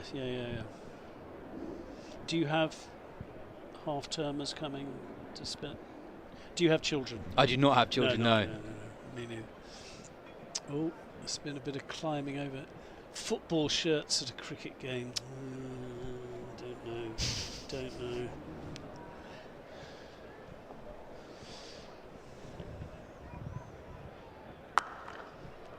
That's a shot. Walter appears to be in the mood. Yeah, sat up quite nicely for him. Slightly short of a length from Dan Worrell. And he's able to punch that well in front of square on the offside. Yeah, it was just enough width, wasn't there, to bring that shot into play. Worrell looks underwhelmed.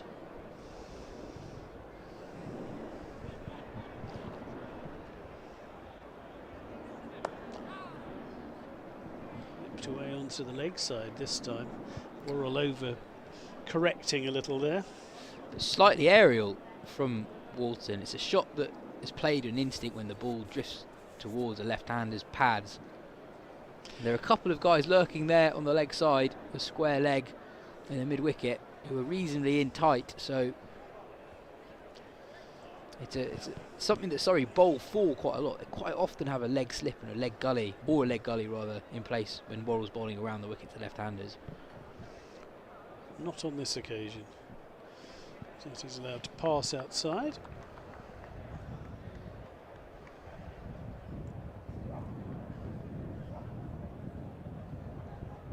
There's interesting stretching going on in the background there.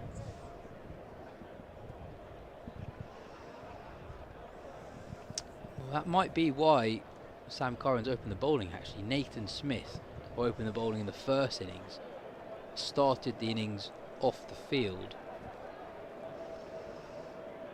Well spotted, yes. That's nicely played. Checks that it's all right to pick it up. Dean Elgar still waiting for his first run. Smith ended the innings 24 not out, so it might have been that he needed a few more moments to turn things around before opening the bowling. Yeah, Jordan Clark was later out than a lot of these other teammates as well, understandably, after his heroics with the bat. And Elgar forced into hurrying the shot a little there. Nicely pitched up. And that's the end of a tidy over from Worrell. And there we go. T20 cricket at the Kia Oval. Make sure you take a note of some of those fixtures. A lot of double headers as well, so you can watch the women's T20 and the men's T20. Surrey women through to finals day of the first of the two T20 competitions in the women's game this season. They're at Taunton on Monday for a semi-final and a final.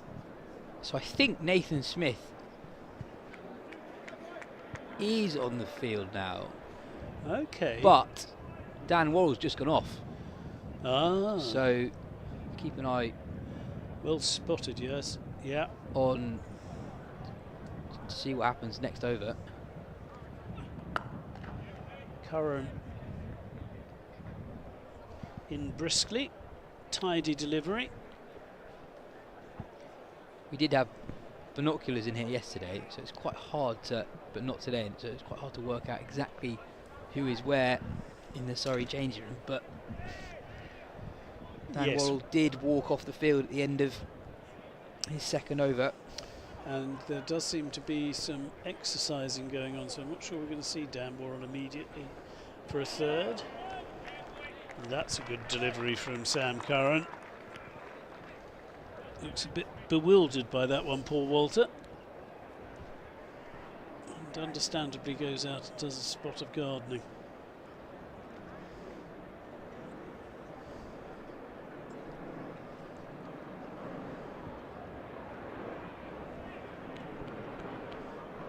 There we go. Curran ready to go again.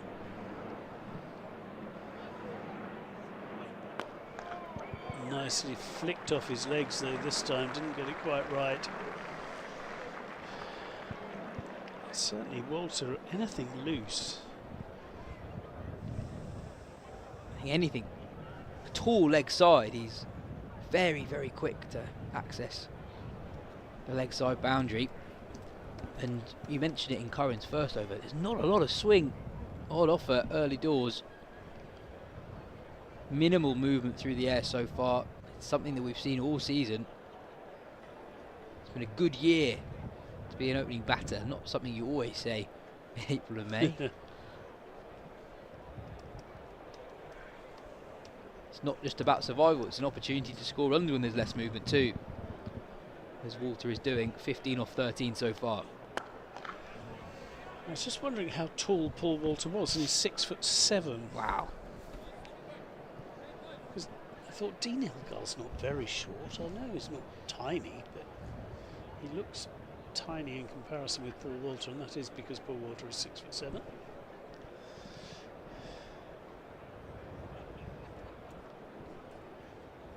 Batting very nicely at the moment.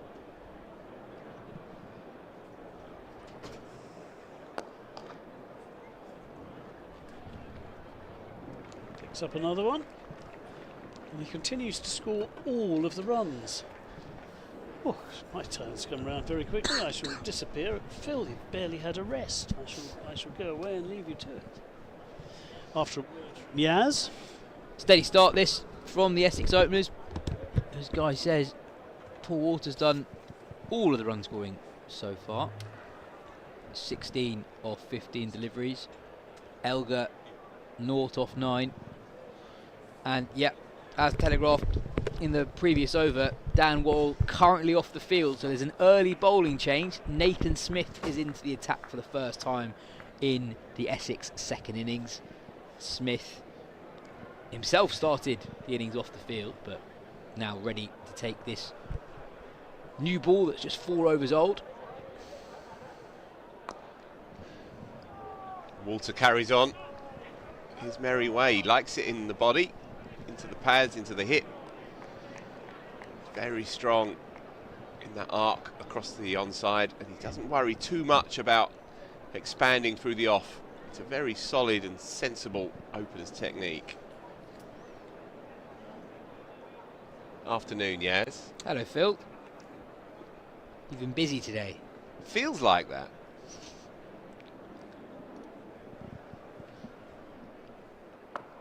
I really enjoyed your lunchtime chat with Graham Gooch, which people on the YouTube can scroll back, I think, on the stream to watch that later on if they so wish. Did I keep my cool? You did. You did keep your cool. Because he makes me feel funny things.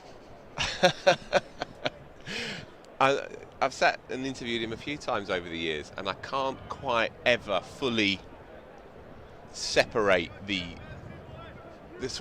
whole encyclopedia of memories that I have with the bloke sitting next to me. Well, and so I'm often just sat there chatting with him, and just thinking, "You're Graham Gooch." Well, this is you're the thing. Graham Gooch. Whenever, which is childish, I know. Whenever a professional or ex-professional is talking about the game, talking about their thought process, you listen, right? You've got something to learn. They know more about cricket than you do. But when Graham Gooch, who has literally scored more professional runs than anyone who's ever played this game, is talking about batting, you listen. I reckon if Jack Hobbs had played a bit of white ball, then he might have challenged him. But as it is, as you say, maybe our maestro can pluck out a number of professional runs that Graham Gooch compiled across all the formats. And dare I ask where that might stand in the all-time list? Now there is a question. Nathan Smith in again, short punched gorgeously. Good player. It's a really good player, and I think Surrey are finding for the second time in the game, when the ball is brand new, it is difficult to get it talking. They've not found a lot of movement through the air or off the pitch with this brand new ball, and for the second time in the game, Essex are off to a bit of a fly at 22 for outlaws, going at nearly 5 runs and over, with one particularly short side of the ground. I think all but one of the boundaries so far have gone to that side. Again, timed beautifully. And this was, as Yas alludes to, a feature of their rollicking partnership on the first morning. I think they brought up 50 inside 32 minutes. Yeah. They were up for 200 for naught at lunch at one point, as Norcross said, and everything they went after came right out of the screws until Sam Curran came on and picked up Dean Elgar, and then it was a different story. But for that half-hour period, the two of them, like Lara and Frank Woolley and Carnett, were bold. Quick one, that. Walter's game is in good order. Another one rolls past, 22 for no loss, and so that deficit, 40. Tantalising, really. I feel if Essex go well over the next hour or so, then that deficit ceases to matter too much. It was just within reach, wasn't it? You felt like they needed to get those 2 wickets at the end when they did. At one point it looked like Clark and Smith were potentially going to take it away from Essex. It's just within reach. Curran to continue. Interesting that he was given the newie.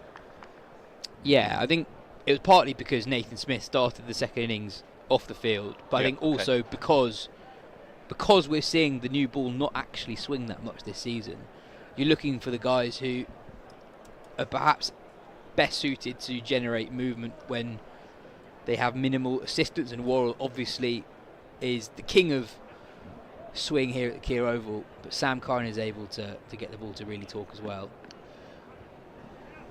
So Daniel Worrell is off the park. I believe so. He went off at the end of his second over. I haven't seen him return to the field just yet. Try and get some information for you as soon as we can. Making his way back into the side, of course, after a few weeks off with injury, and we hope to see him again this afternoon.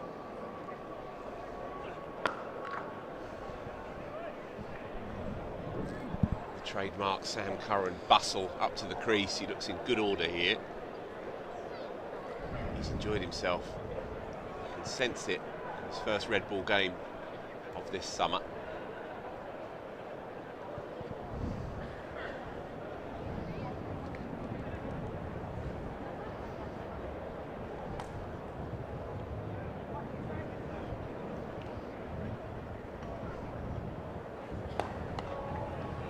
Played by Dean Elgar, because he was just waiting for that swing, wasn't he? And he didn't overcommit to it. Just steered into the covers, just for his second single of his innings. Went off like the clappers on the first morning. Dean Elgar, a more circumspect approach so far in this. On your conversation with Gooch, I find him most interesting on, I suppose, the mindset of batting. Yeah. That distinction between scoring hundreds and making hundreds when it's difficult. And yeah, more so than anyone, really, you really listen when Gooch is talking about batting. In many ways, the godfather of English batting. Not just for what he did as a player, but also he would have been involved with a lot of... He was England's batting coach for a really long time, wasn't he? Yeah, he was, and he actually referenced the Ashes of 2010-11. He was batting coach on that trip.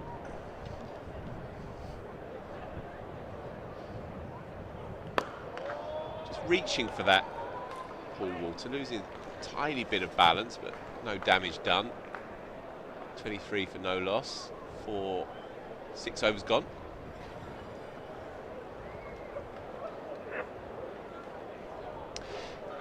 Yeah, he's one of the great links in the chain. He mentions Boycott. He mentions Cook, of course, who is his and was his prodigy. He mentions Joe Root, who he coached as a young player. He joins that chain running from post-war Boycott. A wild swish, in truth, by Dean Elgar, and he loses all shape. Which made his debut, of course, in 75, as he says. 2 zeros in his name, 2 zeros in his first outing. Maestro, do we have a number?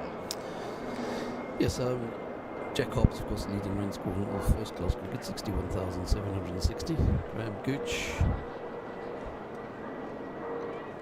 Oh, that's kept low. Nathan Smith has hit a good length here. Yes, so Jack Hobbs, 61,760. Graham Gooch, 44,846 first-class runs, and the record run scorer in this day limited overs games, one-day games, was 22,211. So his total is 67,057 in all professional games. Well batted. There's one other guy ahead of Hobbs when you add in the one-days and a few T20s. Skewed from the outside edge down to deep third for a single. Let's just try and contextualise 67,000 professional runs. When you think that if you can drum up 1,500 runs a summer, then you've had a really good year.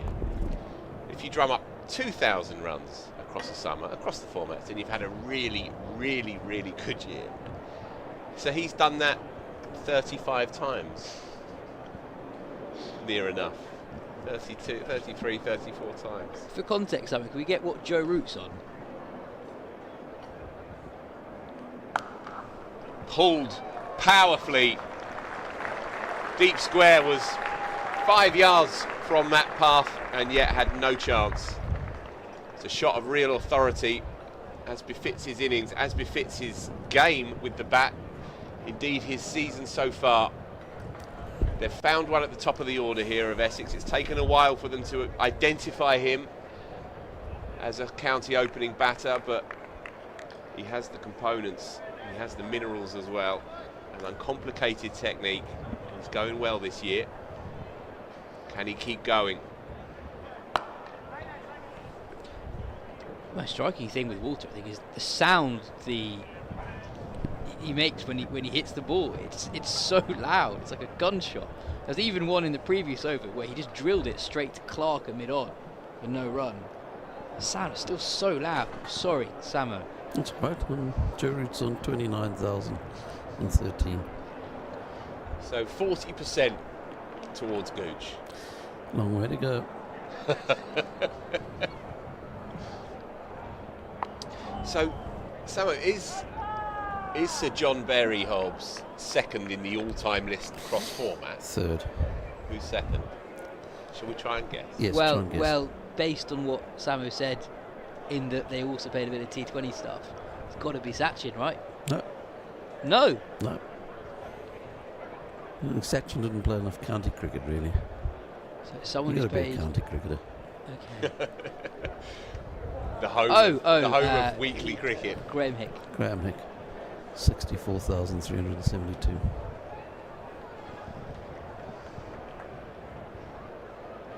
Tendulkar's just over 50,000.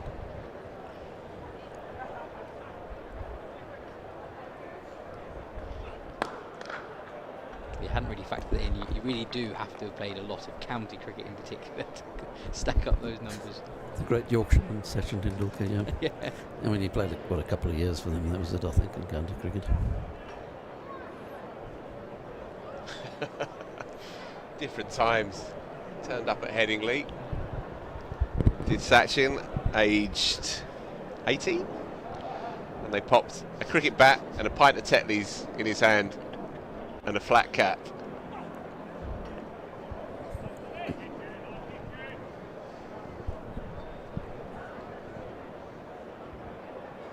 $67,000 runs. You'll like this, yes. On Sachin at Yorkshire, there is some YouTube footage Yes. of a B&H game between Lancashire and Yorkshire on ITV with Clive Tildesley. Kept low again.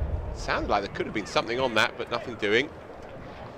Just further evidence of a bit of uneven up and down here. Thankfully for Essex's openers,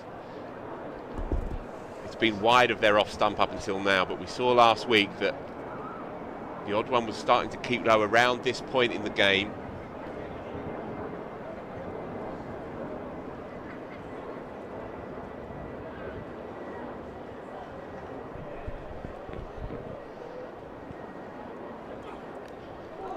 On the bounce to Dominic Sibley.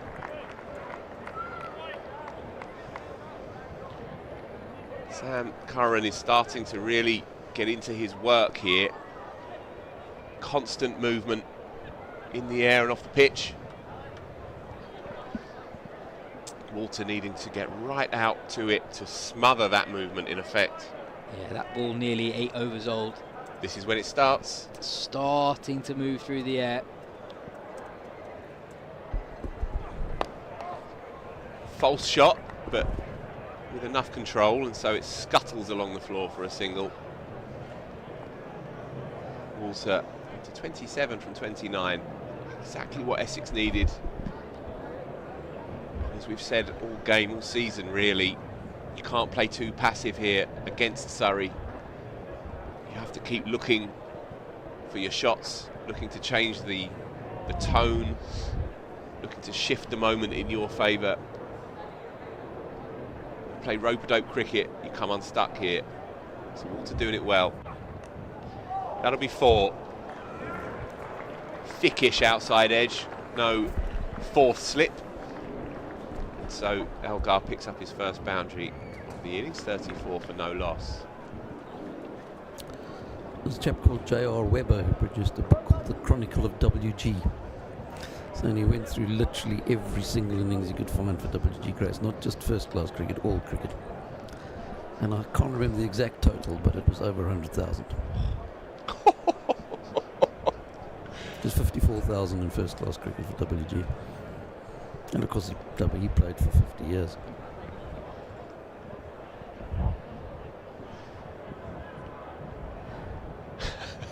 That's just a ridiculous amount of cricket, let alone runs.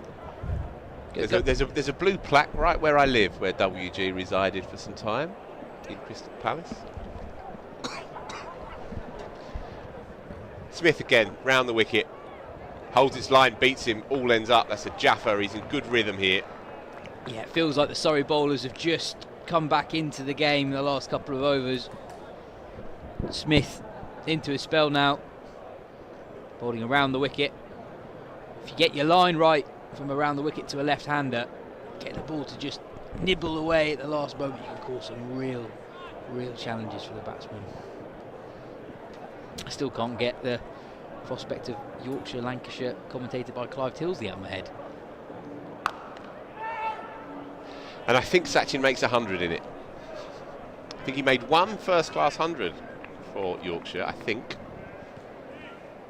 And if memory serves, 100 in, I was going to say white ball cricket, but of course it wasn't. It was red ball by another format.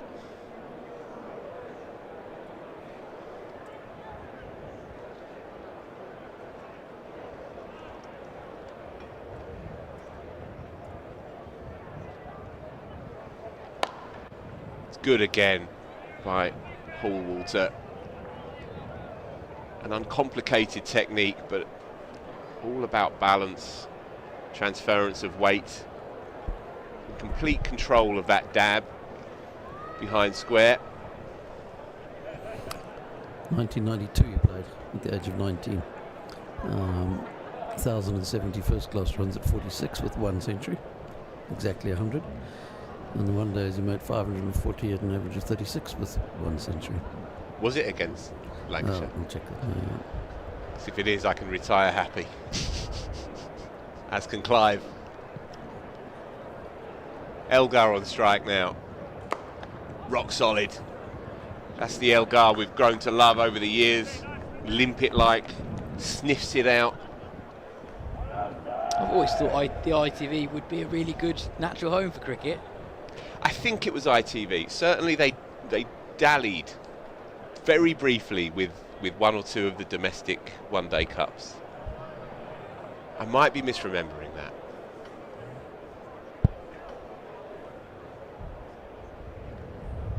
That's not one for you, Maestro. Was it against Lancs? Yes, 107 of 73 balls in one day. And he's got a championship 100, exactly 100 against Durham. But yes, no, I don't have lists of which TV companies covered which games on the database, unfortunately. Got to up your game. 35 for no loss here. One delivery to come of the 9th over. Nathan Smith just shifting his field a touch, bringing long leg in 5. Perhaps playing on the Elgar here. And that climbs at him and he has to jump up, get the hands high in order to throttle that to the floor. If you just looked at Sechen's Yorkshire career and nothing else, you might go, well, this bloke was quite good. 19-year-old scoring all those runs. I wonder what happened to him. He didn't play again after he was 19. I like the idea of there being a hardcore Yorkshire fan who just didn't pay attention to anything else. There probably is at least one or two. Where's he gone? Yeah.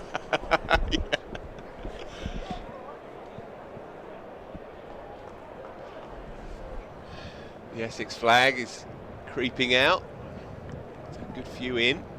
It's a lovely atmosphere here again on this Saturday afternoon. That is close, very close. Concerted appeal. Rob Bailey says no. On first glance, I thought that was devilishly close, Yas. Yeah, I first up thought it was a very, very good shout from Curran. Have a look at the replay here.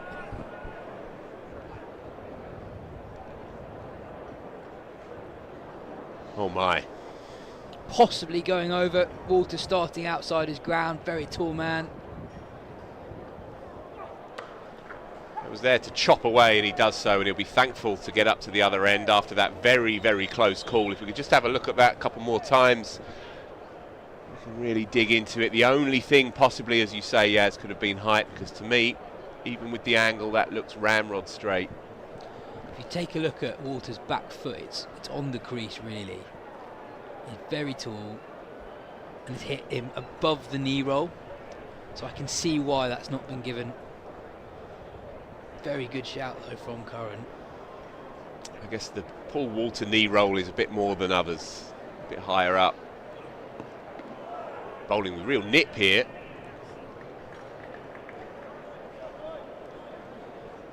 Been impressive, looks fit, looks strong.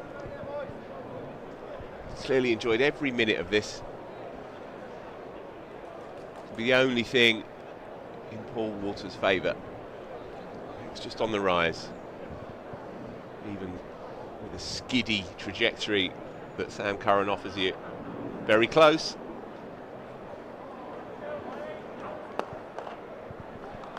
There's a hit-me delivery, however, just slightly losing his line and length.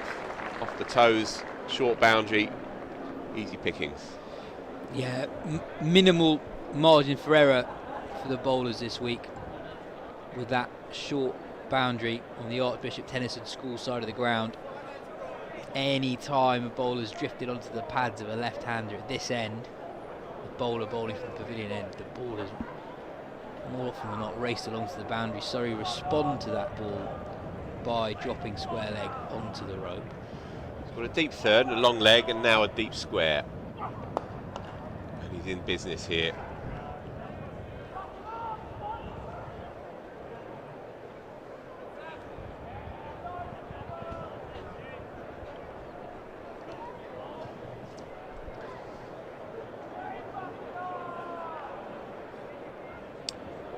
But weirdly, I think the short boundary brings LBW into play because I think the left-handers are so eager to target that side of the ground. Looked at that replay of the Elgar boundary. It wasn't actually that leg side from Curran.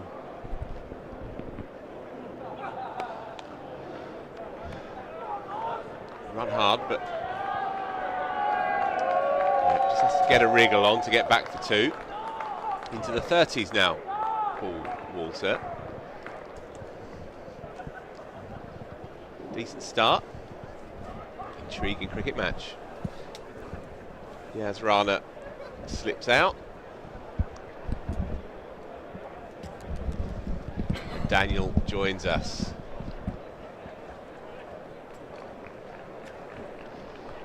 Hello. Impressions of the game, Daniel? I don't do impressions, which is also a lie. I mean, you were doing one 5 minutes ago.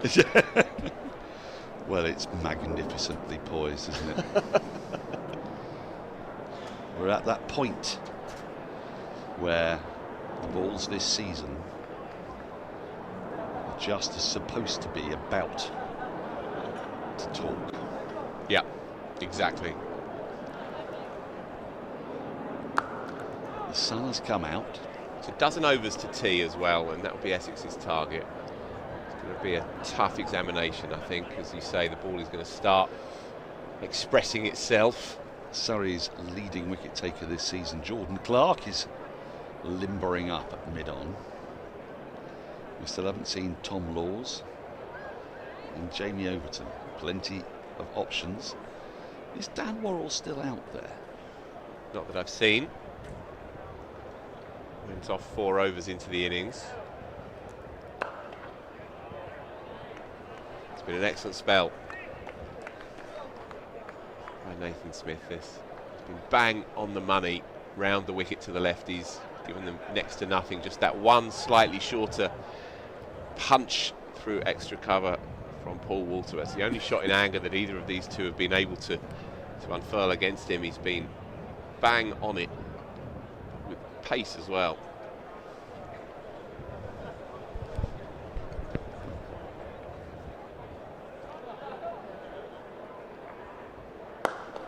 There is that hit me ball, however, just angled into Dean Elgar's pads, and that is his area. Doesn't really try to hit it, just drops the bat on it and lets the pace do the rest.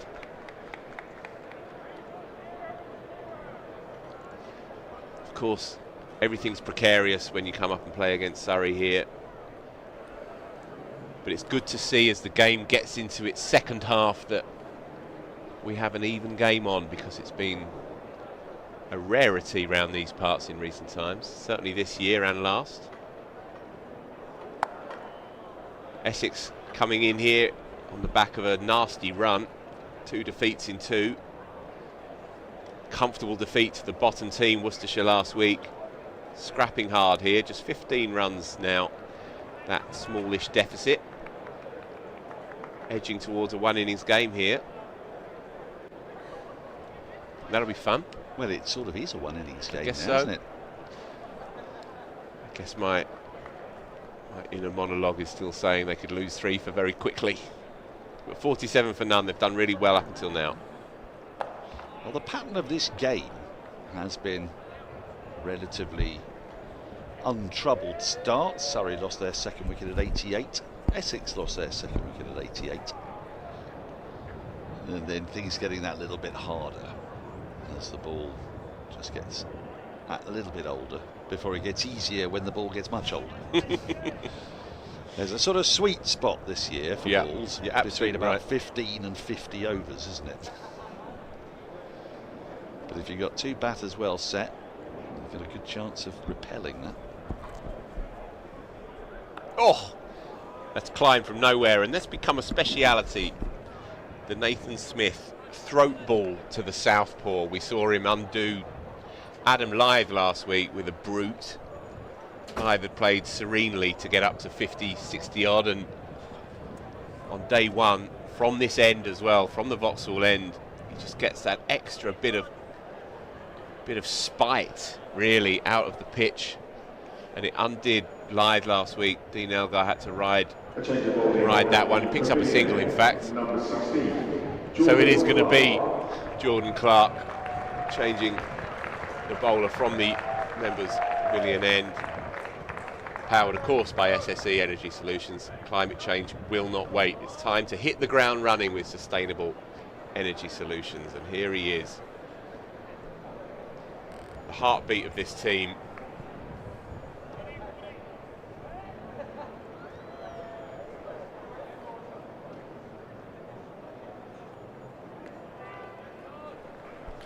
So conventional field, 3 slips, no gully, which is the trend these days. Bit of cover down at deep third. And round the wicket he comes, which is his angle. Very, very rarely see him at all go over the wicket to the left-handers now. He doesn't need to, because he stands that seam up proud and hits it against the angle. But even he must be feeling a little leggy. It's played every game of Surrey's season so far. He's the only seamer who's done that, isn't he? Yep. Yeah. Plays every week. It's perishable. And he bowls more balls than anybody as well. So, look, he's a fine athlete, big strong man. But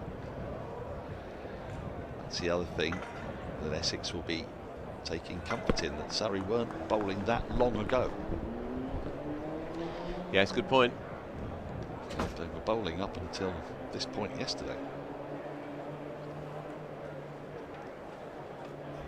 I've got your news hot off the press if you want it.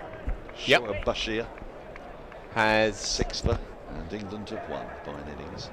Oh, that's really good for him. Some quality dismissals in that as well, I've got to say. A couple of nicely flighted ones.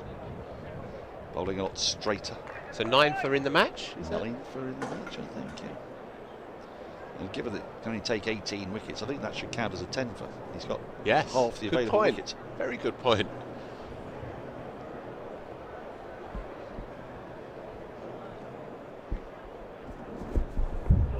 Oh, that's a good leave, that. There was briefly a moment yesterday at Trent Bridge when we had the prospect of one of the greatest things ever in the history of cricket. Oh, you'll like this. Yes. Sam Cooke, yes. Shirt number 86, yes. Bowling to Brian Bennett, shirt number 86. Yes. Bennett's on 84, yes. Off 84. Yes. If the next 2 balls had gone 2 wicket,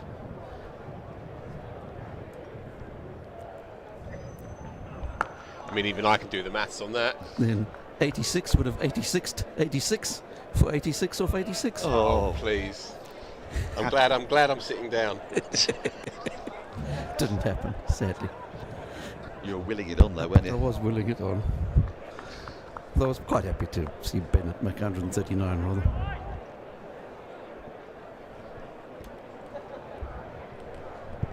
Yes, so Dan Worrell is out there. He's just in front of square. It's a very square mid-wicket.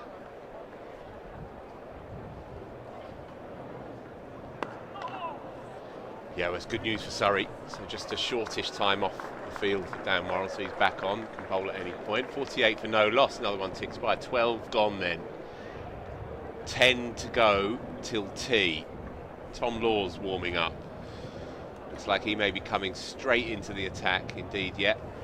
So it'll be another SSE Energy Solutions bowler change. Get more for less, optimise your operations with energy efficient solutions. Tom Laws is enjoying himself in this side. He was very good last week. He was very good on day 1 here as well. More for less is what we're all after, isn't it, Phil? That's the nature of our industry, isn't it? That's what Yes. we do. Yes. So he's going to start as per round the wicket again. It's actually quite unusual to see Jamie Porter stick to over the wicket against the left-hander Rory Burns last night. It's become out of vogue really for seamers. This angle is now the prevailing one.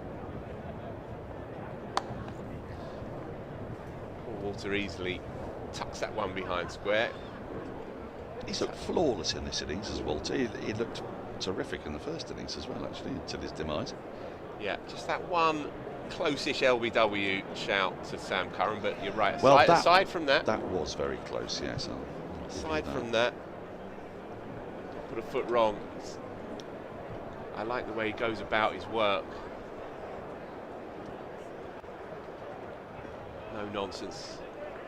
I've got a lugubrious kind of gait about him. Yeah. No histrionics. No ostentatious shadow batting after that. Just sits on his back. Keeps out the good ones and has a whack at the bad ones. And what a tiny bat it looks next to him. It does, doesn't it? Yeah, very popular figure in the dressing room as well.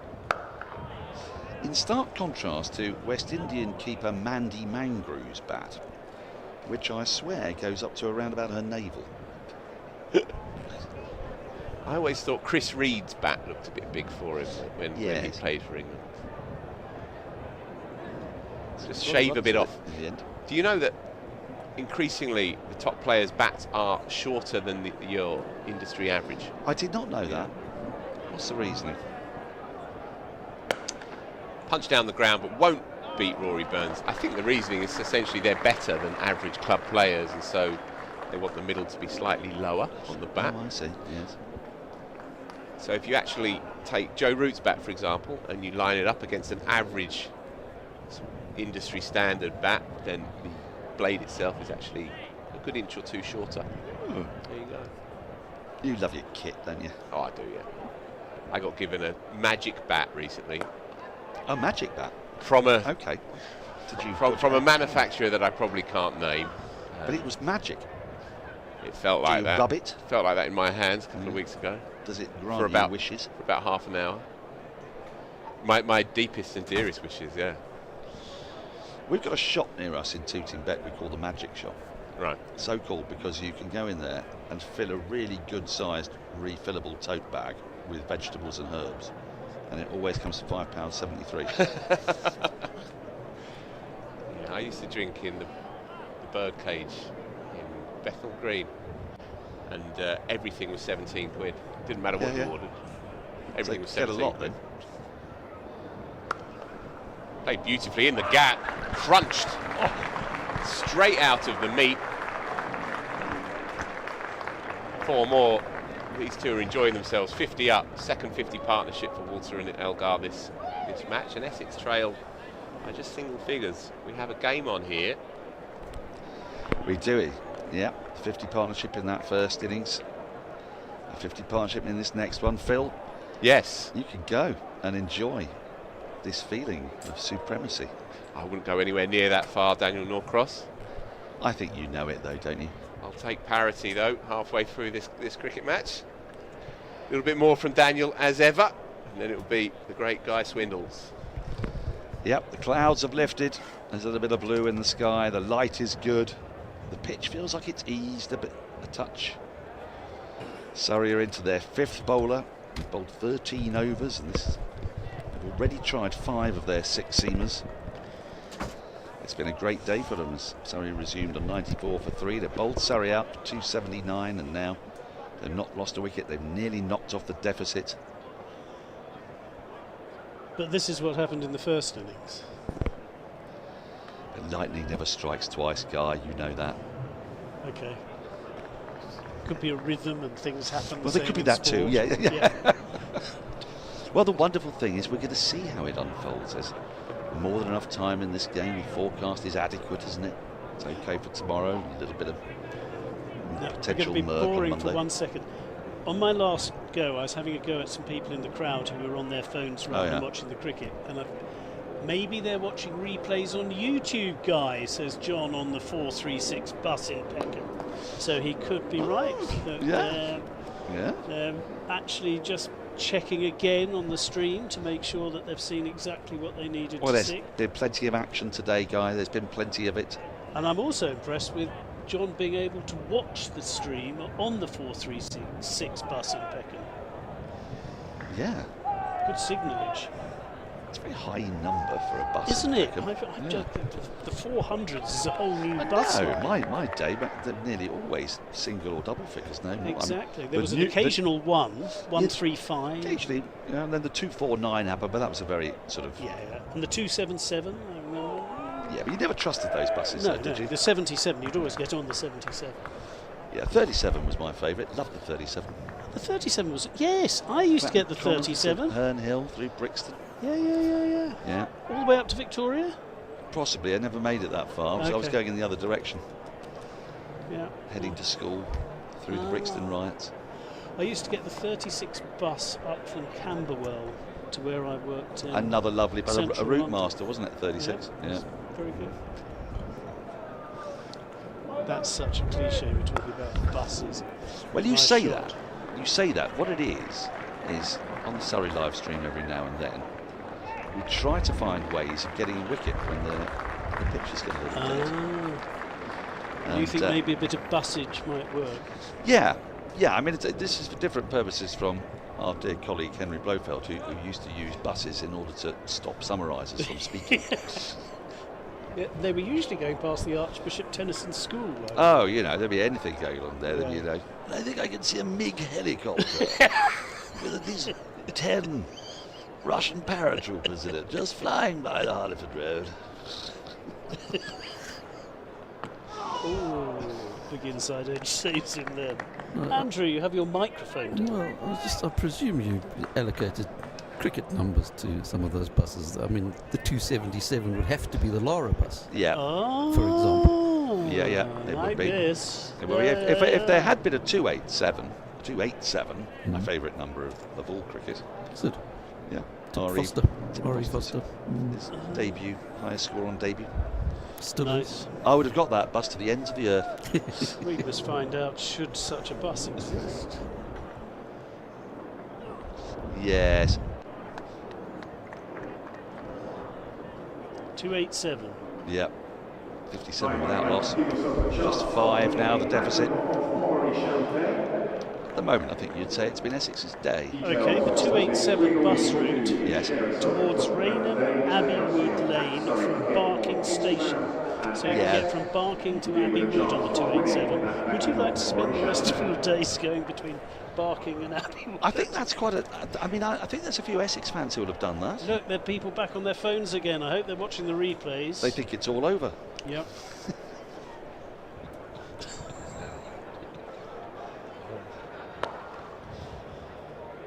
There's a number of different minds there, Dean Elgar, when he played that shot, I would suggest. Yes, there was a... Oh, Pimm's. Pimm's jug. Huge jug. That's a good Saturday jug of Pimm's, that, isn't it? Yeah, just had a couple of cleansing ales and you're ready to move on to the Pimm's. Yeah. That evening was going to go well.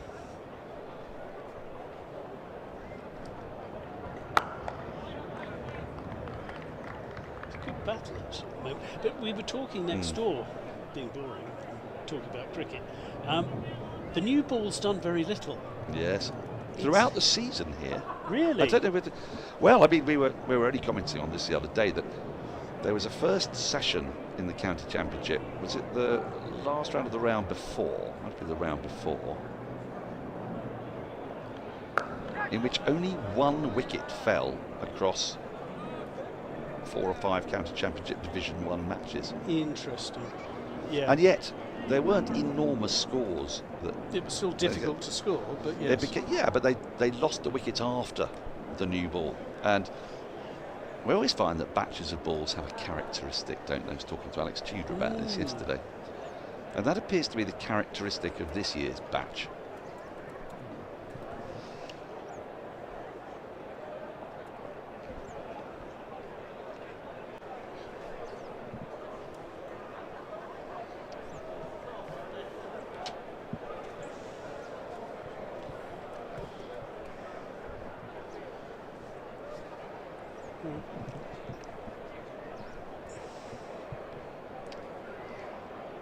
It's interesting times at the moment then. Dean Elgar happily to play the second role at the moment, just making sure he stays there. And he tickles that one through for a run up to third now. Well, since we're talking about left-handed openers, I've got here a signed shirt, signed by Surrey's captain and left-handed opener Rory Burns. And you can win this signed shirt. Celebrating the Onye Festival of Red Ball Cricket, the club's 180th anniversary, Surrey have designed this special one-off shirt. Scan this code or visit redball.fem.bid-.com. So, these shirts, you scan that code. These shirts have been signed by Gareth Batty, Alex Stewart and the players in this week's match day squad, and are being auctioned off online until Tuesday night to support the Surrey Cricket Foundation. To place a bid on any of the shirts, zap that QR code on your screen or look for the link on Surrey social media channels and place your bid. And there you can see 1845, it says here. Every year down the side here as well, the county championship has been won by Surrey. Oh, let's It's read a few of them out. Shirt. Let's read a few of them out. Some of your favourite years ever, aren't they, Dan? Well, they are actually. 1957 is my favourite year. Were you born then? Well, Sorry. No, 1957. Well, it was the first year of Test match special. Ah, okay. 1957. That is a good year. And it started with a bang. Peter Loader got a hat trick, and it took years before England got another hat trick after that. You can see here all the years that Surrey have won, and there have been a lot of years that Surrey have won. They have, haven't they? In fact, they've won more times since the Second World War than any other county. Are you listening, Yorkshire? Yes. Sorry, the whole scene's gone ill now, hasn't it? I'm just now trolling Yorkshire. Absolutely fine. Starts with 1890 and the three-peat, 1890, 91, 92. Then in 94, 95, Surrey winning 5 of the first 6 championships. Like the war year, no, had a poor time between the First World War and the Second World War, despite Percy Fender and Douglas Jardine and Jack Hobbs doing their very best. Bit of a toothless bowling attack.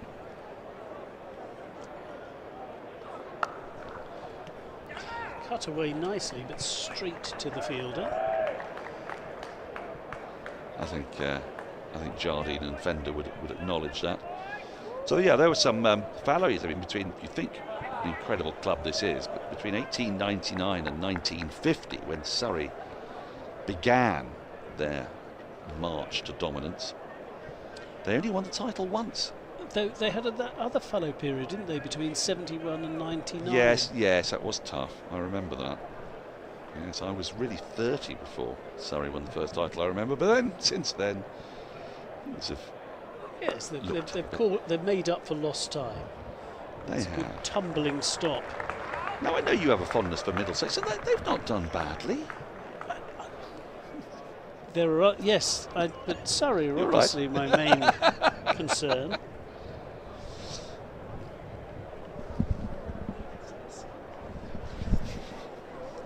You're often to be seen at Lord's. I'm often to be seen north of the river. Absolutely right. Well, it's nice to pop in and see how the other new boys in town are getting on. Exactly. The Manchester City. They wish. In again. Oh, flicked beautifully away. He's taken that pretty much off the stumps. It's a risky shot, but he's played really well. We're looking at Sam Curran there. Yeah, this could be worrying.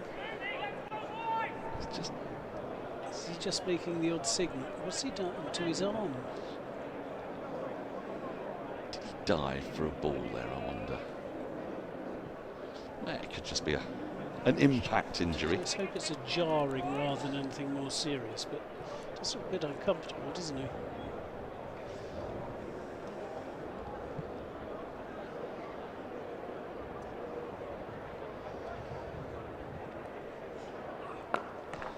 Anyway, I heartily recommend the special anniversary shirt. See, we've got 180 there written down the bottom on the right-hand side. It's fantastic. What's your favourite year, Andrew Sampson, of Surrey's many years of brilliance and dominance? Only obviously your favourite Surrey year. What's your favourite championship winning year? For Surrey? Yeah. I'd have to think about that. I mean, the lovely thing about 1957 is that in the first class season, Tony Locke took over 200 wickets. Yes. Laker took over 150 wickets, I think. Been around then, yes. It's extraordinary to think of, isn't it? Alec Bedser, I think he got over 100 wickets that season. Eric Bedser got 65 or 70. Peter Loader, I think he got over 100 wickets. How many matches how big was the county championship? I think they had 28 games in the championship, I think, but they ended up playing, some of these players played over 30 games because they played for England and they also played against the universities and the like. But even so, I was just trying to tot up how many wickets were available to take. Yes. Well, I mean, Locke's average, I think he took 212 wickets that year at an average of about 11 or 12. It's Double checking this, Andrew. Good. Oh, Curran there. Oh, so the arm seems to be working. That's excellent. Oh. Signing a miniature bat, he signed a ball. Borrowing a pen.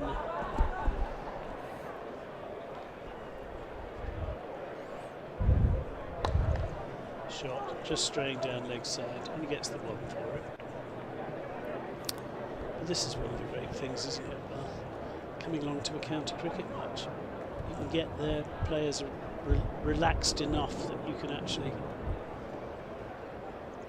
He's having it checked, isn't he? Left arm. Looks like it got a little bit of a graze on it. Doesn't look too bad.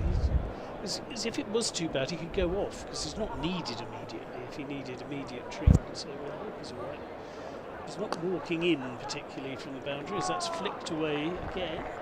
Just the one, just the one. Especially with T coming up and scores a level. So, effectively 0 for 0. Yes, they're a bit better for that than that because they're both in now. So there is that. True. Scores a level. There we go. We're starting all over again. Yes, 1957. So it was 28 games in the championship, and as Dan was saying, obviously other games against universities and West Indies touring team. And there'd be gentlemen move players as well, I suppose, and test trial as well. And all that sort of stuff. Yep. Good old days. Tony Locke, 212 wickets, average of. That is. I want to say 12ish. 12.02, is that close enough? Yeah, I was 12. Yes. He's too good. That's scary. Did Jim Laker take 169 wickets? No, not that yet. So there are people leaving the ground. They're so bored with these stats. He got a fair few though, didn't he? He got over 100. Yeah. No, I'm not bored actually. Neither was the person who was walking up the steps. How can you be bored with 212 wickets at 12.02? The next of those of the Surrey bowlers actually was Loder, who was second highest with 133 at 15.47, followed by Betzer with 131. He had the worst average of the lot at 16.56. Sure. Rubbish. So Laker only got 126 at 15.24, and Eric Betzer got 77 at 15.42. Goodness. That's not bad, is it? It's not bad, yeah. It's not a bad bowling lineup. Now, and they still had Mickey Stewart, Ken Barrington, Peter May batting. Yep. So yeah. It was quite the side. Arthur McIntyre keeping wicket. Do you remember Locke's figures in Test cricket the following year against New Zealand? We'll hear that in a minute, and that's stroked beautifully into that. Will that beat Rory Burns? Well, he's going to drag it in. But they'll get a couple. Do you know, I can't remember the 1958 England-New Zealand series, to my shame. Skipped my radar as well. Oh, yeah, that's a pity. Well, Locke's figures, I mean, people remember Laker especially in 56. Yes. Against New Zealand in 58, Locke took 34 wickets. How many tests? 5 tests. Five tests. That's right. Average, 7.47. Ooh, I say. That's George Loman-esque. Exactly. Joy of uncovered pitches and spinners. Yeah. And a slightly dubious cricket ball. That helped. That's what's a nice piece of fielding. Well, Mr. Overton. That is wonderful from Overton because he's not the. But you wouldn't think he was the most nimble to look at him, but he actually is. He didn't do the fast bowlers, I'm going to be a tree and just fall over and stop it. That was an athlete stop. That really was. It was actually rather graceful. Yes, indeed. Dare one say? Oh, I think one dare. Average of 7. It's all right. Yes. He probably went to about 1.5 and over, did he? Yeah. No, not that much. No. So his strike rate wasn't that high. 1.44 and. Right. Okay. So he was taking a wicket every 5 overs ish. Yes. Yes. Yeah. That's a long time to wait. Although, presumably they were bowling their overs at about 20 an hour, so exactly. He was getting a wicket every half an hour. I was sitting at the test match the last 2 days at Trent Bridge, and sitting in the crowd, you hear the public address announcers and all that. And each day he dutifully announced at the beginning of the day. With the conditions for the day, teams have to bowl 90 overs, play finishes at 6 o'clock, but there's an extra 30 minutes allowed in an attempt to bowl all the overs. And I remember, and I listened to this and I thought, it's a very long time since I've seen anyone attempt to bowl all the overs in a day. I tell you who, and it's county cricket, but Leicestershire, they've got 5 seamers and they rattle along at 16, 17 run overs an hour. They're miles ahead on there. They were +3 and +4, and that's without a spinner. It's extraordinary. And no coincidence, they're top of the table. You can do it. And they're dominating again today, you know. Go on. Yes. Well, they're playing against Lancashire. Many people had tipped at the start of the season to come bouncing straight back up. Having seen them, I'm not sure that's going to happen. Sorry, Lancashire fans. Well, twin hundreds for Rayan Ahmed, 136, yep, batting at number 3, and Lewis Hill, 119, yep, have helped propel Leicestershire I like that. to 300 There and might be a buy if they want one, but they don't. 325 for 5 in reply to Lancashire's somewhat anemic 206. A lead of 119 with 5 wickets left in hand. They're rattling along at just over 4 and over. Rehan Ahmed is really turning into a bat. Isn't he? They've now decided he's a batter who bowls a bit, and he is growing into that role very quickly indeed. It's off the way with a leg spinner, isn't it? Yes. The sheer sort of lack of trust. It is funny because in the same match we were watching Luke Holman for Middlesex, and exactly the same thing is happening to him. He's now batting at 3 and scoring his first 100 and only bowling a bit. So yes, it seems to be the fate of the leg spinning chap who can bat a bit. Yeah. Well, Michael Atherton, we all got very excited about his leggies, didn't we, when he came into the scene? He bowled actually quite a lot, but did he end up with 1 for 282 or something? No, that's JJ Waugh. Is that JJ Waugh? Atherton's got 2 for 307, I think it was. Right. But Nasser Hussain as well. Ooh. Oh. I forget Nasser's bowling times. Yeah, he didn't bowl much in first-class cricket, but the first time I'd heard of Nasser Hussain was before he'd played first-class cricket. There was a report of the schoolboy leggy. Really? The schoolboy leggy Nasser Hussain? But you know, that's the thing, isn't there? There's something mystical about the schoolboy leggy. Yeah, well, because it's everyone the most was romantic. searching for them, weren't they? Yes. For the years that England searched for leg spinners. Now we've got loads, we turn them into bats. You'd send them out on, send people out to search on horseback. Exactly, for the lesser spotted. Oh, that one kept a little bit on the low side. Good take there, folks. Yes, they would go with a small entourage, wearing armour. Did they travel often to What was the standard that they carried? Well, because they were in search of somebody who could master the flipper, it would obviously be a little dolphin. Obviously. A little dolphin rampant.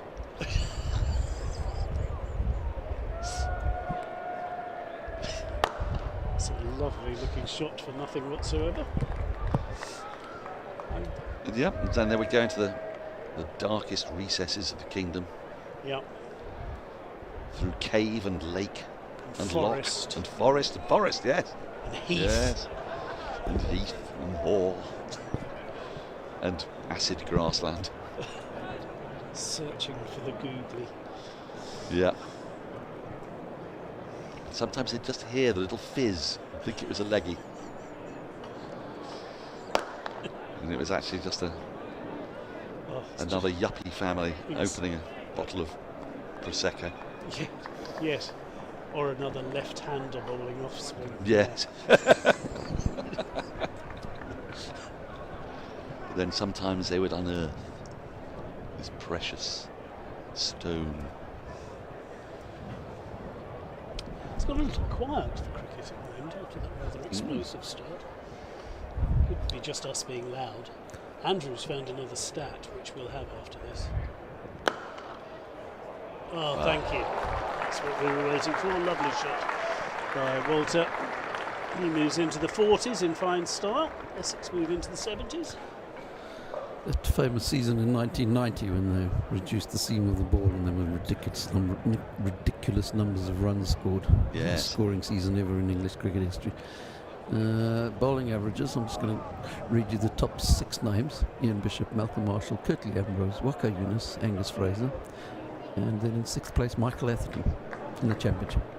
42 wickets at 26.45. Did he really? That's amazing. In 1990, no wonder they thought he was the real deal. Yep. It was a fairly decent names above him on the list. Well, they needed to be that year. And who was 7th? Who did he beat? Neil Foster. So that's I'll put a minimum of 40 wickets in that, obviously, but I mean... Yeah, but he's above Neil Foster, who was bowling for England at the time. Yep. And his son, who isn't a leggy, George Takeri, he again is now becoming a batter again. Scored 2 half centuries in the warm-up match against Zimbabwe. Now it's just got a little gloomier again, hasn't it? With I'm almost wondering whether the lights might play a part before too much. It really has got quite dark. It has, just suddenly, there's some sort of thicker blanket of cloud has descended. It doesn't feel very rain-bearing, but it does feel a bit gloomier. And the ball still isn't doing anything whatsoever. That must be slightly depressing for the bowlers. Well, it isn't, is it? It's just really sort of died a bit. And didn't do much when it was new either. Well, I think Dan Worrell's probably going to be saved until after tea now, because we've only got 1 over from They're each still end. off at the moment. They're still off at the moment. They look rather dramatic like that, though. Well, close up, don't they? You know what they're representing? Go on. The 3 feathers. Surrey's 3 feathers. Oh, yes. Very good. Oh, and the wind's picked up. I just saw the flags blowing.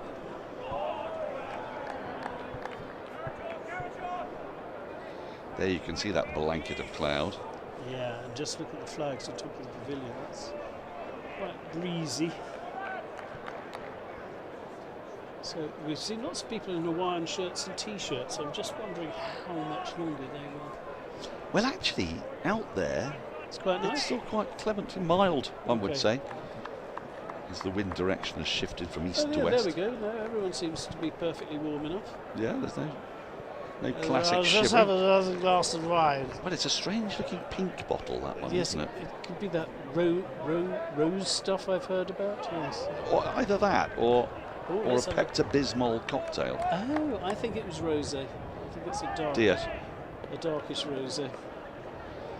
But he's hiding it somewhat. He is now. He knows he's on television. He's told someone he's not having a drink at the Well, we've seen a stag do here already today. Last week there was a stag do of 61 people. This was a smaller one. Yes. Yeah. Well, that one added about 1% to the record crowd that day. Oh, how fantastic! And I wonder what percentage on the bar taking. I suppose it's. Well, I joined them for a little while, and I can assure you it would have been hefty. So it would probably be larger than the 1%. I think so. Yes, they might have punched above their weight. Yes. Well, there was some of football writing's very finest there. Jonathan Wilson of The Guardian is. So whose stag was it? Inverted the pit, Jonathan Wilson. Oh.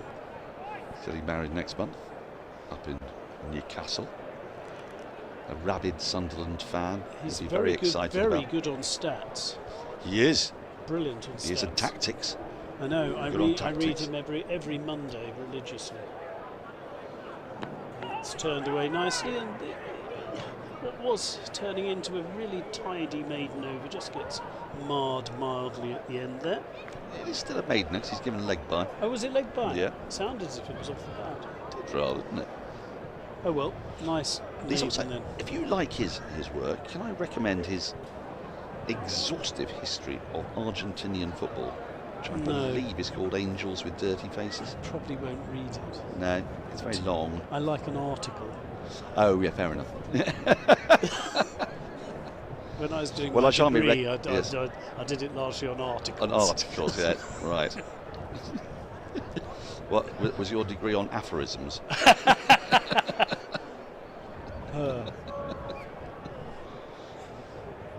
I won't recommend Tim Wigmore's book on Test cricket then.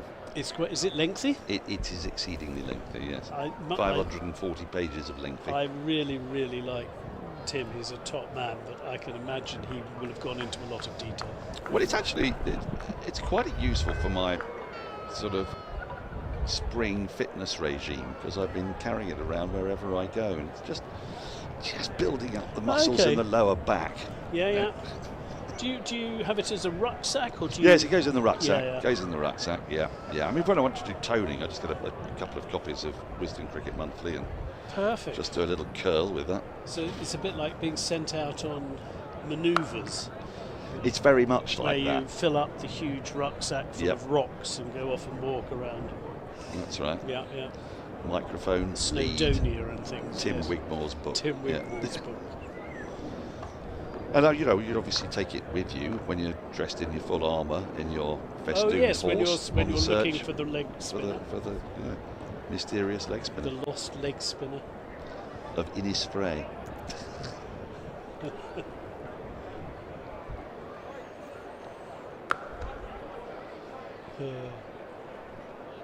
So he's done the history of Test cricket in 540 pages. Doesn't seem like enough, does it? I was just about to say, he's rattling through 5 Test matches a page. Well, that's the thing.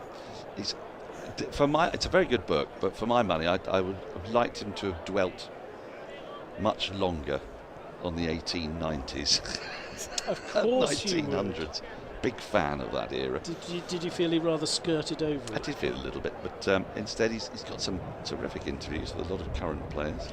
Which would have been harder to try with the 1890s and 1900s, yes, I can see that. Well, it's exhaustive insofar as he does deal with each country and their entry into Test cricket and what were the sort of interesting. Who were the main forces, like your Carders and your Fazal. Is it the Fazal Mahmood, the Pakistan fast bowler. And there's a lovely chapter on the 70s and 80s 4 great all-rounders. Way nicely. He sees them as somewhat anomalous in the history of Test cricket, that they all come together at the same time. All such like the 4 batsmen that we've had. I suppose, yeah. Yes, in a way, yeah. We're obviously talking about Gabaldon, Hadley, Imran, both of them. See that lead? 13 runs, 10 wickets in hand. Yes, quite right. Partnership 75. Rory Burns, you're just feeling is the trying to make something happen stage as well. We've got short mid wickets and almost 2 short mid wickets. Well, we've also got, and this is a very Surrey this year tactic, we've got the leg slipping. Yes. And that has proved relatively fruitful. There's also a catching forward square leg, which you see quite often when Surrey are playing, for the slightly sort of falling over shot by Elgar, flick into the onside.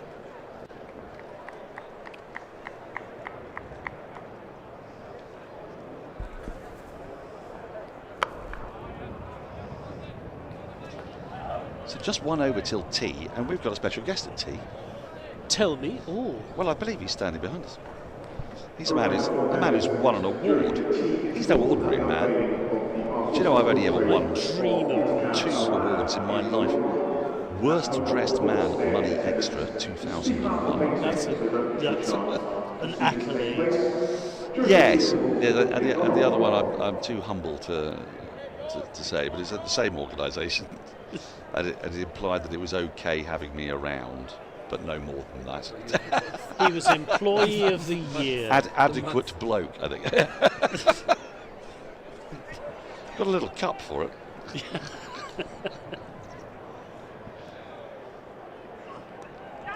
Ooh, that goes very fine. Was that bat or pad? It was bat. That's a nice little glance, isn't it?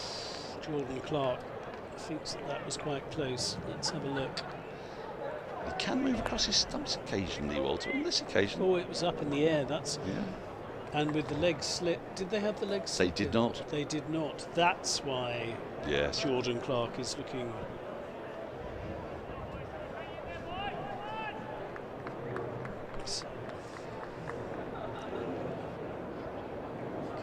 to complete his half-century before tea.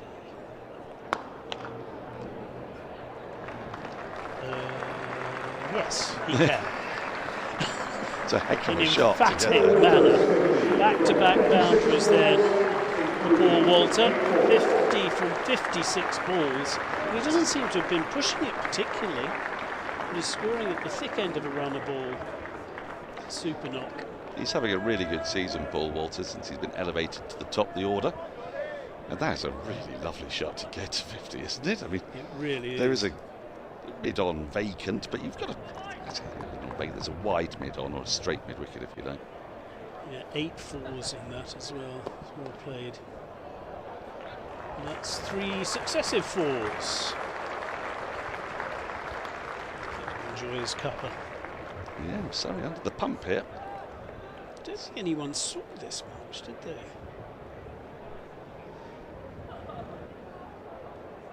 So I don't think it's that Surrey have bowled. That wasn't a great ball, but I don't think they bowled particularly badly. They haven't been given any help much, and these two have just batted well. Well, exactly. We've not seen that kind of movement away off the pitch, have we? That we saw earlier. It could just be. Could be a ball that they don't like. I bet you'll see them agitate for change before long if it's... They've been quite patient with it. I can think of several county captains who would have been asking the umpire to stick it through the old tin round thing before now. And it's got to go through one hole and not through the other, isn't that right? Oh, is that how it works? Yeah, I believe. Of course, we just don't know which hole's which. No. Why it should go through one and not the No, other? if it goes through both, then if it goes through neither. If it goes... Yes. So it goes through both, it shrunk, has it? Or squeezed, I don't know. Yeah. Well, I don't know. I suppose shrunk. Well, good point. I don't know. Anybody would think we were cricket commentators. Yeah, but I don't think either of us are particularly au fait with Well, wear we were and talking tear about of materials. We're not materiologists, are we? We were discussing our limitations as physicists earlier in the day. Big limitations, both of us, yes. I suspect Andrew might have been quite good at physics. He's got the look of a science. He does a bit, doesn't he? No. Oh, no. I think we should ask an umpire about those things that they put the balls through so that we can actually try and vaguely understand. Get to the bottom of it. Get to the bottom of it. Okay, yeah. Yes. Any umpires listening, could you let us know? Yeah, it would be useful to know. It's a nice shot. Oh, and Rory Burns got something on it, which is going to mean that it's 2 rather than 4. Still a rather expensive over at the death there. And that's tea. Yep. Essex have had a really good session. They picked up the last 3 wickets they were hunting for. And despite conceding a lead of 62, they've now gone into the lead by 28 with 32 overs remaining in the day, 2 further days to come. And it's been Elgar and Walter again. They batted really well in the first innings, and Walter has been particularly eye-catching today. I like the way they've batted together. Elgar has said, I'll keep on end going. Walter's played his shots. But we must leave you for a chat with our guest. I'm away. Well, yes, you must. Because it's tea, ladies and gentlemen. And I think we could all do with a bit of tea. And there is a great deal. There's a muffin downstairs, and that's about it. As you see there, the match summary, the game turned on its head. I would actually say that really. It was nip and tuck at the start of the day with Surrey 93 for 3. It felt like bowling conditions, and that's how it proved to be. Wickets from Rajitha, 5.5 centuries for Sam Curran, Jordan Clark, and yesterday Curtis Patterson. There's what's given Surrey a lead of 62, but Essex have wiped it out with this opening partnership of 90, and the game is deliciously poised. Oh my goodness. I've just been triggered by what Dan's wearing. We're joined, I'm delighted to say, by Dan Foreman, who is here for many reasons, one of which I wasn't expecting was to see the badge of our bitter rivals, Streatham and Marlborough Cricket Club, on your chest. Well, good afternoon to you too, Dan. And, what's going on? Pleasure to be here. Yeah, long time Streatham member, player and volunteer down the years. Andy Zaltzman's club. Andy Zaltzman's club. I've played alongside and against Zaltz on a couple of occasions. And yeah, I got to know him and his kids and his wife quite well down the years as well, yeah. But hopefully we can at least agree that we all hate Dulwich Cricket Club in this box this afternoon. Yeah. Well, yes, absolutely. Yeah. One's enemy's enemy is one's friend and all that. Dan, welcome. Thank you. To the Surrey live stream. Now, you're here because you've won an award. Tell us about the award. Well, it was, for me, incredibly special honour, as I was lucky enough this year to win the Wisden Cricket Writing Award.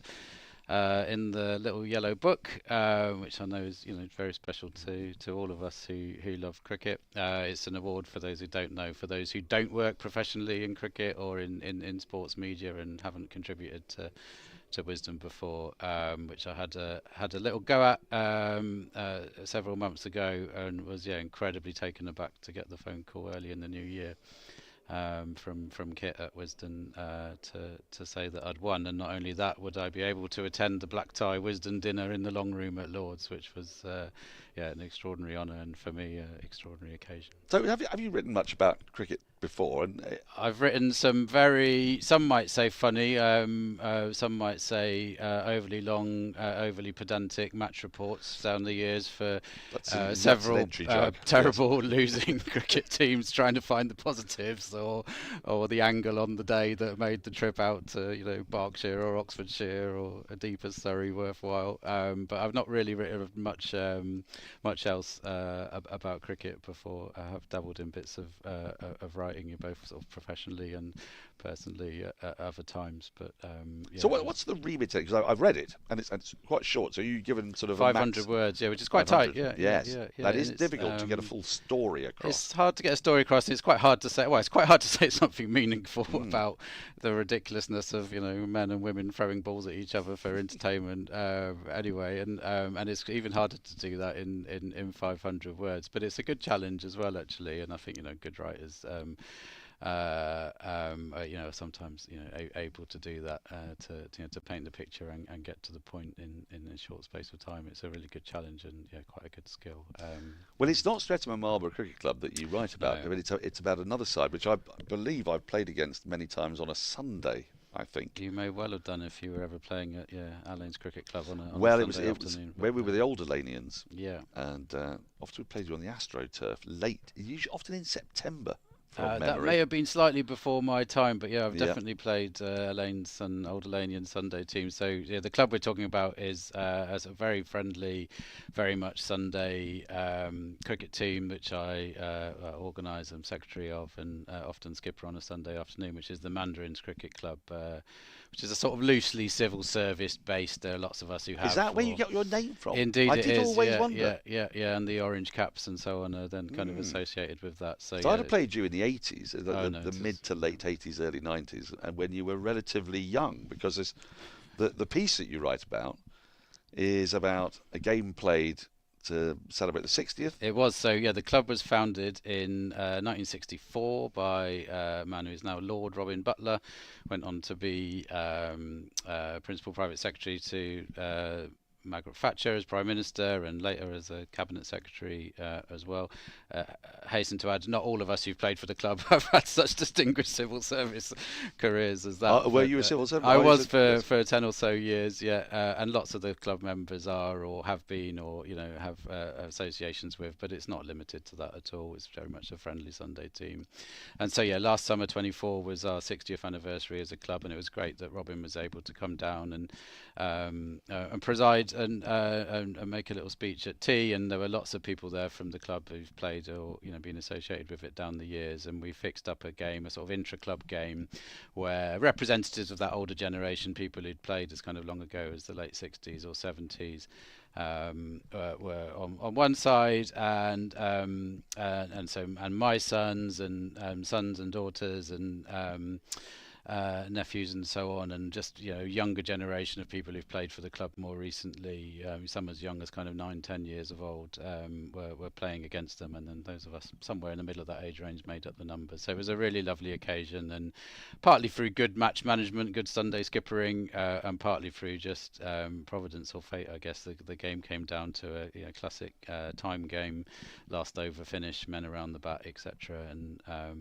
that was the kind of the setting for the piece I wrote for Wisden. So I wanted to say something about the history of the club and the kind of meaning of that game, and the passing it on from one generation to another, and so that was the kind of backdrop of it, and I suppose the point of the piece was to celebrate the club, but to say something about how these things are kind of passed on from one to the other, and as much better writers than me have talked about, being custodians of these things for a short while. You managed to sort of evoke Alan Bennett right at the beginning, and then it turns out that it's Michael Atherton evoking Alan Bennett, evoking extraordinary Jimmy coincidence, Anderson. Dan. Extraordinary coincidence, Dan, because we had this game on the Sunday afternoon, and as I regularly do when the cricket season's on, read Affa's piece in the Times on the Monday morning, and honestly, it was struck by he could have been writing about the game that we had in Rochester in Kent that day, but he was talking about Jimmy Anderson and the longevity of his career, and the fact that he was now playing with guys who were kind of get close to 20 years younger than him, and passing on something of what he'd learned about cricket and Test match cricket from the older generations that he would have played with at the start of his career. And he quoted Alan Bennett's History Boys, and that's where the title of the piece comes from. And yeah, it was just an incredibly striking coincidence, but seemed to be, our incredibly low level form of the game that we play on a Sunday, and Jimmy's incredibly high, unsurpassed achievements as a Test match cricketer. He seemed to be making the same sort of point, and wanted to get a bit of that across as well.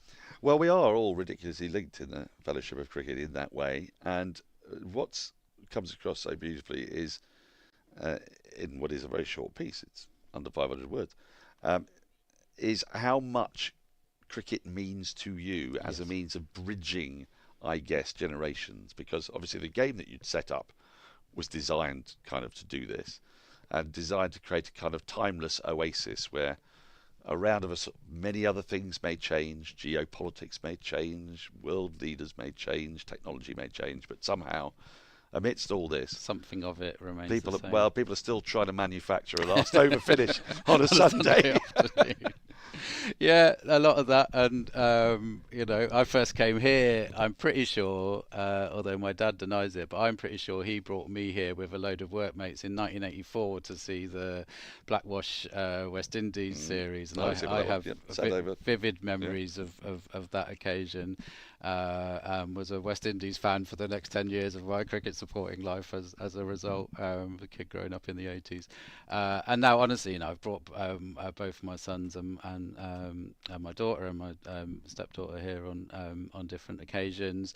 And genuinely, the greatest pleasure I have in my cricket life is when I'm able to take the field with my two lads on a Sunday afternoon, or when we go on our Mandarin summer tour, which they always join us on, and playing with other people's friends of mine's kids, and one of whom's now playing semi-professionally for Glamorgan, Gemma in the women's competition this year, and I've known her since she was tiny, and grown up with she's grown up playing with us in the club, and there's nothing gives me greater pleasure than the kind of feeling like we're passing something on, and that spirit of Sunday friendly. It doesn't have to be on a Sunday, but you know what I mean. I do. The very often very competitive games, but played in the right spirit, where we always say the first task is to get everyone involved in the game, and the second task is to try and make it as interesting and tight a finish as possible. And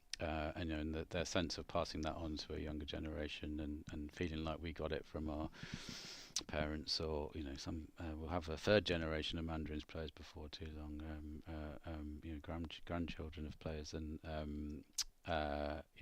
is an extraordinary thing, really. Now, it's not just that I want to talk to you about. As by the way, the lights have come on here at the Oval, which It's probably about time, to be brutally honest with you. The clouds just got that little bit thicker, so that could come into play in the last session of the day. But I also want to talk to you about the Googly Fund, which obviously, looking at what it's about, is now I've spoken to you about friendly cricket and the Mandarins. That has inspired the Googly Fund by the sounds of things. Very much so. The idea of the fund was born out of a lot of long drives back from various Mandarins games with a good friend of mine, Rob Easterway, who's local to here, author and mathematician. But he wrote several years ago now a book called What is a Googly? Which has been, we're talking about passing things on, I think has been widely passed on to newcomers to the sport of cricket many times, and bought for them, and so on, and that's been republished and reprinted a couple of times down the years. And the last time that happened, Rob said, great that this is happening and people are still interested in the book, but he's kind of long since passed relying on it for any sort of meaningful form of income. So I'd like to do something with the royalties from this book that kind of supports our kind of cricket, and that's where the name comes from. And as I say, it resulted from a lot of conversations we'd had, among the club and other people playing this kind of cricket, that opposition we used to play has folded because they can no longer get a team out, or that ground we used to play on has fallen into disuse because of lack of funding, or they can't find a grounds person to look after it, and I had personally come into contact through Streatham and other routes with a lot of young Afghani refugee, often young men who were cricket obsessives, loved the game, hadn't always played sort of hardball forms of the game, but loved the game, but had struggled to access kit, or struggled to be able to pay things like match fees and club memberships, which are understandably not cheap in parts of the world that you and I have played in Surrey and so on.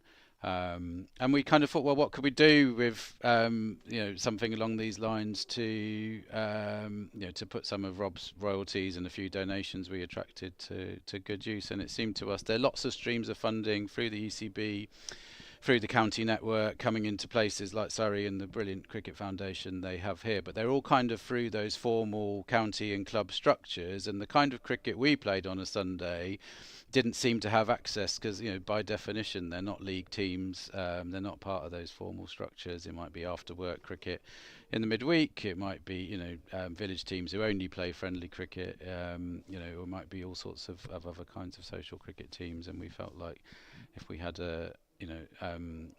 some difference we could make, if there was a bit of a gap in the market there, it was in that kind of space. So yeah, we've founded the fund shortly after COVID, when we were desperate. Everyone was desperate to get back playing cricket, and it seemed like a good time to put a bit of money into that place. I'm afraid the people are starting to drift back to their seats now, which tells me that the tea break, as well as does that bell, that obviously rather Proustian sound that tells me there's 5 minutes to go until the umpire's back out again. So tell me, firstly, the sorts of grants that you give. You give £300 grants and up to £1,000 grants. Yeah. But very specific purposes, aren't they? A couple of things. So we will fund up to £300. I mean, with very little level of bureaucracy, it honestly isn't hard to apply for or get one of our grants. Pretty much, if you're doing anything in the space of encouraging adults, because there are lots of other streams of funding for young people, as I say, but for adult, social, friendly cricket, it could be hiring a ground for your first game. It could be a bag of club kit for people who might not necessarily have. So their a team own. like, say, the Metronomes, you come across the Metronomes. Yeah, we do loads of stuff with them. Yeah. They would be a case in point, because they've started very recently, haven't they? And they've tried to, well, they're not tried, they've succeeded in bringing together people of disparate abilities, mostly semi-beginners, I guess. Absolutely, our kind of thing. Just to feel the fun. Yeah, so whether it's a bag of kit you might need, a box of match balls for your season, we've paid for clubs to have a new groundsperson shed, or a scoreboard, or whatever it is they might need that they're struggling to pay for, we'll do that. And we've also paid for for some of those Afghani and other refugee projects to provide a bit of kit or access to cricket for those kinds of people. It could be any form of cricket, men's, women's, disability cricket, midweek, 6-a-side, softball, hardball. We're not fussed about what kind of cricket we want to play. We just want to see people playing as much cricket as possible. So that's the sort of thing we do. How would somebody access that? Where really easy. Get in touch with us. We're on Twitter or X or on Blue Sky, and we have a website. The Googly Fund. Just search for it, and you can get in touch with us that way. And then the other, just quickly mention the £1,000 grants you mentioned for any kind of existing cricket club. So it might be a league club like our Lanes or Streatham in the Surrey area who wants to start a friendly team, a Wednesday afternoon team, a Sunday afternoon team for people who might not want to commit to playing competitive league cricket every week. If it's a bit more money or something else that they need, we'll go up to £1,000 for them as well. So yeah, because cricket it is a barrier for a lot of people, isn't it? And especially, it's marvellous that there are so many Afghans who have been inspired to play cricket, but a lot of them find themselves in very straitened circumstances. It's very difficult for them to be able just to sort of find the funds necessary in order to get into cricket. Cricket does have those rather irksome barriers. I mean, the kit you need cost a bit of money. Looking after grounds to any decent standard costs money, and it's particularly in the cities, it's really hard to get hold of cheap park pitches these days, because a lot of those have lost their funding from difficult funding periods for local councils. So yeah, there are barriers to playing the game. It costs money to travel out to some of the nice villages in Surrey that you and I will have played at. So it's an incredibly accessible form of the sport in many ways, a form of sport in many ways, but it's also there are some financial barriers to getting there, and the Googly Fund is not a huge multi-million pound trust fund, but we have enough money for everyone who's kind of come to us so far. Always looking for donations if people are keen to support this kind of thing, but do get in touch with us. We'd love to fund you if we can help. Now for you, have you got the taste for this writing lark? I mean, having won an award, which I can only imagine what that must be like. It was, I think, the first thing I'd won since my middle school chess competition, right, runner-up or something. So it was pretty special. I won't lie. Yeah. So are you considering doing more? I'd love to do a bit more. Yeah. I don't quite know what that is yet, but I'm keen to support the kind of forms of the sport that I love, access to the sport, but also love coming to watch Championship cricket and Test match cricket when I can as well. So if I get any more opportunities to write for Wisden or elsewhere, I'd be more than happy to do that. Well, tomorrow, assuming the game goes to tea tomorrow, and it's looking very much like it will do. We've got two guys who've come in who've compiled an anthology called David and Alex Pearl, and we'll be hearing from them, and they might be right up your street. You'll listen out for that, because they've compiled an anthology from people who don't normally write about cricket, and I think they've got the taste for doing another one. So, well, I'd a couple of Surrey members, keep an eye on that. I'd love to have a look, but I'll also be out skipping the Mandarins tomorrow afternoon, but I'll catch up with them. Of course you will. Dad, thank you so much for joining us, and congratulations on your award, and tremendous effort. Absolute pleasure. Thanks for having me. The players are out there, and Essex find themselves in a strong position, but the lights have come on, and I can see some shadows. And this season so far, when I see shadows like this, I sometimes see I see light meters, and I don't like seeing light meters. But I tell you what I do like seeing. I like seeing a smiling, jaunty Phil Walker. Not as much today as I like seeing it on other days, but today I do. And I tell you something else I like seeing under dark, cloudy skies. I like seeing Dan Worrell, and I like seeing Yas Rana. I'm off.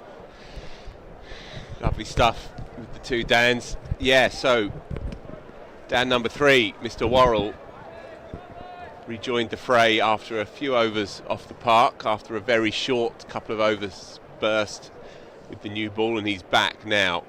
Shadows accompanying him to the crease. It is murky. Lights are on. Yeah, those clouds are just slightly lower than they were in the afternoon session. Guy earlier in the day described it well, saying that the sun threatened to break through all afternoon but never quite did. But a really, really important moment in this game. Essex 90 without loss in the second innings, now leading by 28. They've really made the most of the early proceedings when the ball wasn't moving that much. We've seen it all throughout this season.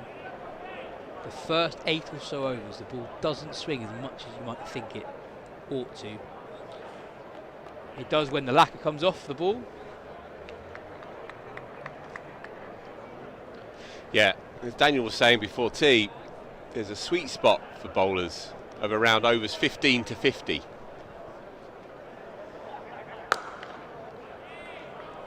And I think it's reflected actually in the county championship numbers and who is at the top of the charts. The guys who've recently dominated haven't been quite as dominant in 2025. So Dan Roth, for example, is having a very good season, but he's not averaging in the teens as he has done in recent years. Similarly, Sam Cook, who's playing for England this week, but even at Essex, has had a very good season, but he's not been as dominant as he has been. And I'd also put Ollie Robinson in that category as well, another guy having a good but not great campaign so far. Driven firmly down the ground. That'll be 4 to Walter. He's timing the ball so well today. Yeah, they are very different looking players to the naked eye for obvious reasons. There's the best part of a foot in difference in height, but they have similar styles. They wait for the ball to come to them. Like all good left-handed openers, they have that vector, if you like, between straightish mid-on and square leg.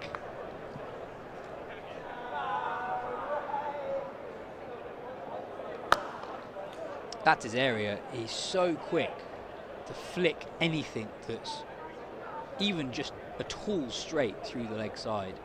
Saw that boundary 2 balls ago, taking that from outside off stump. Yeah, I like his balance, Yas.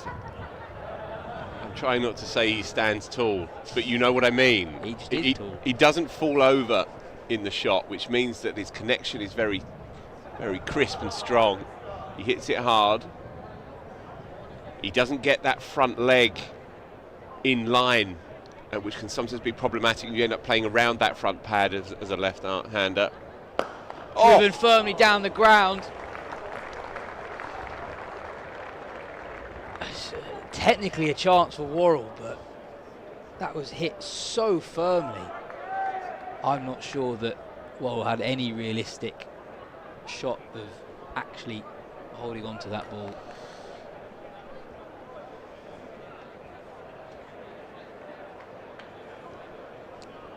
Yeah, that's it. As hard as you can hit a cricket ball straight back at him. He's actually done well not to duck, to try and at least get the hands up to it. Sign of intent by Tall Paul. 6 off that first over.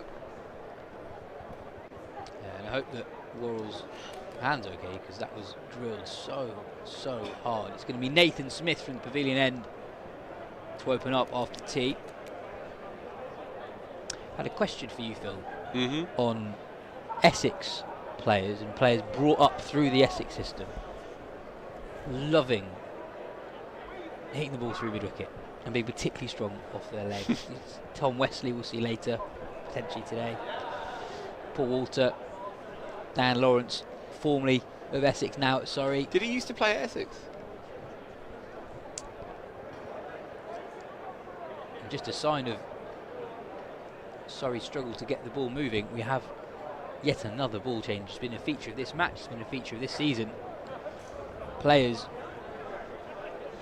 and umpires finding that the ball's just not holding their shape as you'd expect. This it's only 23 overs into this Essex second innings.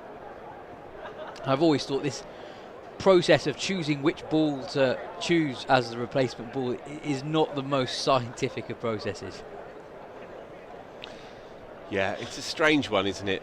You would think that they would simply have 8 alternative or 7 alternative balls for overs 10, 20, 30, 40, all the way up to 70 or 80, when of course that second new ball would be available. And whichever corresponds to the age of the existing ball, they simply swap it out. But no, it's much more art than science. but this is county cricket. Well, this is cricket full stop. The vagaries of the game, part of the reason why we love it. Anyway, let's see if the new one offers a bit more.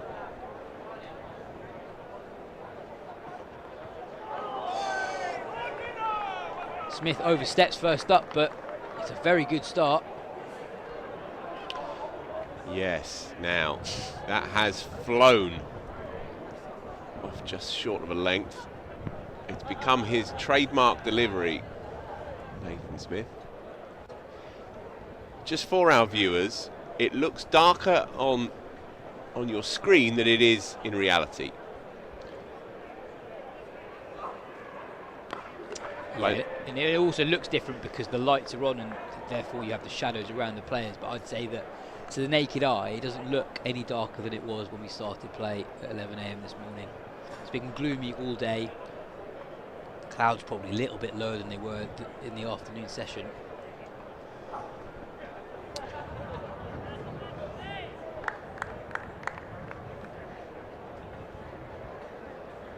Ravi Bopara would be another. Perhaps the godfather of them all. So what's the answer to the question?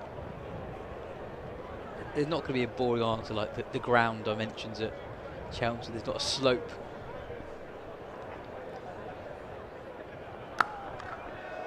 Jabbed into the offside. No run. Well, Dan Lawrence, born in Chingford, North East London. Ravi Bopara, born in East Ham, Forest Gate, East London.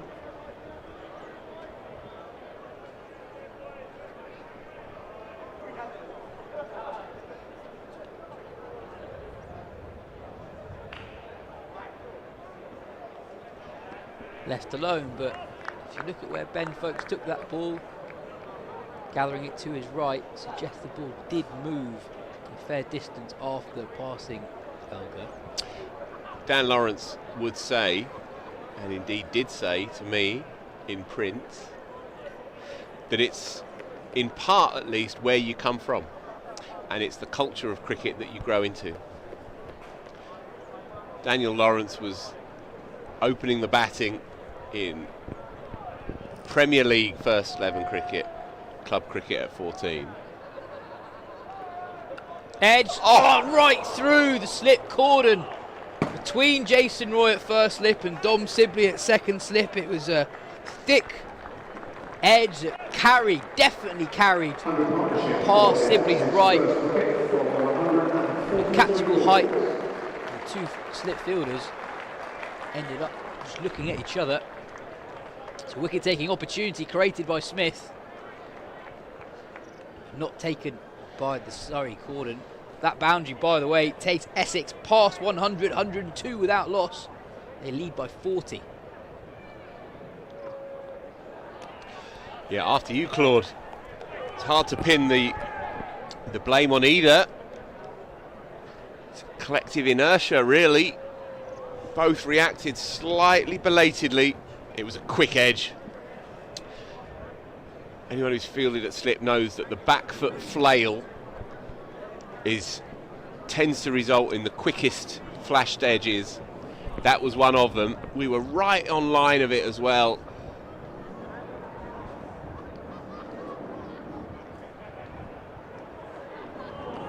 What an over. What an over. Really good over from Nathan Smith.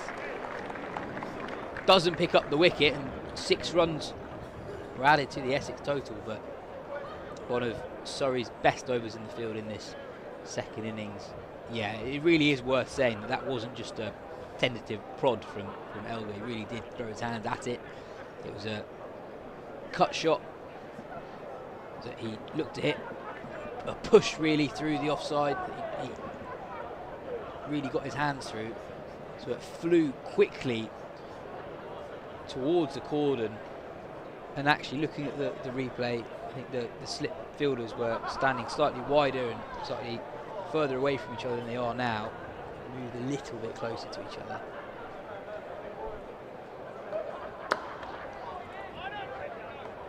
It would have taken some catching. It really did fly, but undoubtedly a chance. Nathan Smith's bowled well today, bowled really well, bowled quick. You can understand why he's a test match cricketer. He bowls that kind of length with aggression. He's looked the most likely for me for Surrey so far. And Worrell just changing things around again a touch, bringing his long leg squarer, trying to zero in on the pads, you fancy. Bringing mid-wicket straighter as well.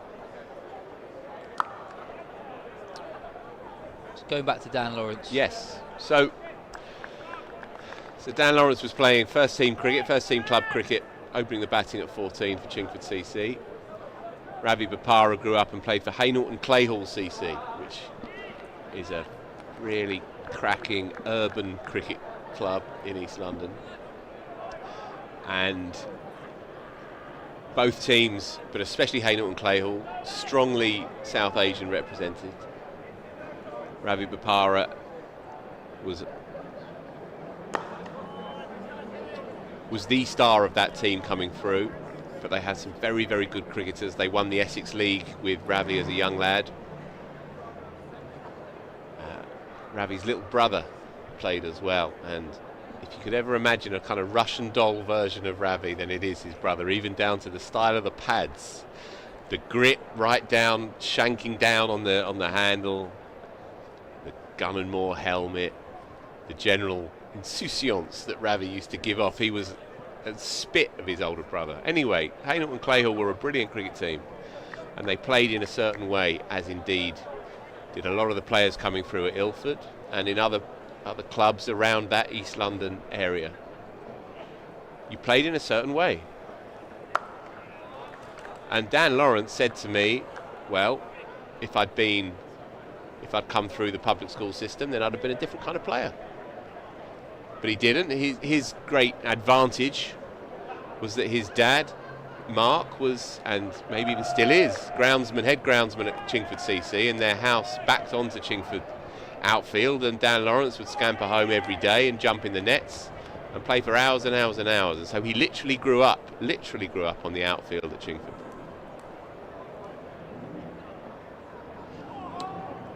Left alone by Elgar, but another scuttler. Yeah. Seeing more and more of these. A few balls that have kept low today. So do you think it's the South Asian influence on that part of the world? In part, yeah. And different philosophies on batting, really. In part, exactly that. It's a different approach, it's a different philosophy. It's who you are inspired by, who the kind of players that you watch and you want to go out and play like them. Different parts of the country tend to bring out different styles of cricketers. If we say look at football, there's another one ticks by, 103 for no loss, lead of 41 now. There was much said after the Crystal Palace Cup win about that cohort of South London footballers, cage footballers as they call them, with Eze as your main man. And the clear implication is that if you grow up in a certain part of the world, a certain community, certain neighbourhood, surrounded by like-minded athletes, thinking and feeling for the game in a similar kind of way to you, then that rubs off on how you play. I think it applies in cricket as well.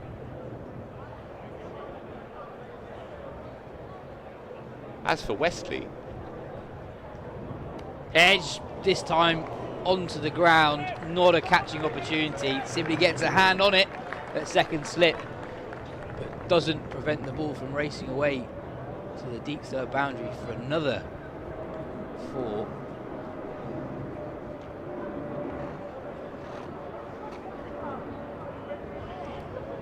Everything running for Essex at the moment. Tom Westley didn't grow up in that region, didn't grow up in Essex. Grew up in Cambridge.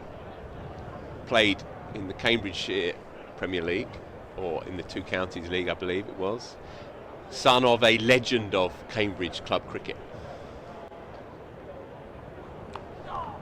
Played more deliberately this time by Walter, gets on top of the bounce and guides the ball to the right of deep backward points. 4 more. The runs are coming quickly for Essex. 111 without loss. That run rate of 4.38 runs and over. That lead, by the way, now 49. Love that shot. No need for much feet movement. Just stays balanced on his toes. And a dab. Absolute economy of movement, but mightily effective. Just shows how clear-minded he is, because he knows exactly where the field is, knows that that's where the gap is. There's no gully. There's a wideish deep third. Picks up another to the 70s. A run a ball.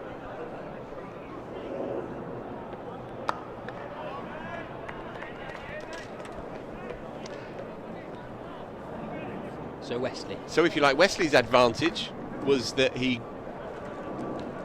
was born into cricket. He was born into gnarly league cricket, and his old man, who I've never met, but when I've interviewed Tom Wesley about him, he says, "Oh yeah, everyone knows my old man. Everyone knows Dad." And he would, I guess, have imbued in his boy the right way to do stuff, the way to get it done in a man's world. There's that shot again. Walter taking a ball on in and around off stump, hitting it towards mid-on. And if you are going to survive in English cricket, then you have to be strong through mid-wicket, because that's where you pick your runs up. Players can look lovely through the covers, but if you want to score runs week after week, in English cricket in particular, of course it applies everywhere, but to different degrees, in English cricket in particular, you need to be strong through mid-wicket, strong through square leg off your pads. Driven firmly down the ground again for no run, but the sound off the bat from Paul Walter. Hitting the ball so hard today.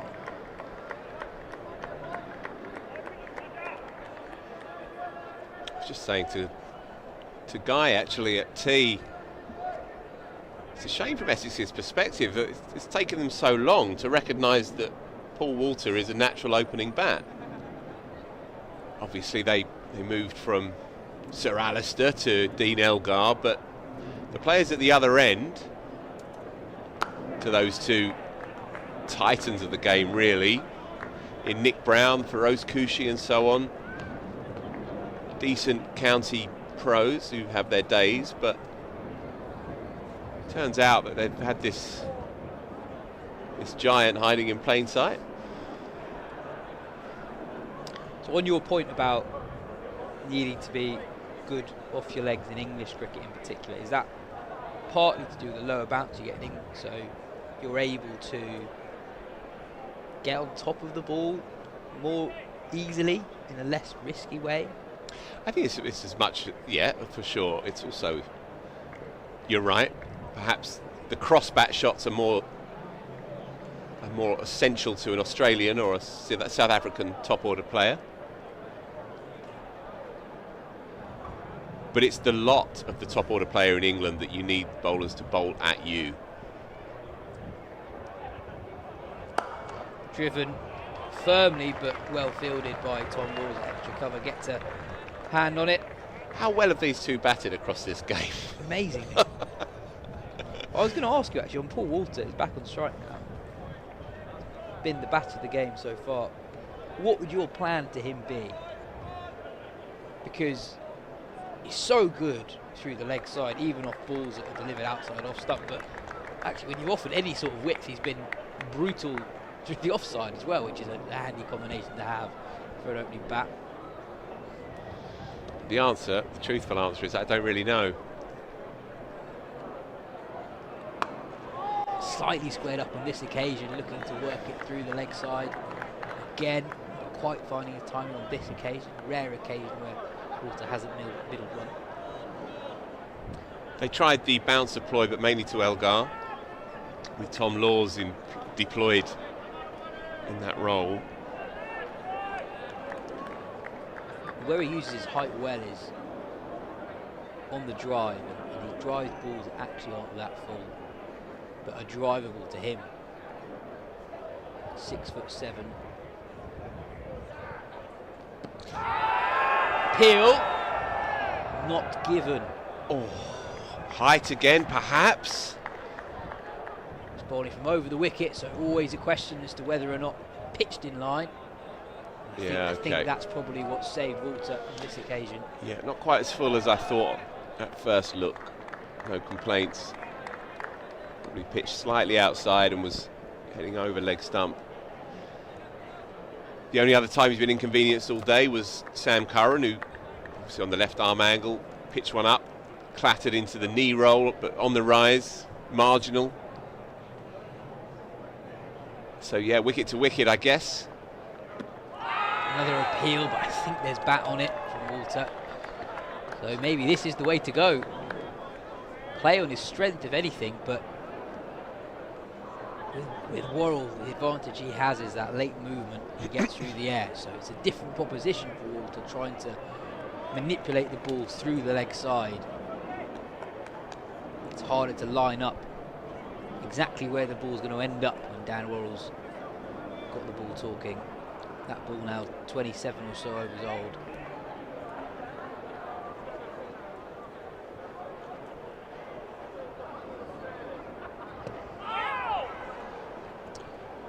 I'll get through for a leg bye. Definite action on that ball though. Plucked from the box of goodies a couple of overs back, and Worrell's starting to enjoy this.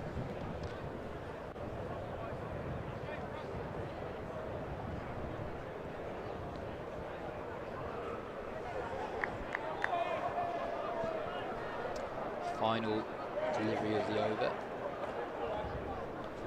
Operating around the wicket to Elgar, over the wicket to Walter.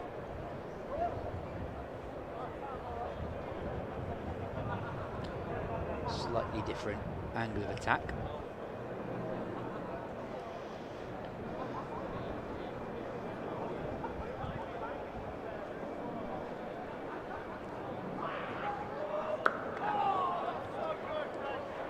Defended well again by Dean Elgar, right behind that one.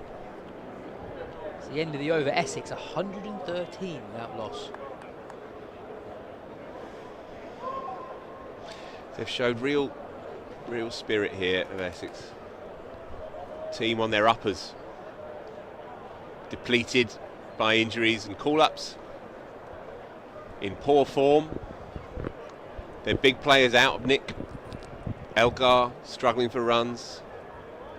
Up until this game, Paul Walter back in the side after a hamstring tear.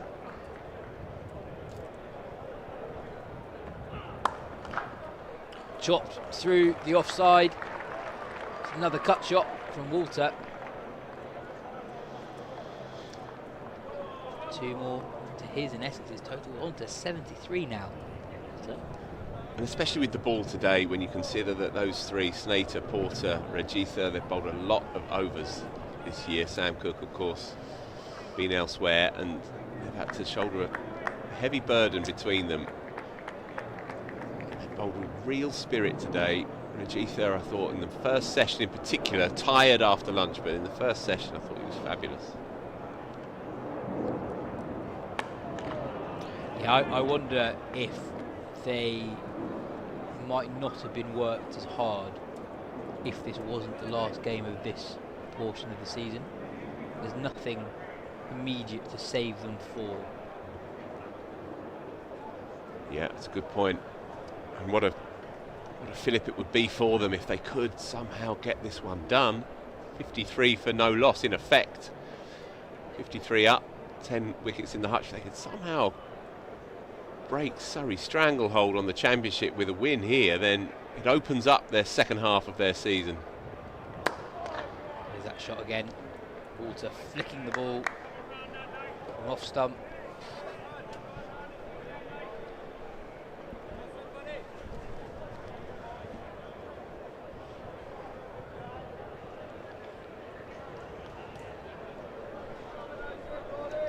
Second time in 2 weeks, Phil, we've been on commentary together while something's really big happening in North London. Yeah, it's been a good week.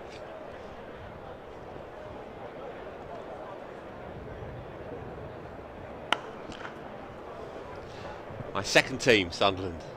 like they might have got it done. Is it full time? Into the 9th minute of added time at Wembley. Sunderland going 2-1 up in the 95th minute.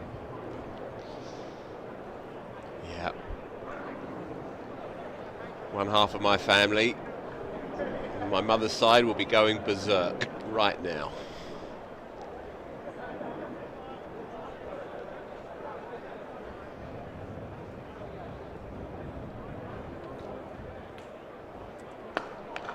Giving it everything here, aren't they? They're really coming in hard post tee. It's been a really good spell from Nathan Smith. Yeah. He's drawn outside edges on a couple of occasions, unlucky not to pick up at least one wicket, beating them back on a couple of occasions too. I wonder if we might see Jamie Overton quite soon. He bowled genuinely quickly yesterday, regularly bowling in excess of 85 miles per hour. Whitson punished by Walter. There to be hit, but struck with venom. It's another boundary. He's on to 77. 84 deliveries. Essex 119 without loss, leading by 57. Yeah, it's the worst ball that Nathan Smith has bowled in this spell. He's been bang on it other than that, right in the slot. But Paul Walter, that would have covered 4 oval widths of ground and still got there. That was lacerated towards the old cricketers' pub. It's quite interesting. It's one of the things that is most striking when you watch professional cricketers close up, if you're lucky enough to see them net, or you've got a spot in the stands that's particularly close to the action. It's just how hard they hit the ball. Even playing defensive shots. Mark Ramprakash was on commentary yesterday saying that even when you're just pushing it to mid-off, you always want to let the fielder know that you're timing it well. Leg slip has come in for Worrell, who's bowling around the wicket to Elgar. Leg gully, rather. We see Worrell in Surrey use this line of attack a lot. He's bowling around the wicket to a left-hander, swinging the ball into the pads.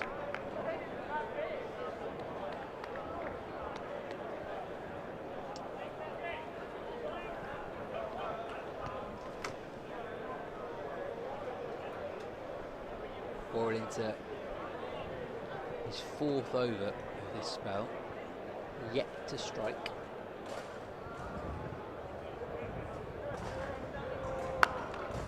Wonderful shot and a brilliant piece of fielding again by Tom Dawes. Cover point this time. Elgar really threw his hands at that ball from Worrell. Yeah, it's quality cricket all round. Essex are beginning to believe here.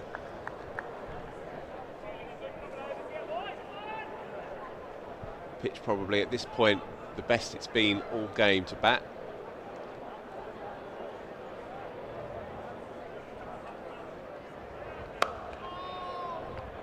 Worrell arrowing back in to off stump, just looking for that bit of movement. That's the way Surrey have to keep looking at that front pad of Paul Walter and trying to find a way just to scurry through. Be prepared to be punched through mid-wicket.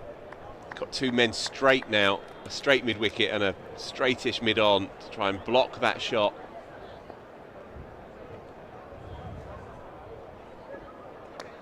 Oh, Worrell getting the ball to swing in late. Walter taking on the booming drive through the covers, and the ball very nearly sneaking through that gap between bat and pad. And also that inside edge could have gone anywhere. It could, and he just lost his shape. If you just see, just that front foot got stuck in the ground in effect, and he had to have the second movement. And once you see that, It's an indication that a batsman's just lost their balance. It's better.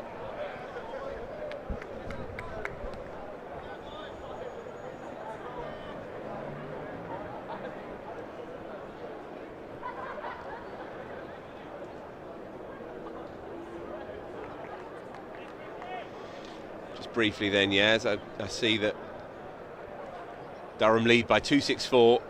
So Somerset need 265 to win. Durham just been cleaned up. So interesting game towards the top half of the division. That could go either way. Hampshire fighting back against Sussex. Still 96 behind. 1 down in their second innings. Short. Walter takes on the pull shot. Keeps it along the floor. Takes a single. He'll keep the strike. Essex 1-2-1 without loss after 29 overs. They lead by 59. That they do. And Notts lead by 2-1-1. And they're only 2 down in their second innings against Yorkshire. Yorkshire going through a rough patch at the moment. Bundled out for 159 earlier in the piece.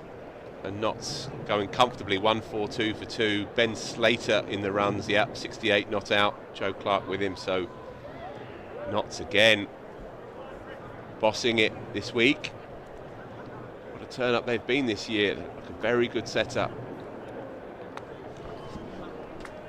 Just one on this occasion, deep third in place. And what has been big for them this week is the return of Dylan Pennington, because it looked like their attack was looking a little bit thin on the ground. Obviously lost Fergus O'Neill, replaced by Mohammed Abbas as their overseas, but Josh Tongue was pivotal in their early season success. I'm not sure how much they'll see of him from here on in. So Pennington big fit, Ollie Stone of course as well, also injured for a lot of the season. So Pennington's return I think is really quite important. Driven nicely from Elgar, not perfectly timed, so Rory Burns will be able to retrieve the ball before it reaches the rope, but struck firmly enough that they can come back for 3. Elgar moves into the 40s. It's a really lovely shot because he's played it on the rise. That was not a half volley. Further evidence that they fancy this. Got to keep an eye on Paul Walter here, 21 shy of 100, batted beautifully. Only made 3 first-class hundreds. Made 95 in the corresponding fixture against Surrey in the first week of this season. He's batted so well today, but he doesn't want to give it away here. Doesn't want to get ahead of himself. That 21 runs is crucial for him and his story, but it's so crucial for Essex as well. They can win this session and put themselves in a very, very strong position to win this cricket match.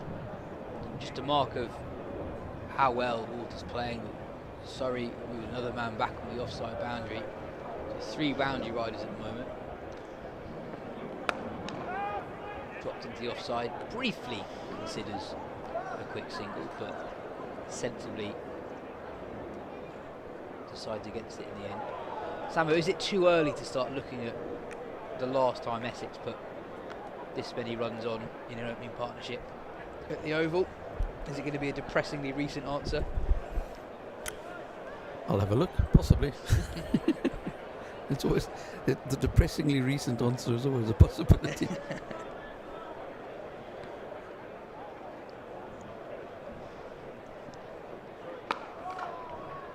Yeah, it's always a danger asking you a question. When was the last time since X happened? And then you just respond by saying last week. Last week, yeah, no, that does happen. And if it was last week, I probably can't remember, whereas if it was 50 years ago, I might.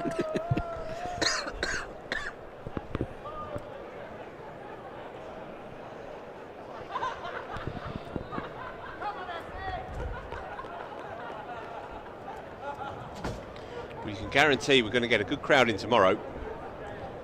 The hordes will be coming down from Essex. Oh, full and straight from Nathan Smith, but well dug out by Paul Walter. It's the end of the 30th over of the Essex second innings. They are 125 for for none, leading by 63. I'm going to take a break, and Dan Norcross is going to come in alongside Phil Walker. Nathan Smith busting a gut here, giving everything in this spell post tee for no reward. Yeah, it's been a bit different, hasn't it? The 8 overs after tea from the however many it was before, 22 overs before.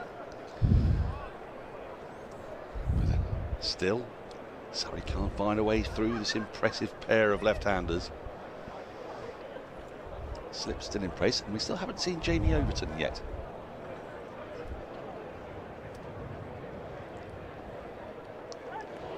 Oh, now has he got through? Umpire doesn't think so. Umpire shaking head. Oh, and there's dismay from Surrey fielders. They are convinced that there might have been, what, a little bit of inside edge perhaps? Has that gone between bat and body? Let's see that again. Here we go on the replay. Surrey were convinced here. He's looked around straight away. It could have brushed the stump, you know. Because it has deviated, hasn't it? I wonder if that's flicked the off stump. You can see Sibley folks, they cannot believe it. It's hard to say with those pictures. Very hard. Well, there's two things that are clear. Yep. There's a noise, because they've all heard something.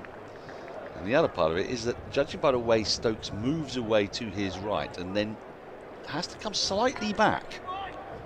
This could give us a good view. Well, I think we've both seen enough cricket over the years to get a sense of a moment, and the combination of Dean Elgar's instinctive jackrabbiting turnaround to see where the ball has gone and the absolute conviction and unity of bowler, slips, keeper, cordon, everyone, sense of inevitability. Jason Roy, at first it was already celebrating. Dan Worrell, and I know this is a modern thing, but Dan Worrell barely bothered turning round because he just felt it was in the bag. And I would say that one of the lovely marks of county cricket is how teams always just accept the decision and turn on their heel and get on with it. For the first time, you've got the real sense of Surrey collectively being a bit dumbstruck by that one. That said, doesn't mean it was necessarily out. No. Well, one of the things I thought might have happened was a slight flick of the off stump to make the noise. It's not that, because we saw on the side on camera that it was too high for that. We saw that folks had to move slightly back. Now, of course, the ball can swing slightly away after it's missed. But there'd have been a noise, and unless that was a bit of pocket, and I'm quite sure that it was, I think, let's put it this way, a very good shout. It'll just add to the frustrations. Indeed. Nothing's gone their way. Just want to keep an eye on Big Lee Fortis and his ground staff team just strolling past the far sight screen. The light hasn't diminished at all that I can see anyway, but perhaps there's something on the radar, a squally bit of ugliness coming in, perhaps. It looks okay overhead to our right, which is where the weather's coming from at the moment, but you're right. Radars being what they are. And also, of course, as that over comes to an end, a dramatic one. As Essex survive and Elgar survives, 125 without loss. You can afford to take a slow, leisurely stroll round to a cover every now and then, can't you? Just to be prepared. Yeah, he's got quite the team as Lee Fortis, and there's a few still stuck in the hutch, and a few more, 5 of them moving over to the cover to our left as we look at it, to the right on your screen. So we was having a little look at the sky there, and it doesn't look too bad. Oh, we've got to change a bowler. Powered by SSE Energy Solutions. Climate change won't wait. It's time to hit the ground running with sustainable energy solutions. Maestro. Well, he has when last Essex had an opening partnership this big at the Oval, and then he left before he got the answer. He'll do that. I'm sure he's listening. No doubt. Well, that's whipped away. So there is a man out at deep square leg. And pleasingly, it wasn't last week. It was 10 years ago. So I think that's a reasonable amount of time anyway. There was 155 between Nick Brown and Jake Middleburg. Ah. 155 in the 2015 season, yeah. Time before that is the overall record for the first wicket for Essex against Surrey, 270, which was in 1946. Oh. Well, 1946. That was a tough year for Surrey when Major Nigel Harvey Bennett was, I wouldn't say marshalling his troops as such, as sort of herding cats. That too, yes. Sonny Avery, and T.C. Dodds, Dickie Dodds. Dickie Dodds was my first coach. Was he? They added 270 that year, which is still Essex's first wicket record against Surrey in first-class cricket. He was a very devout religious man, Dickie Dodds. Dickie. Yes, and he always used to coach in flannels with a cravat, regardless of the weather. Quite right too. He was one of those marvellous old pros who, when you were 11, 12, 13, he wasn't interested in seeing you hit a ball with any great power. He just wanted to know that you could keep something out to. He would stand there on one pace and bowl ball after ball after ball, back of a length, that would have hit middle and off. And you had to prove that you could block it stone dead. And if you could do that for an hour, you'd get in the school team. Do you know who my first coach was?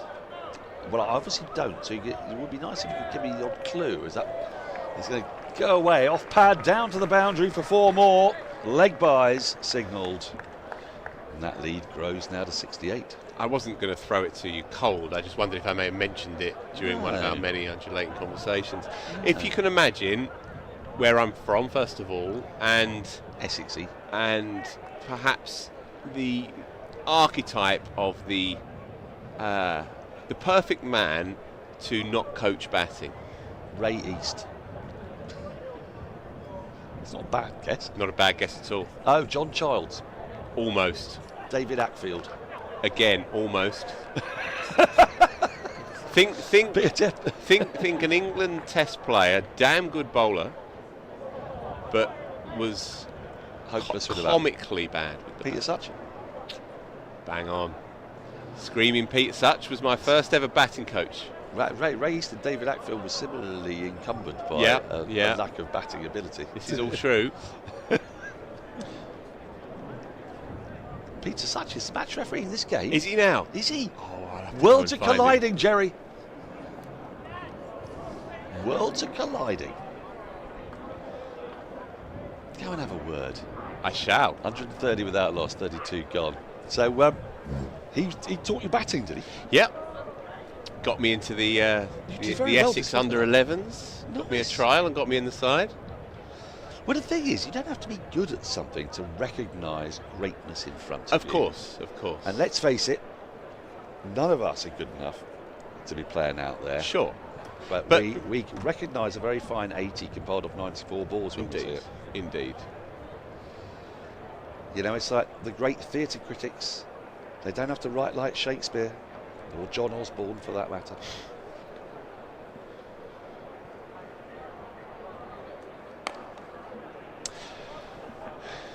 Yeah, well, Sachi at the time was kind of on the periphery of Essex's first team. Bit of a journeyman off-break bowler at the time. He played at Leicester and Northants, and then really got going after that, and obviously got into the England side in 1993, and I was 13 by that point, and I took a day off school for his debut. Oh, did you? What, hooky? Me and my mate. Did your dad know? Probably. Wasn't the kind of father to be too fussed about such matters, really. No. And I bought a big bag of dry roasted peanuts and a bag of tennis balls, and I went round to my mate's house, and during lunch and tea and before the game we played, and during the day one, Old Trafford, 1993, the worn game, of course.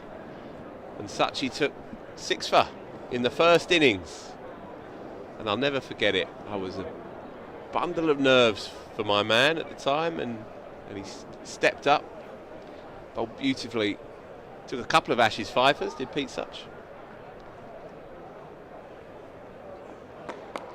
I mean, all this talk of his batting, but bowling, but can we get his first-class batting record up? Because it's an increasingly rare thing to find a comically bad batter. Bangladesh are still flying the flag with the likes of Ebadot Hussain and my favourite man in cricket at the moment, Yas Rana. He's currently having injured. He's not going to be able to play in Bangladesh's upcoming Test series.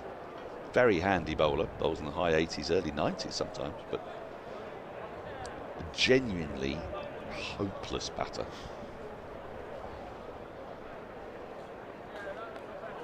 Well, that's taken the edge, but it's landed safely in front of second slip. Sibley's only able to palm it down to third. There's definitely a little bit more happening for the bowlers after tea, but for Surrey, still no breakthrough. They thought they had Elgar 2 overs ago. I think Elgar might have thought they had Elgar 2 overs ago as well. But most importantly, the umpire did not. Peter Such, well, he steadily improved his batting, as you know, as his career went on. Oh, well, under the tutelage of Phil Walker. No doubt. So he finished actually on 1645 runs at an average of 8.14. Highest of 54 with 250s. Get in. But we will have to have a look at his early career, which was less impressive. Yes, please. Yes. So after 24 innings, he was still averaging less than 1. Had 16 runs at .94. Oh, that's good. Steadily improved. It was in the 2s for a long time. So what propelled him, do you suppose? That winter with me. That winter with you, yeah. You probably inspired him, you know. He took one look at your front foot moose and he went, I'm having a bit of that. End of the over, 131 without loss. So he got his average over 3 in his 99th first class game. Just below over 2 before that. His 99th first class game, he still ended up with an average of over 8. Yep. So he must have averaged well into double figures. We're going to have to get him on this game and find out what happened. Peter. He just kept going steadily and slowly upwards. Let's see what he did. Imagine if he'd played as long as, Jack Hobbs. He might have ended up unfurling centuries for fun. That's good by Walter. I like that. Got to stay in his bubble here. He's batted so well. It'd be a huge 19 runs for his career at this. If he can get this done, it'll be a second 100 this year. As I said earlier, he made a 95 in this fixture, corresponding fixture earlier in the year as well. So he started the season well. But what a statement. What a boon for Essex's season if he can get this done. Word.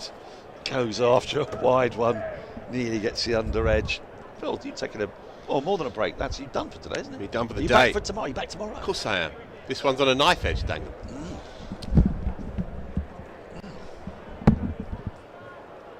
He goes for the spring in his step. Let's hope that step can be flattened.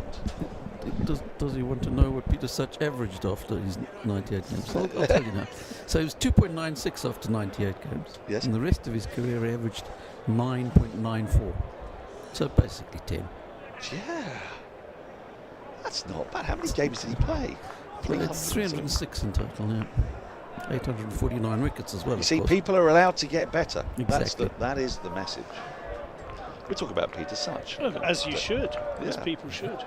Turns out that Phil Walker taught him everything he knew about batting. About batting? Yes. Oh, well, that's all right. I'm glad I checked. Now, that was a very wide. Yeah, it's a rarity to see a wide in a red ball game, but that one possibly deserved it. It did swing, though.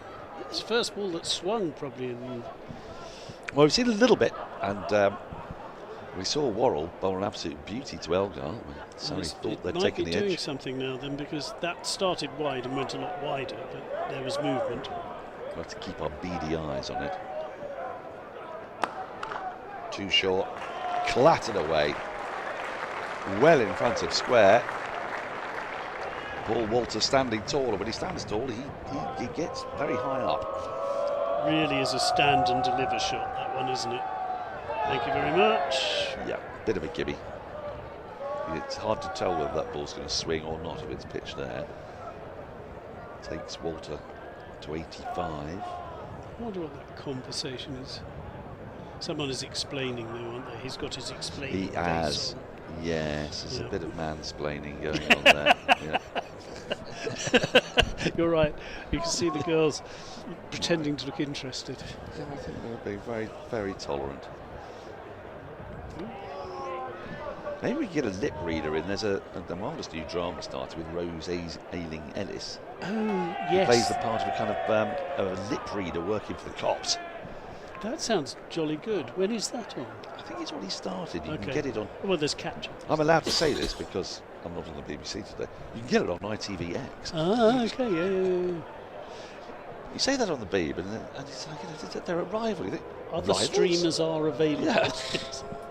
Rivals, it's all telly, isn't it? Oh, well bowled. That was a bit of hoop. A bit of hoop. Well, the ball is looking quite lovely in its own way, quite shiny. You can see the reflection of the lights on the shiny side when Sam Curran had it in his hand a couple of balls ago. It does seem to be brightening up ever so slightly. I know that the floodlights are still on, but it does seem to be slightly brighter. The ground staff are now reclining. They are in repose. Away to our were left. they poised earlier? Yeah, so by the Ambassador Cruise Line advertising hoarding. Extra £1.50 for me, surely. End of the over, 136 without loss. I'm delighted to say I'm going to be doing the World Test Championship final for Australian channel SEN. And one of the great fun things in working for them. Oh, there they are. There they are. Oh. And I think these women have been saved. They've been saved by the crisps and the booze. Someone has bought crisps and booze. Oh, and look at the relief. I know. The woman in the dark glasses. Yeah. It's like, oh, that's superb. Yes. And can you just stick some crisps in his mouth? That would be very helpful. He's talking with his mouth full. It's just not on. Yeah, he's still going. There's a lad here on the phone who's heard it all before. He's got this incredible theory about how Taskmaster is a fix.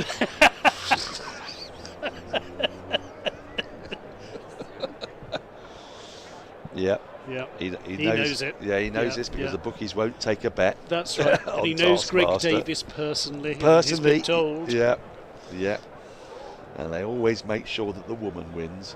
I like this stage of the day. Oh, there's romance as well. And a crossword. That's having your cake and eat it as a man, isn't it? He's doing the crossword and occasionally giving his wife a peck. I can't see that. Here. Oh, yes, I see in that. the middle of the screen. Yes, that is rather charming as Worrell continues.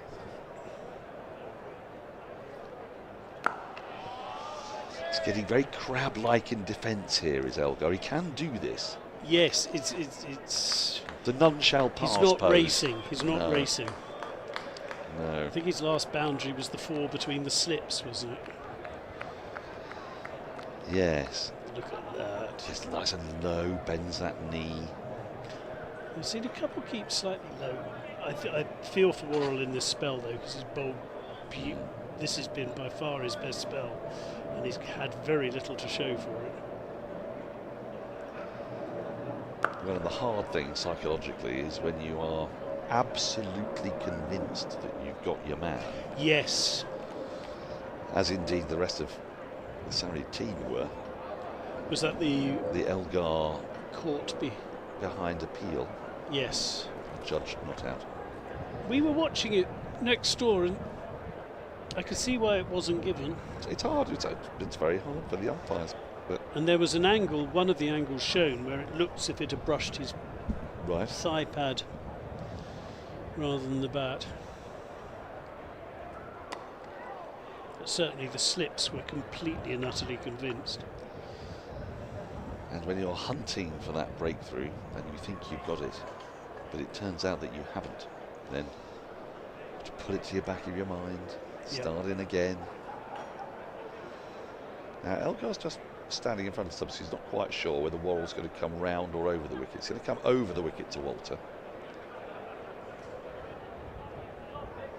This is a slightly trudgy look to Worrell at the moment, isn't there? There's not much more I can do. I'm bowling really, really well and no luck whatsoever. Oh my word, and just right on cue. He beats the bat with a beauty. Walter, who's been there 105 balls, barely put a foot wrong. And there, he's pushing at thin air. Good decision to come over the wicket, run it across the left-hander, change the line of attack. Walter didn't look as comfortable. Yeah, so it's quite definitely a different ploy for Elgar and for Walter. I feel Elgar possibly leaves better. That might be the reason. So Worrell's attacking the stumps, attacking those pads. There have been some pretty good appeals for LBW as well that have been close and tight, maybe just pitching outside the line. Yes, they're all on another day they might have been given. They might. They might. But I have to say that across the county championship this year, I think I found umpires a little more reluctant. I agree. To give I people agree. out. They wanted to be absolutely sure. Yeah. I don't know if a memo went around. You've got to be stone dead. Stone dead. Yeah.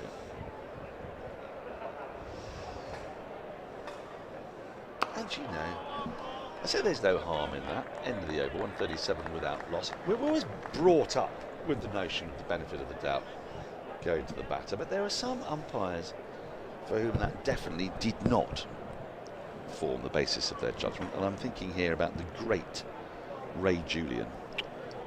As we look at this match summary, Essex, the deficit of 62 on first innings, well, they're 75 runs 75. ahead, piling it on. This match is quite going as we thought it was going to, certainly even by lunchtime.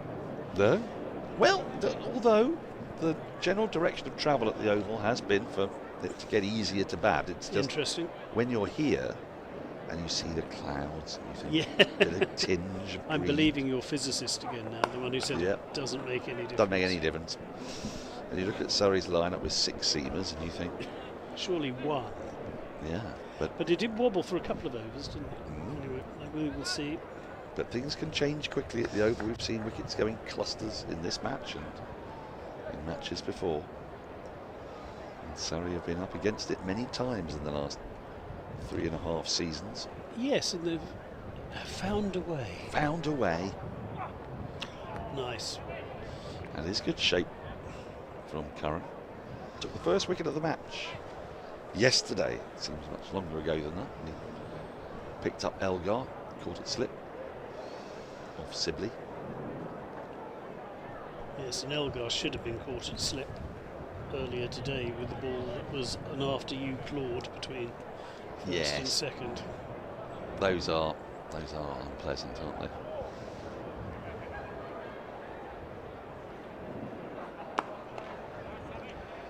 It's nice. Now, can I leave you in charge for about 35 seconds? I need to do a little bit of private production. Produce away privately. Thank you very much. Thank you very much. Is that your OnlyFans page? No. Okay. I don't yet have one of those. I'm going to get banned now. 137 and Sam Curran coming in. Oof, beauty again. How long do you think 2.2 overs and a cigarette will take? 10 minutes? 10 to 12 minutes. 10 to 12 minutes, okay.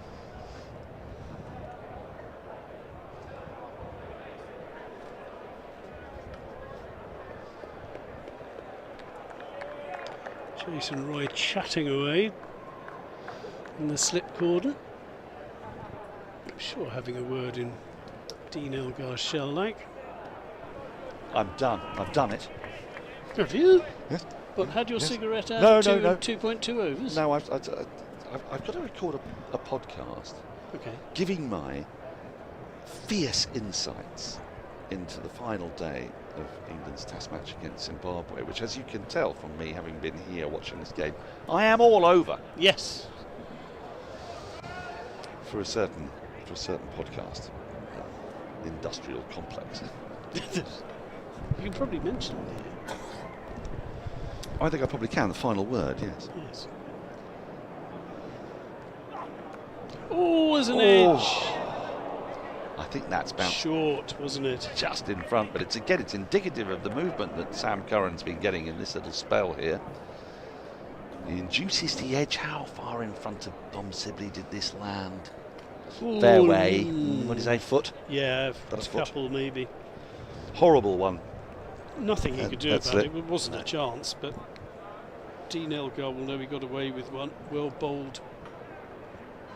Sam Robson.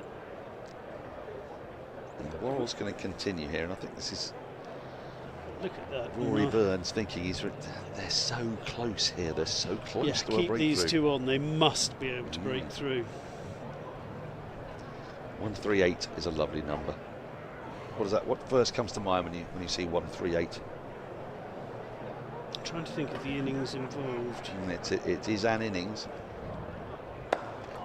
It's a nice shot from a swinging delivery. Yeah, he's going to pick up a couple. So it takes us off 138. If I give you a little snatch of commentary and a rather bad impersonation of Tony Gregg, he's murdering Merv Hughes. Oh yeah. Does that ring a bell? On Channel 9's highlights, I wore that video to death. Is it both them? It's both Both them. them. It's both them at the Gabba in 1986. What a knock that was.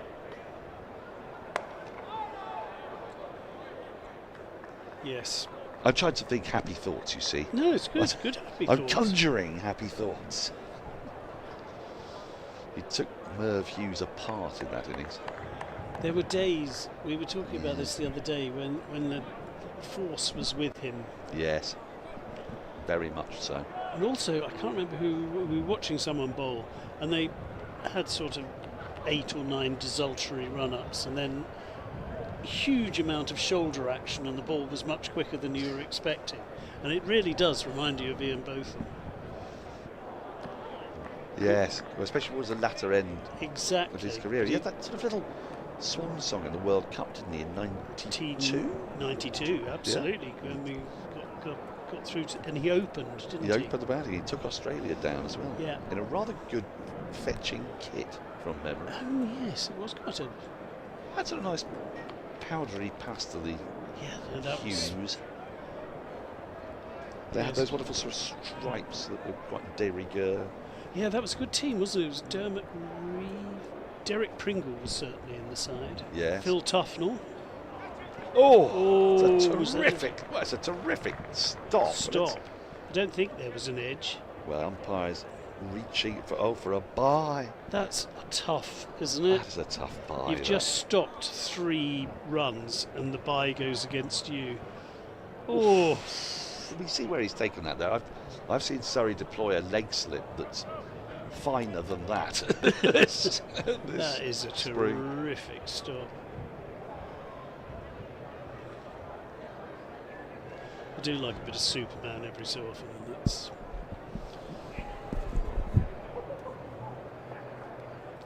Oh, say it again. He goes past the outside edge. Again, he's over the wicket to Walter. And it's the way to bowl to Walter, isn't it? Round the wicket to Elgar, over the wicket to Walter. And we see this. See how this zips through, and where Folks takes that, he takes that at shoulder height. And he's got Walter not knowing where his off stump is now. When he was coming round the wicket, he could leave. Absolutely knew. He's now poking outside off stump. To balls he could probably leave, but they're getting in his head, and this is really good stuff. He's worried about the one that's going to snake back into those pads. Exactly. Like that. A bit like that, but it just started too... He needed that to be sort of 6 inches further outside off, sneaking in. 4 to finish. Another unfortunate over. 145 without loss. Essex's lead up to 83. Nice shape again. It's almost perfect ball to the right hand as well, isn't it? But it was almost a perfect ball to Walter. It was setting him up, just as you said, with the balls going across him and then bringing it back in, but just couldn't get it pitched exactly where he needed it. Andrew. Brisbane 1986, 53 runs of 47 balls from Merv Hughes at both of it, including 22 in 1 over. Yes, I think it was in that over that Tony Greig came out with he's murdering Merv Hughes. Yeah, that would have been. And I cherished it. Yes. You know. Well, because I'd largely watched England getting absolutely hammered all my life by Australia until 1981. And then it started happening again quite often. I suppose you had 77 and 78. Yeah. Although it was a depleted 78. It never well, felt. Didn't feel the same. Because it was. Peter Toohey, Jeff Dimmock. It didn't feel quite wasn't, right. It didn't really count. It didn't really count.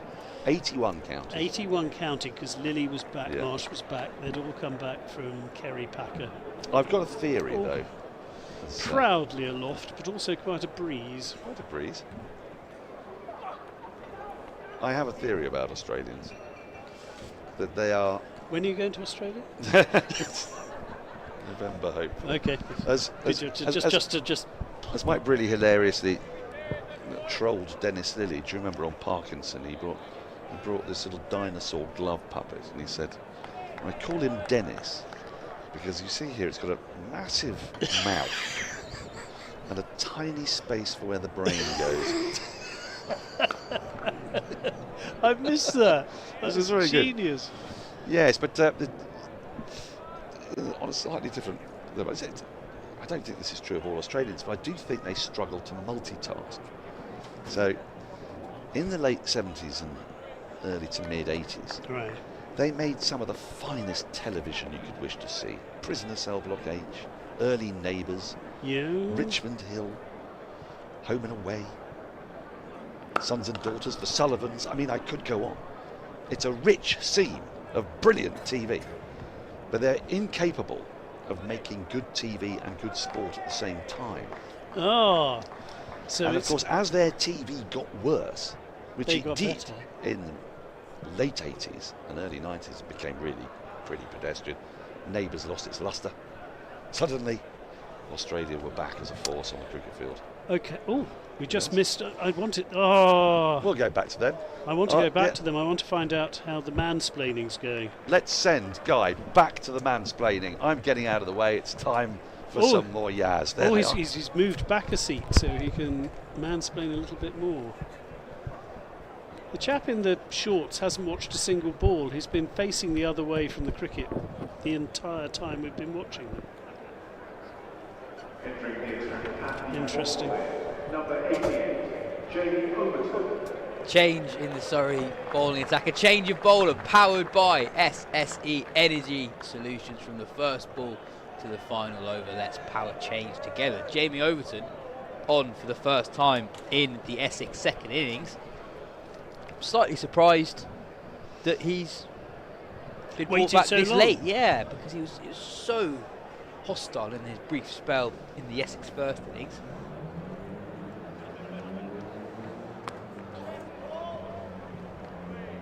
Just the one amongst the pigeons. Walter into the 90s.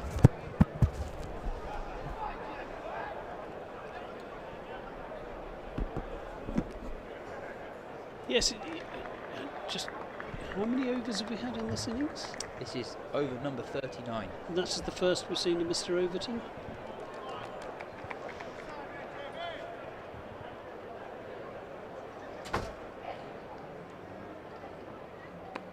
Short again. Oh, it doesn't get hold of it. Did he get any bat on that? Was it leg? No, it was leg. Leg buys. First I thought he might have been bat onto pad and flicked up and half a chance, but no. Oof, it's a bit quicker than he's been used to so far, isn't it? Yeah, regularly bowling quicker than 85 mph in the first innings. Overton, who hasn't played a lot of red ball cricket in the last year or so, started well in the first innings. Just finding his line early in his first spell. It's a bit leg side at the minute. He's also able to generate decent swing movement as well. And the ball, maybe that's why they've been keeping him back, because the ball has started swinging a bit. We've seen it from Curran, we saw it from Worrell in that excellent, desperately unlucky spell that he's just finished. So if Overton can get the ball to dart around a bit at a slightly higher speed.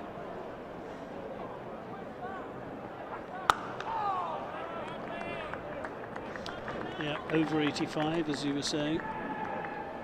Yeah, I think his spell yesterday was the quickest spell we've seen here this season by a Surrey bowler. Probably quicker than anything that even Gus Atkinson produced. Interesting. When he was playing. Certainly in terms of what the speed gun was saying.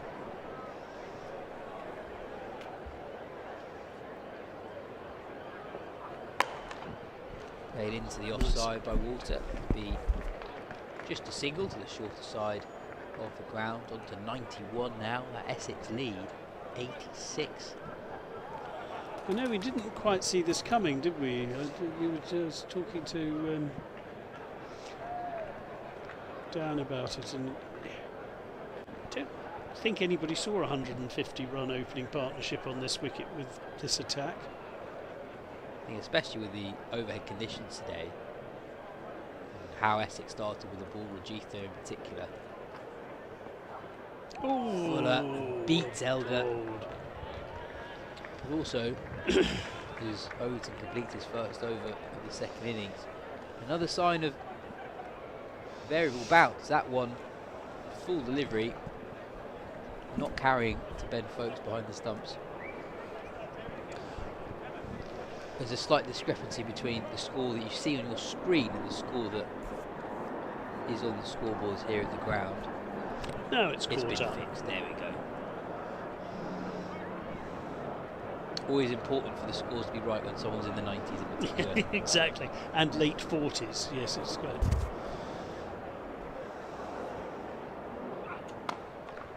There was a game here in the T20 Blast last year where Ollie Pope, let me check, yes, finished on 99 not out, but the scoreboard had him as reaching 100. Oh no, poor Ollie. And this was in a game that I think Surrey were batting second in but lost. And had his moment. We called it on air as if he got to his 100, and then we realised a couple of minutes later, hang on, he hasn't quite got there. Driven down the ground. And Rory Burns can't keep that in. 4 more to Walter. It's a really good shot. Timing was superb. 150 partnership. Gary Kirsten in Fislip bat in 1997 carried his bat, reached his 100 according to the scoreboard, raised his bat and chairs and everything. The scorer had him on 99 not out. And oddly, a leg by morphed into a run later. You weren't that scorer, were you? No, I wasn't there. But that's what happened. So it's remembered as a test century. He's got a test century, it's in the books. But the originally, the book had it down as a 99. Yeah. Interesting. The scoreboard, but the scoreboard had him on 100, so... Now we've got scoreboard chaos. No, that looks right. Wasn't? Yes, that is right.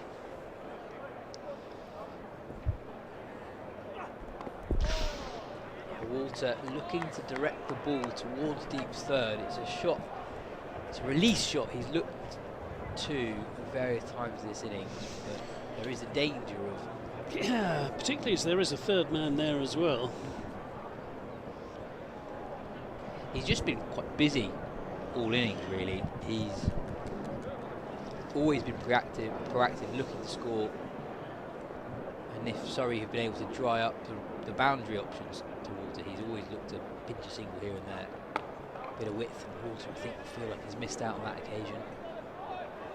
Just a bit more protection in the field now for Surrey. There's a sweeper on the offside, man out on the leg side boundary. As mentioned earlier in the over, man at deep third as well. So Surrey not attacking in the same way as they were earlier. It's a testament to how well these two are batting. Freely they're scoring that run rate across this innings, just under 4 runs and over.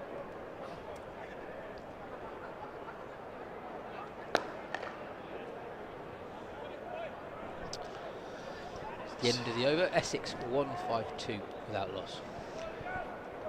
Well played again by Paul Walter, who really is putting together a decent knock here.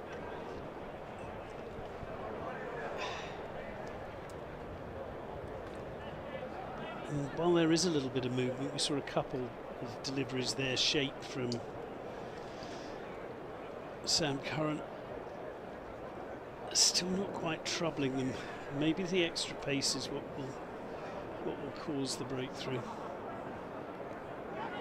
Down the leg side, Surrey go up, but again, not given by the umpire.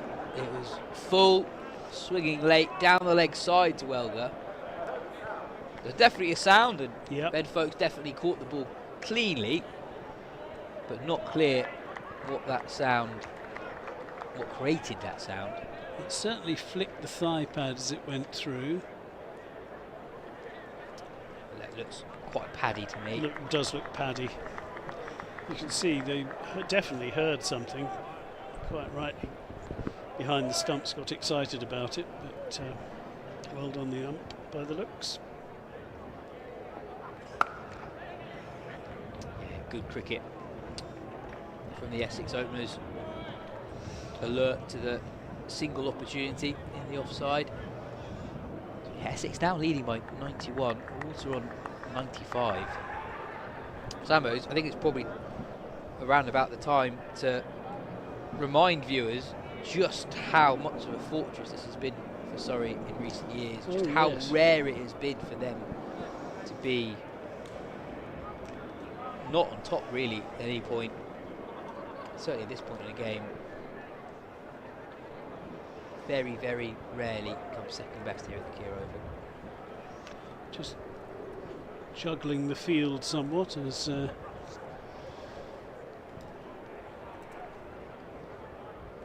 bowler waits the end of his run-up, and various changes have occurred. And we now have no slips whatsoever.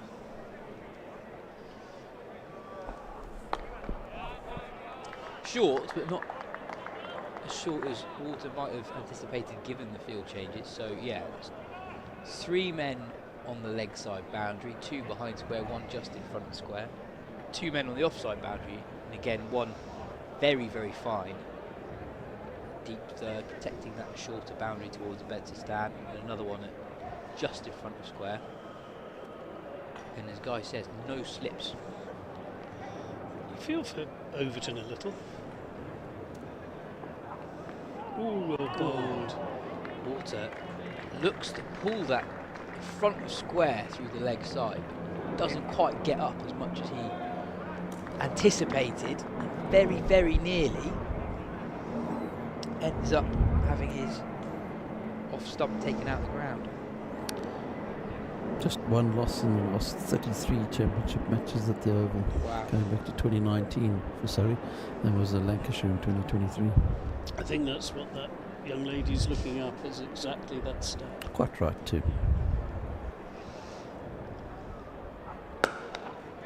Fuller, driven nicely by Elgar, picks up 1, moves on to 14. So yeah, their form at the Oval has been a huge part of their fantastic success. 3 titles. Oh, on I the was bounce. there for that. It was Lancashire, wasn't it? Yes, I was commentating on that one.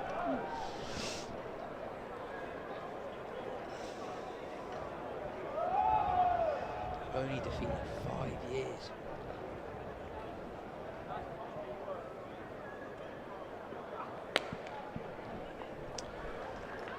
Pushed into the offside, picks up 1. Walter will retain the strike onto 96 now. Essex 156 without loss.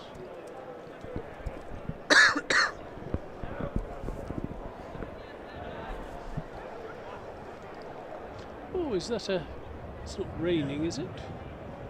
Someone with a Max hood up. I think we're all right. Number 16. Jordan Clark into the attack. Change of bowler powered by SSE Energy Solutions. Get more for less. Optimise your operations with energy efficient solutions. Jordan Clark, 6 overs early today. 6 overs, none for 23. So often the difference maker for Surrey. Boy, do they need something now. This partnership has gone from irritating to ominous to potentially decisive.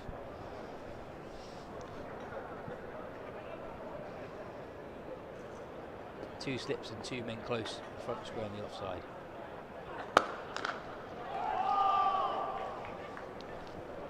I think an Essex fan got excited there and thought that was the runs that was needed by Walter.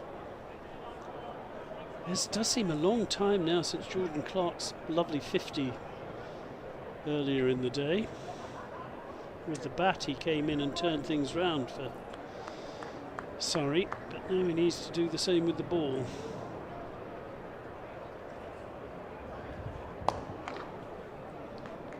Whipped in front of square on the leg side, doesn't quite time it, so it's just a single.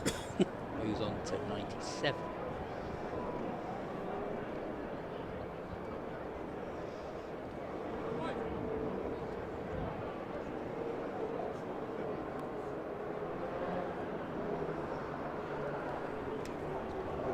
Another further conversation regarding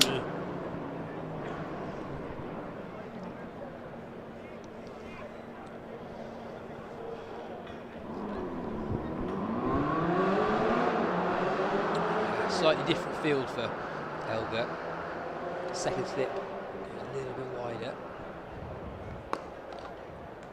It's a classic Elgar shot, getting on top of the bounce and nudging the ball into the leg side.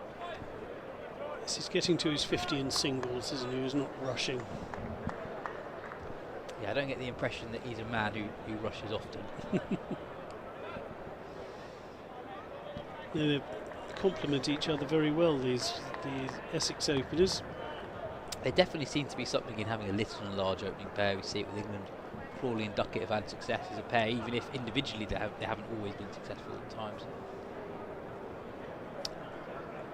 And also I like the rock and the dasher as well. That seems to work quite well. I think Paul Walter's eyes are lit up. He did. His 100 was there on that shot. Point is so close in on the offside as well, so if you get the ball past Patterson at point, runs are there for the taking.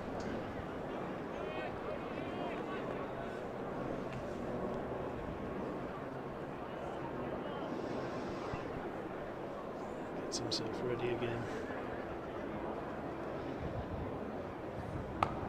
Getting a bit of width, but can't get it away. Yes, unlike Elgar, who seems to be happy to potter to his 50 in singles, you do get the feeling Paul Walter's trying to get there in one.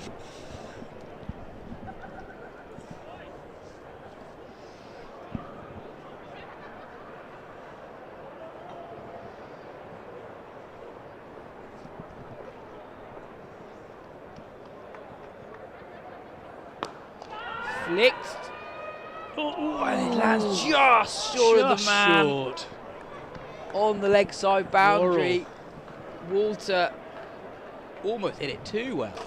Did he nearly just clipped it straight to deep mid-wicket? I wonder if Royal actually picked it up straight away. So he's trying to get there all. Ooh, it was about. I think he did spot it, but he got within about a foot of it. So desperately close. It's the end of the over. Walter will keep the strike now on 98. Overton With men back, particularly behind square, you know what's coming. Yep. 2 away from 100. Fuller and whips into the leg side again. Just a single. He moves on to 99. Yes, there was a nice moment. Walter was on 98, Elgar 49, so Walter had twice as many runs as Elgar and had faced one more ball for the extra 49 runs.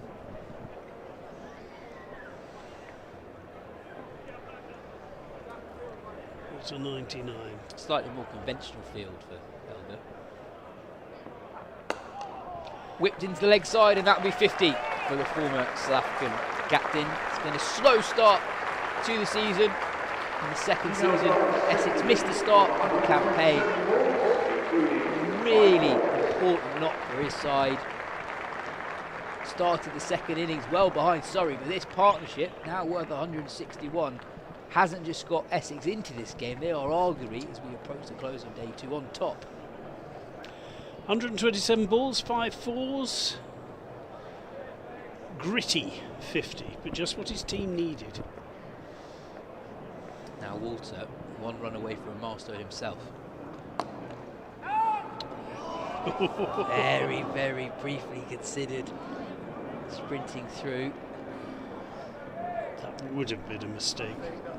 Rory Burns was eyeing that up.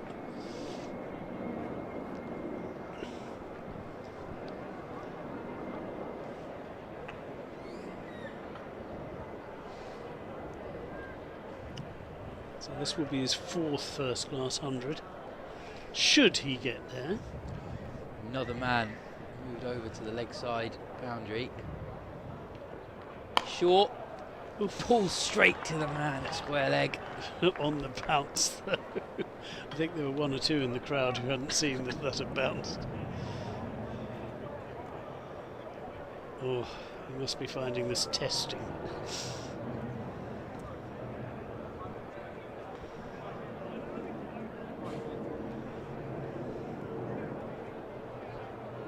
Overton into Walter on 99. Goes through for the quick single, and there it is. 100 for Paul Walter, a magnificent innings. He acknowledges his teammates on the Essex balcony, taps his back on the club logo, and is congratulated by his mate at the other end, Dean Elgar, who gives him an almighty hug. When he can reach him, he was having a bit of a problem leaping up to try and give him a hug.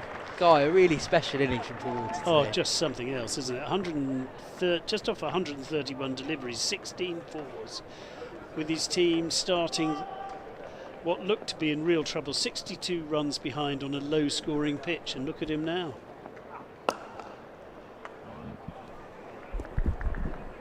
No, absolutely top class. Andrew.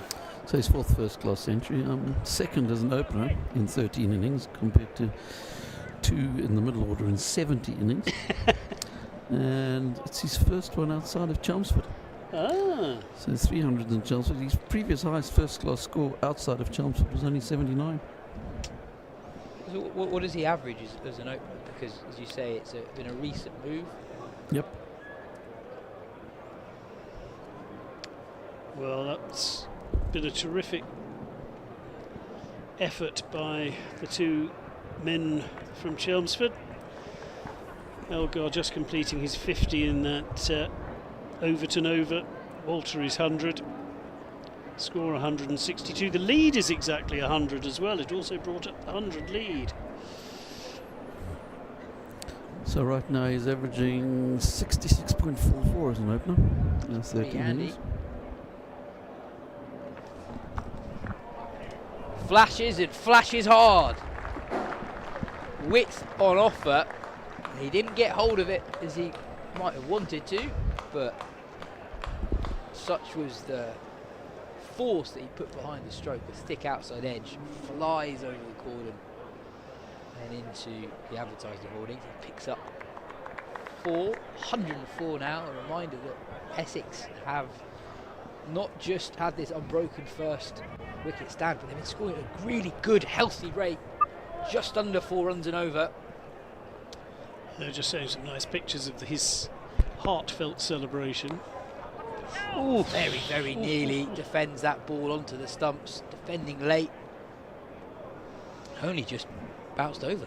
It really did only just bounce. So that's almost looked the nearest he's going to get out.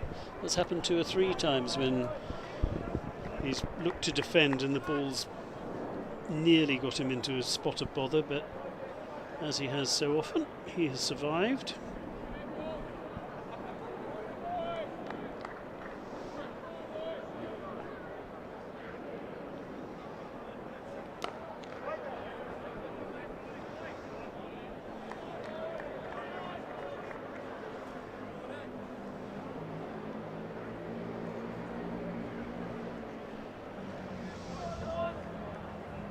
Yes. I think most of us thought that this would be a 3-day match, but things are looking a little different now. Yeah, it's a good point. It's a good point. Early this morning, when Essex took the 7th Surrey first innings wickets. 144 for 7, yeah. Cut behind square on the offside. Laws sprinting round deep third, does well to haul it in. Saves 2. Yeah, it was a good bit of fielding, wasn't it? Maybe it speaks to conditions today that actually, since that wicket, the 7th Surrey wicket to fall early in the day, we've just had 3 wickets all day. 2 from the off-spin of Simon Harmer, who picked up the last 2 Surrey wickets in quick succession. And Surrey, normally dominant here at the Kia Oval, yet to make their mark in the second Essex innings. I think we were just seeing some happy Essex fans. They were smiling away at the... one or two have made the trip across the river.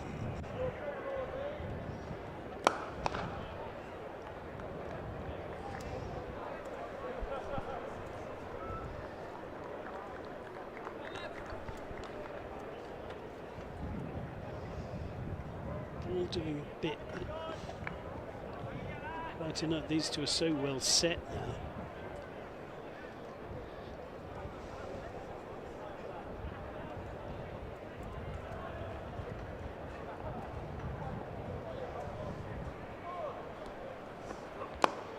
Fallen's driven through mid-on. That'll be 4 more for Walter. Another very productive over for the visitors. 10 runs coming from it. Essex 172 without loss. We have a change in the commentary box. Guy is done for the day. Done for the day, yep. Thank you, Yas. Yep, no, it's been splendid. I shall hand over the... It's been great having you on. He's going to be replaced by Nathan Johns.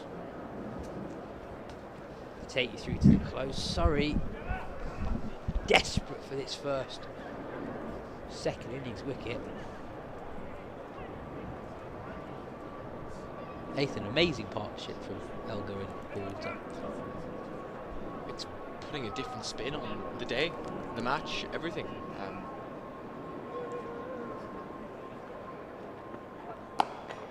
Probably causes to rethink a little bit what happened towards the end of the morning session, and then as Surrey tried to build that lead and they lost those wickets when they did. And in hindsight, you look at when Sam Curran and Jordan Clark started to really put the foot down, and you look at maybe that was when conditions really changed and the day just has gotten better and better for batting. We suspected it might have, given it did look like it was clearing up in terms of it wasn't as gloomy, wasn't as cloudy after lunch, but I don't think any of us anticipated this. Fallen straight and well dug out from Elgar. Overton has posed different questions since being brought on. He's been quick. He's able to attack in a slightly different way with that extra speed.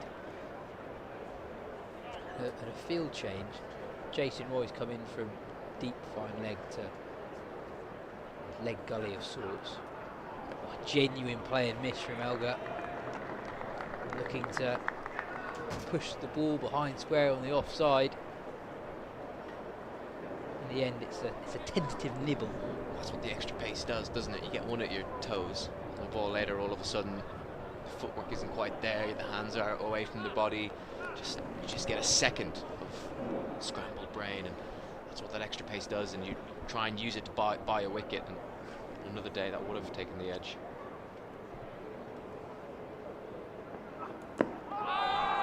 Strikes Elgar. Really good bowling this from Overton. 3 different types of deliveries in a row. And he's swinging it. Yeah. He's bringing it in and bringing it in late to the left-hander, and that's maybe not something we've seen a whole lot of in the Surrey attack today.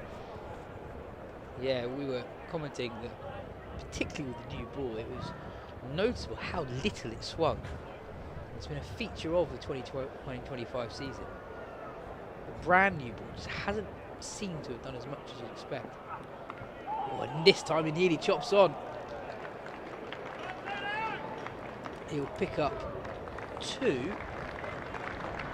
but for the 3rd time in the over, Overton very, very nearly picking up that first Essex wicket.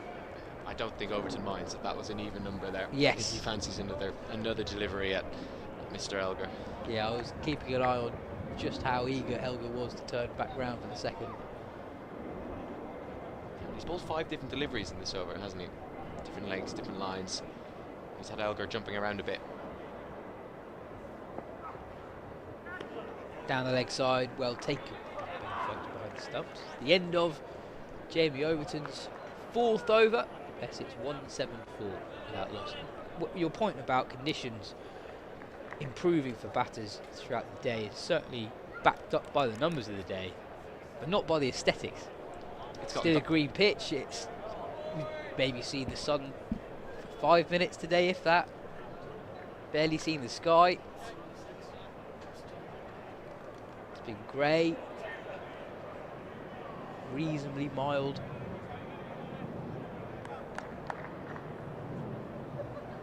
I'm not sure what the explanation is, but thinking back to that early session when it started to ease up, the odd ball still swung from Majitha, for example, in the Essex attack, but even he was no longer jagging it back into the right-handers, which just brought him so much success. He bowled about 5 or 6 overs of just straight ball holding straight. And apart from Overton now getting some late movement back into the left-handers, I don't recall seeing a whole lot of movement either aerially or laterally.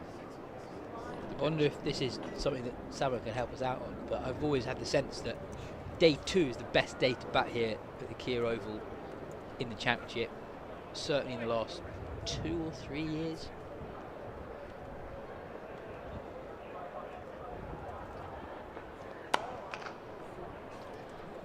Pushed in front of square by Walter, moves on to 111.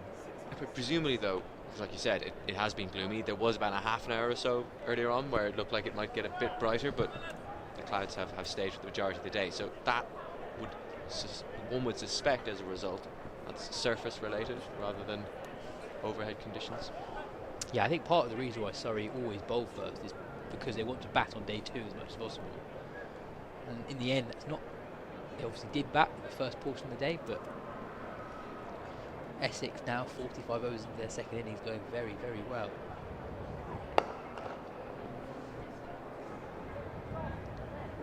It looks like they just had that mini little collapse at the end at the wrong time. If someone like Curran had batted for another half an hour, then gotten into the easier part of the day, or even longer into the easier part of the day, I should say, that lead, who knows where it would have been.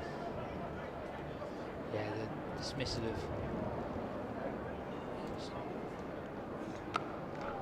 just looking at Jordan Clark's run up there, he ran in from a good 5-10 yards fewer than he normally does. Is this going to be something he continues to the rest of the over, or? I wonder if it's just that part of the evening. Just try something. See if Elgar notices it is a shorter run up. Well, either there's something inhibiting him from running his full run up, or it's just that part of the evening, that part of the day. Openers are 175 unbeaten. you just try something. See if Elgar notices and goes, hang on, what's he doing here? Just on the speed gun, Clark at 77 miles per hour, which is probably 4 to 6 miles per hour slower than what he normally operates at. Even shorter, aren't I, this time? It's a 10-yard run-up, if that. Single from Elgar. It's the end of that peculiar Jordan Clark over Essex. 176 without loss after 46. Yeah, I want to keep an eye on that. If Jordan Clark does continue his spell, was that just something to get through the over? Was it injury related? Well, there was no indication that he was injured at all. Do we think it might have been, just looking at trying to see the scoreboard on the far side, is it overrate related perhaps? That is a very good point. That is a very good point. A reminder of the rules here.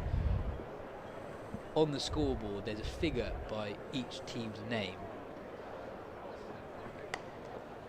that says how far behind you are on the over rate. It's determined by the match referee, takes into account mitigating factors, etc. But that number is not only how many overs you are behind, it's how many points you are going to be docked. So there are real consequences to being that behind. So I think Nathan's hit the nail on the head. In the last 3 years, so since the beginning of 2023, average runs per wicket on day 1 is 29.4, goes up to 33.6 on day 2, and then down to 25 on day 3 and 30.3 on day 4.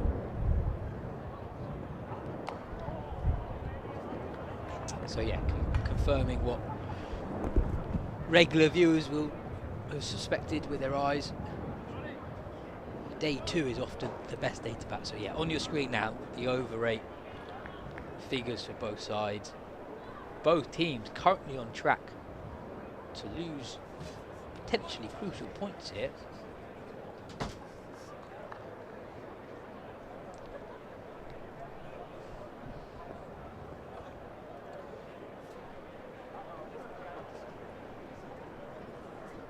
Overton just asking the first slip to move a little bit wider.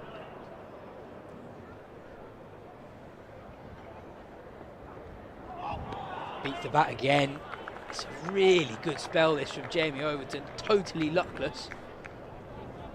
It's been particularly threatening to Dean Elgar, who's played and missed, nearly chopped on, nearly yorked.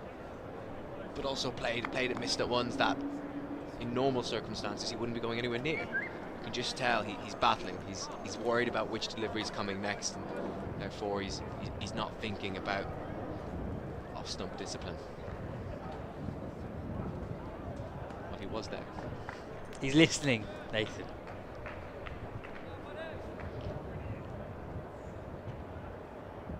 Yeah, he's someone who's seen it all before, hasn't he? He has. Still, doesn't look like it's too much fun out there, even for some of the most experienced cricketers. Pace is deadly when you've got it, especially when you can combine it with that late movement.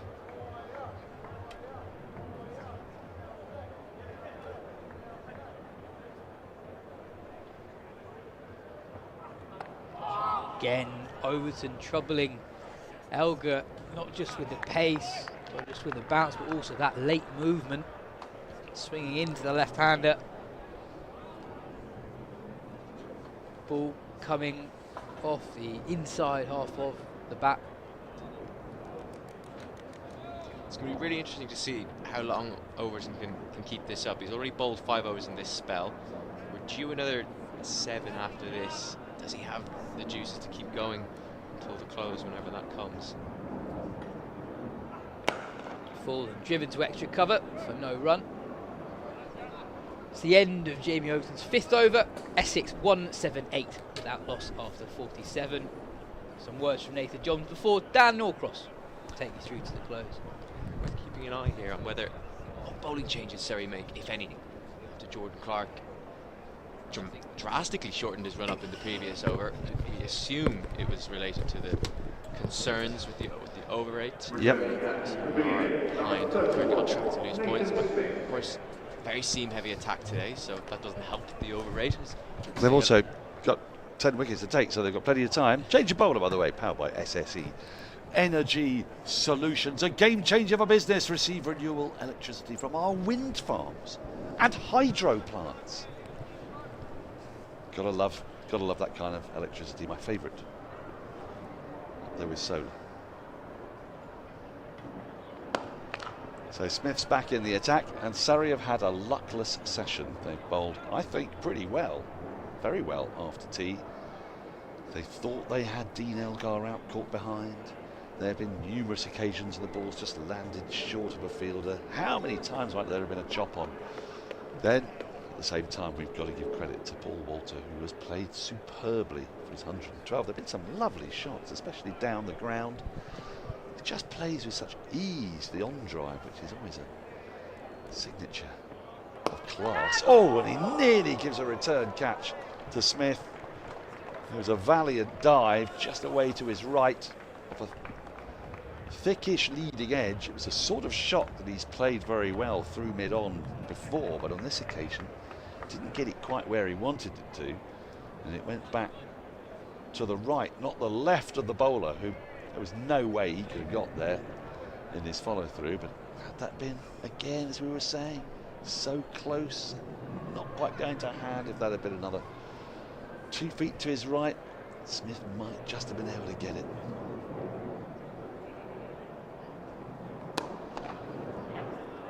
But it's that sort of a shot that I love the way Walter plays that shot. But he just played the wrong line slightly on that one, didn't he? Trying to go through mid-on and the leading edge. I wonder if that's because of what Overton's doing at the other end, because he's moving it quite prodigiously in to the left-hander. Yeah. It's almost as if he's played for a bit of in-swing there that just didn't come.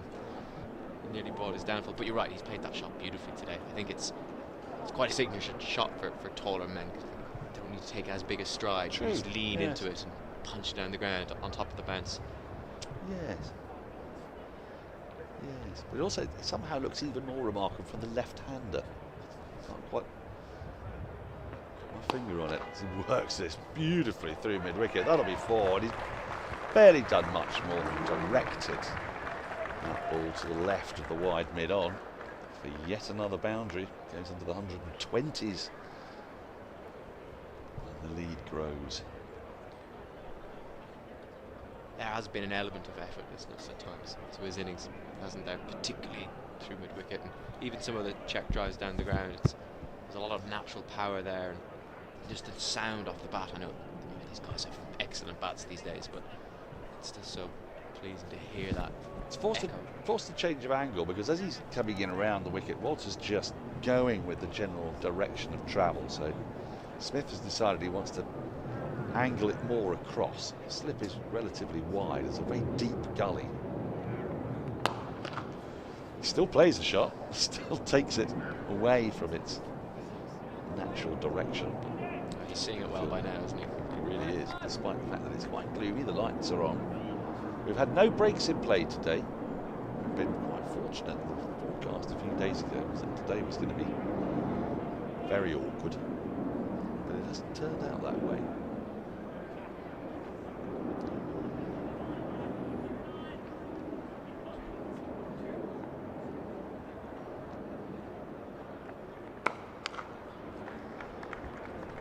So as we begin to look back on the day's play with the 6 overs remaining, it's followed a not dissimilar pattern in a way to oval matches of the recent past, where still a bit in it for the bowlers on the morning of the second day, and then the pitch eases as the second day progresses. It becomes increasingly difficult to take wickets in days 3 and 4. Well, just before you came on, we were provided with the numbers of runs per wicket. It's pretty noticeable, the difference between days 1 and day 2. It becomes significantly easier to bat. It is unsurprisingly why sides like to bowl first. Really, the trick at the Oval is to bowl your opponent out at the beginning of the 94th over, and then you don't have to bat at all on day 1. Where Surrey made their mistake was they bowled Essex out too cheaply. I'm sure that message will be relayed. I'm not sure you can tactically prepare for that very easily.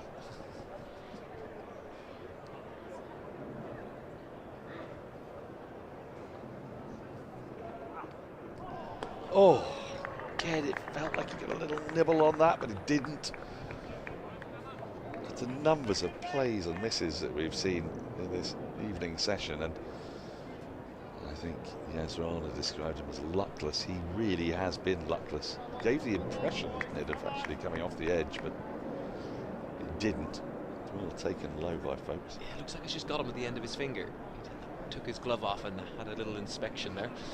It's occupational hazard, isn't it? Yeah. But that one just left Elgar over to bring them in throughout this spell. It's the first one we've seen that's really prodigiously gone away. Oh! I don't know how long this can continue, but that's very nearly a return catch to Overton.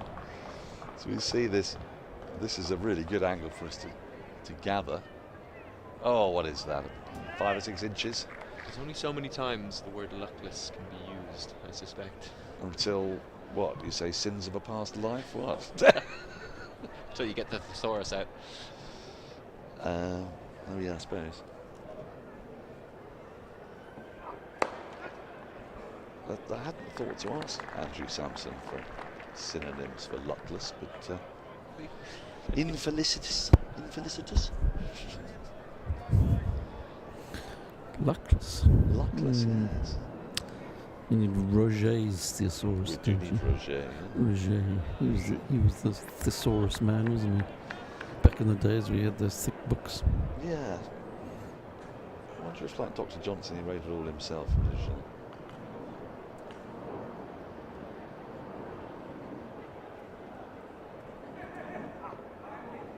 It's a task for a computer finisher. I am definitely not one of those. No, not me. No. Well, of course, these days you just type the word into Word and click on it, and it gives you synonyms for luckless. Well, I wouldn't count unlucky as one of them, but that's there. Hapless. Hapless. That's a good one. I like unfortunate. Unfortunate, yes. Ill-fated. Jinxed are the words that it suggests as synonyms. I like ill-fated. It's nice and dramatic. It is, but yes. What one feels one has to wait till the end of the game before one can pronounce with certainty that he's ill-fated. He's on the ground now, he's fallen over in his follow-through. And that full ball put away for 4, the last ball of the over, only 4 runs to come from it. Essex finish it, 188 without loss with 5 overs to go. I'm not sure I'd put hapless there. Hapless, I've always thought it's kind of not very good as opposed to unlucky. Exactly, that's how I felt hapless would be. Doesn't work for me because he's bowled terribly well. So exactly. Wouldn't tar him with the hapless brush. Let's go ill-fated. Ill-fated. Based on the amount of time it took him to get up off the floor there, he certainly feels ill-fated tonight. He's bowled sensationally in these 6 overs.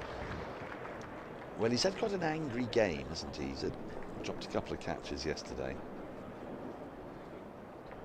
And oh, now then, this time, up goes the finger. Walter goes, that is the breakthrough. With just under 5 overs to go in the day, a good diving catch from folks, and that was certainly not the best ball that Smith has bowled. But finally, Paul Walter's exceptional innings of 118 comes to an end, and you think of all the brilliant balls that have been bowled by Surrey in the last hour and a half or so, and it would be, wouldn't it? It'd be the one that's a bit wide of off stump that he could easily have left alone, that he gets a little tickle to. We heard it up here. Well taken by folks. And Walter has to march off, but he can keep his head held high here as he waves his bat to the fans and the crowd. I'm not sure he was necessarily 100% happy with the decision. There was a long look back at the umpire there. He certainly didn't think that he hit it. And you're right, I did think I heard a little something. And heard something. I mean, I suppose it could be anything. But you know, I think Surrey would say we could have done with that bit of luck. Firstly, through bad luck, and also through a couple of decisions that they may feel they might have been given earlier. But it ends as an exceptional partnership of 188, but it does bring in a night watcher in Simon Harmer, and it's not easy to bowl at the moment. Well, it's very close to the outside edge, and we heard something. If that's not bat, I don't know what it is. it's moved. You can see the direction of travel has moved after the bat as well. I don't know if that's edge or just late swing. You do sometimes get that late in the evening. Folks was convinced. Yeah. Well, either way, it's the breakthrough that Surrey have been waiting for some time, Andrew. According to dictionary.com, yes, hapless is unlucky, luckless, and unfortunate, which I don't really understand what they said. But anyway, I think some of the synonyms are fun. Oh yes. Pathetic, forlorn, wretched, woebegone, miserable, pitiable. Well, do you know what? At the end of this over, I'm going to read you out a match report from an under-12s game that took place in 1975, because you've just reminded me. Were you playing? I wasn't actually. No, I wasn't. Why I mean, I was under 12, but I was quite considerably under 12 in 1975. Right, Harmer on strike. Oh, and he's beaten straight away. And this is going to be a real test for the night watcher here, because what we've seen in the last 45 minutes to an hour is high quality bowling and two very, very well set batters playing some very fine shots, but also getting away with it. Riding their luck a little bit, which you need to do whenever you bat for. You do, but if you're Simon Harmer and you're coming into these circumstances, you're thinking, really? Must I? Tom Laws came out to do this job almost exactly the same time yesterday, and didn't quite make it through to the close. Surrey will be hoping that they can inflict a similar blow on Essex, because if Harmer's there tomorrow, he's a sticky customer. He can hang around. He's a good value night watcher. That is for sure. Myself and Yas were talking at length about conditions changing from the morning to the afternoon. It just does seem as if it's just flicked again. The ball is moving a lot more than it was even 15-20 minutes ago. Well, that is a very high bouncer, and as a result, he's been signalled as a wide. I don't think Simon Harmer even bent his knees. No. Actually gazed up into the sky, watched it disappear. Smith doesn't want to give the umpires too many ideas here about the light, though, because Surrey, having taken that one wicket, would love to get another one before the close.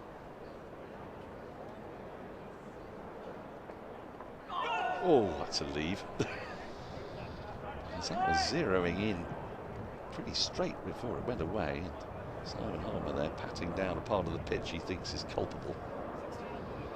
An extravagant leave, shall we say. It's good. It's good. I mean, the very best leaves, I hate to say it, because I find them slightly irritating, to be honest with you, but they're performed by Steve Smith and Marnus Labuschagne.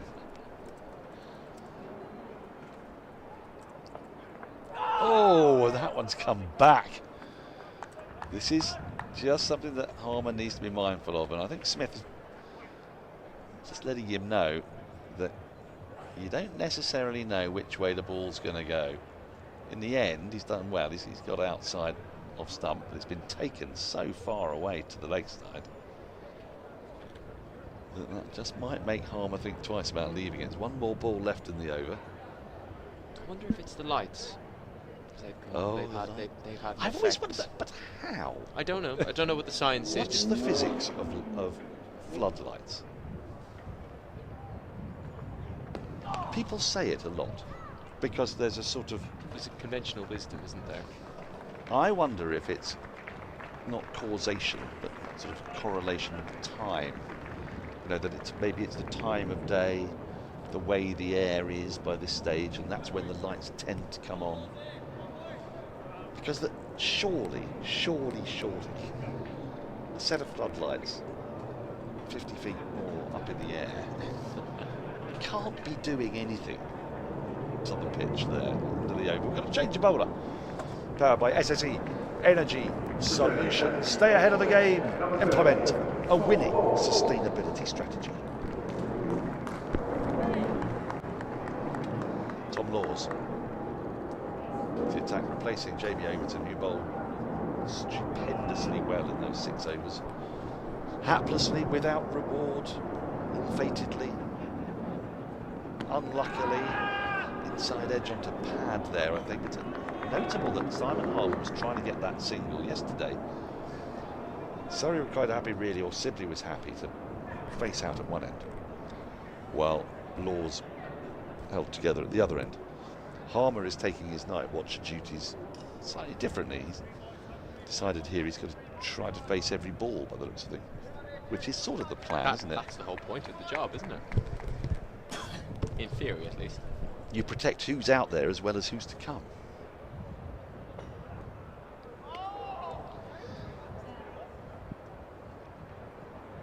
The swinging ball has certainly made life more interesting for Ben Folkes, that's for sure. He's been a lot busier in the last 15 minutes or so. I do hope, I'm sure it isn't the case, but I do hope that the area of the ground where keepers are is just kept a little bit softer than everywhere else. I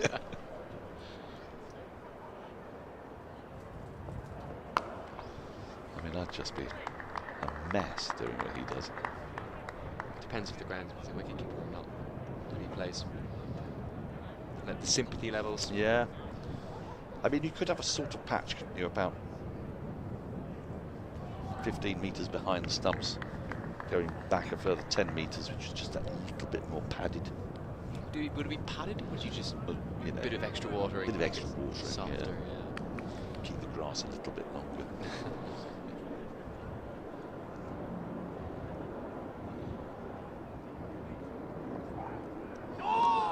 Another splendid leave from Elgar,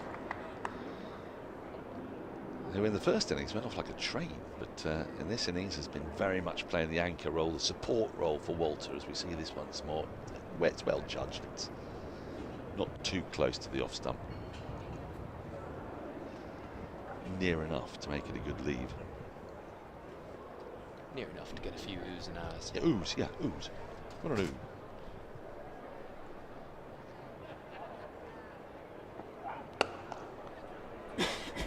Clipped away very nicely.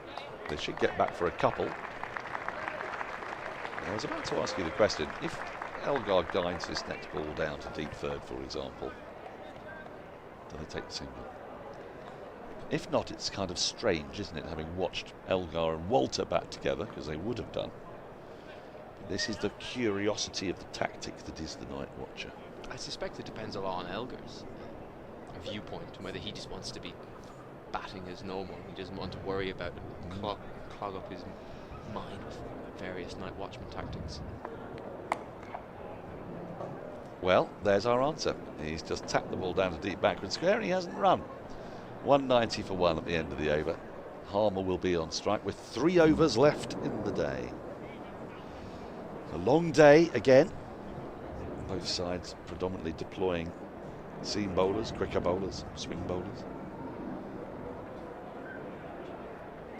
The game is very nicely set up as we reach the end of the second day. Forecast a little bit better tomorrow and then a little bit grubbier on Monday is the general consensus at the moment. Monday afternoon, a little bit iffy. A little bit iffy. Monday afternoon. Some way away yet.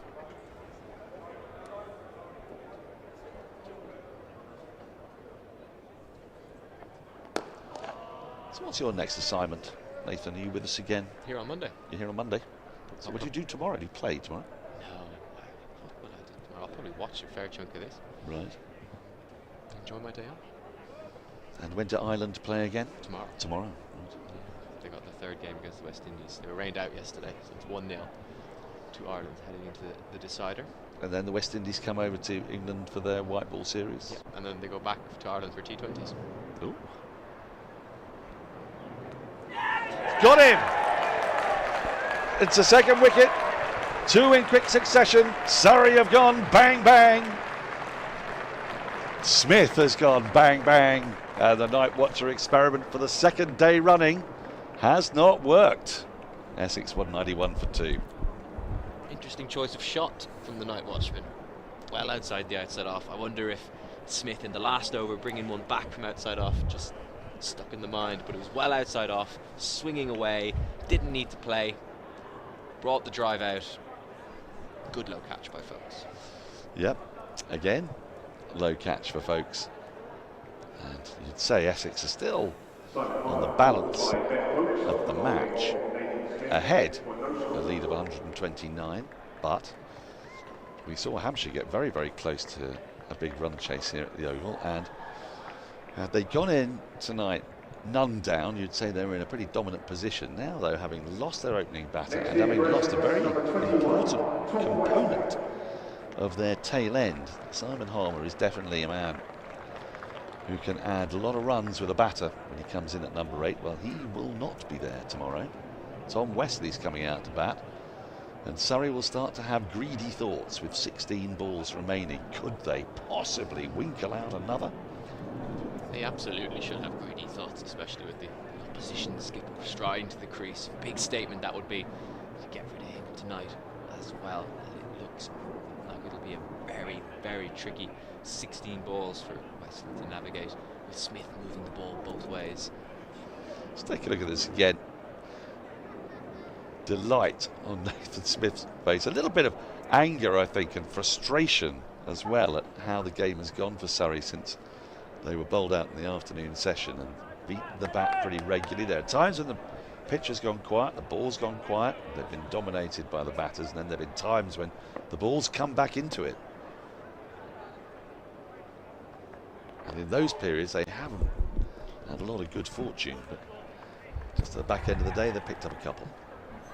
Night watchmen at the Oval so far this season are 0 for 5. What, literally? Yeah, well, not no runs, but they've all been out. They've all been out overnight? Yeah, because there the two Hampshire Hampshire night watchers. Yeah. And the 2 in this bang, game. Bang. Two in this game. And there was Jordan Buckingham in the last game, first bowler as well. Oh, I say. Not first bowler, Yes, ever. he did, didn't he?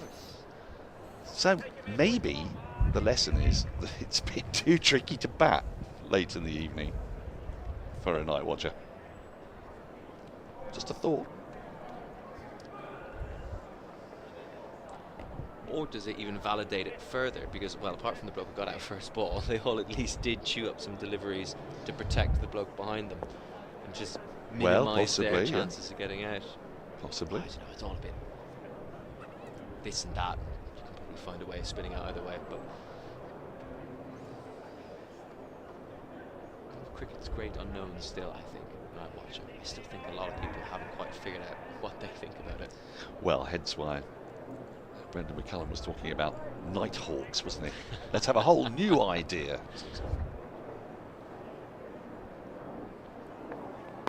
Stuart Broad, wasn't it? Yeah, I don't think it ever happened, did it? Yeah, it did. I think it did. And then Rayan Ahmed did it in Pakistan, from memory. Well, that was slightly different, actually. But Rayan Ahmed did it because they were trying to get an extra day on the golf course. And so he came out to bat to thrash. And I think it was decided that Rayan on debut had nothing to lose by being given license to thrash, whereas he was asking a bit much of getting a top order batter whose career's on the line. The problem that Ben Stokes in England had is put very simply, it's the movement of the earth around the sun and around itself, which is constant, and the result is it gets dark at a certain time, and no amount of railing against the gods or indeed the laws of physics can change that.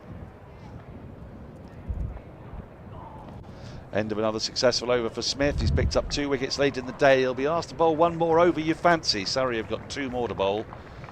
One from Laws at the new batter Wesley, the Essex skipper. Andrew.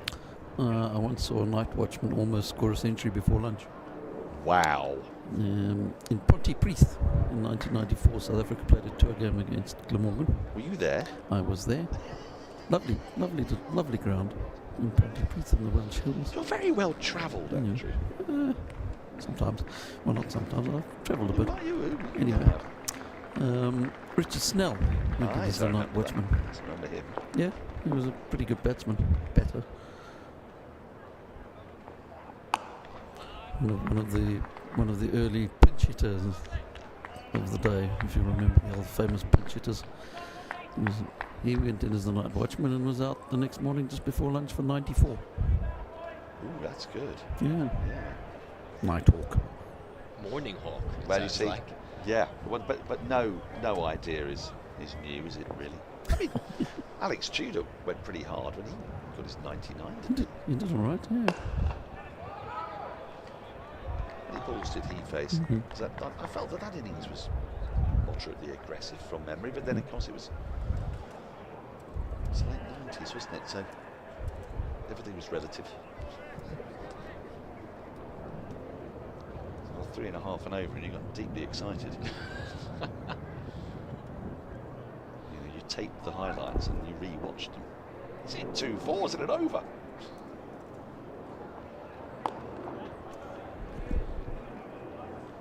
Sounds like a dark time.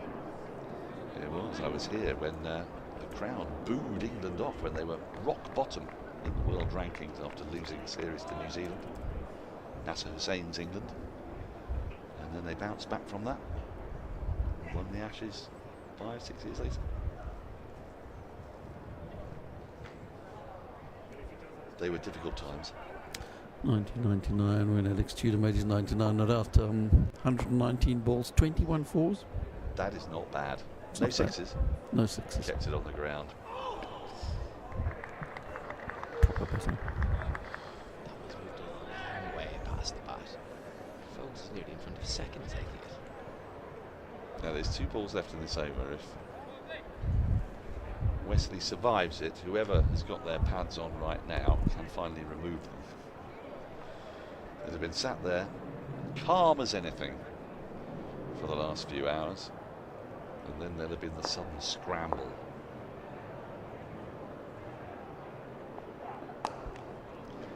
Wesley's underway, taking that single off his hip.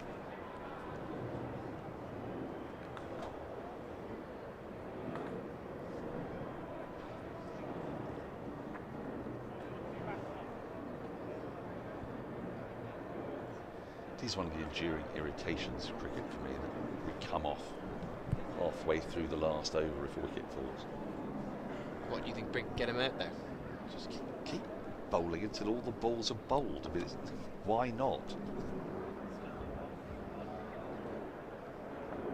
It's just a silly convention. End of the over. 1 over remains. So there's a relieved man in the Essex changing room who's now unbuckling those pads. Think of a good night's rest. But Tom Wesley, though, and potentially Dean Elgar, have still got this last over to negotiate. And it's against Nathan Smith with his tail up and his game face on, having picked up 2 late wickets to drag Surrey back into this game.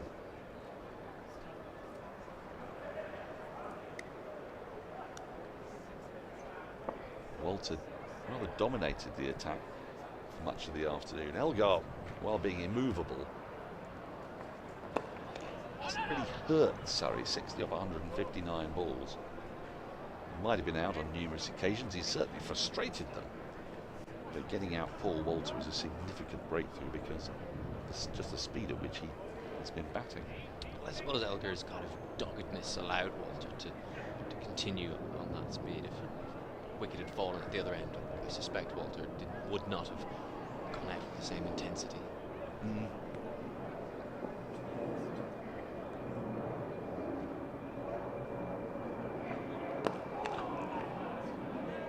It's a bit fuller here, I think, given how much it was swinging. Wesley is able to play those from the crease, not really going to threaten the edge from there. Well, there's 4 slips in place now, including the skipper Burns with the white sun hat. It's a backward point, big gap through the offside, encouraging Wesley to drive.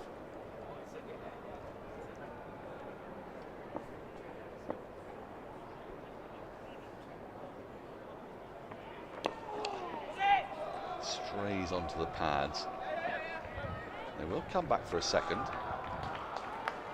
Which won't disappoint Smith too much. I fancy he'd quite like to have a couple more cracks at Tom Wesley, the new batter. Yeah, interesting one. He could have just sat on his bat, non-striker's end there, just a gentle single. Skippers shouldn't do that though, should they? No, shouldn't, but he could have. He could have.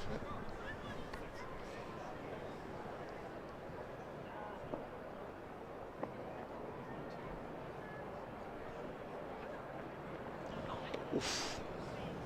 Good leave, left on length. Knew it was going to pass over the stumps. I've seen a lot of that extra bounce and carry through to Folkes. I think it surprised even Folkes that he lifted his head out, jerked his head out of the way at the last minute. There's Lee Fortis getting ready for the overnight ministrations to the pitch and square. Standing sentinel with a giant hose. Looking very threatening there.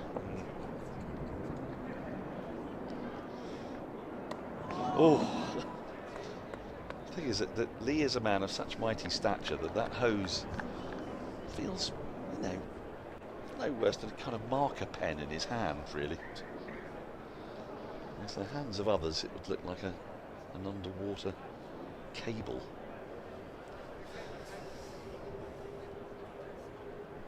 Are you familiar with underwater cables? Yes, massively so. Yeah, I followed the accusations of underwater cable evisceration in the Baltic Sea very closely. Last ball of the day. Wesley survives. And Essex reached the close on the second day with a very healthy lead of 133 runs, thanks almost entirely to a superb first wicket partnership between Paul Walter and Dean Elgar. Dean Elgar survives to the close, not without alarms, it must be said, but he'll still be there looking to frustrate Surrey further tomorrow. He's unbeaten on 60, but a couple of late wickets have just shifted the dial ever so slightly. After Surrey were bowled out today with a lead of 62, it felt like it could be a decisive lead because the ball was moving around all over the place this morning. But then, once we got into the afternoon session and towards the back end of Surrey's innings, the pitch got a little bit more placid. The ball didn't really respond to anything the bowlers were trying to do. The Essex openers built that fabulous partnership, but then just at the end, of the last hour or so of play, again, the pitch woke up. Bowlers started to get more out of it. They could easily have picked up 3, 4 or even 5 wickets in that hour, but thanks to a bit of good fortune and some excellent batting from Paul Walter and Dean Elgar, Essex nearly made it to the close unscathed before Smith with 2 late wickets, the crucial one of Walter, or at least crucial for Surrey because they were getting absolutely sick of watching him pummel the ball to all parts. And then Simon Harmer, a very, very capable number 8, came out tonight watching, got a duck, both to catches by a diving Folkes. So, we've finished 2 days of this game. Essex just about ahead, you'd say. The lead 133. In ordinary circumstances, you might say that they're miles ahead, but we've seen the pattern and the direction of flow here at the Oval as the pitch eases up. They're going to want to bat for very much most of tomorrow if they can, maybe even all of it if they're keen not to give Surrey a sniff. We shall see. Either way, it proves to be an absorbing day's cricket as today's has been. Thank you all so much for joining us. We leave you with a match summary there. Essex 217 in their first innings. Surrey replied with 279. Sam Curran played very well for his 70 and a good half century down the order. Number 9 because of yesterday's night watcher from Jordan Clark. But Paul Walter, he's played the innings of the match so far, 118 for 147 balls. Nathan Smith picking up 2 wickets. We'll be back tomorrow with Essex leading by 133 runs. But for now, from Andrew Sampson, from Nathan Johns, from Yas Rana, from Phil Walker, from where else have we had?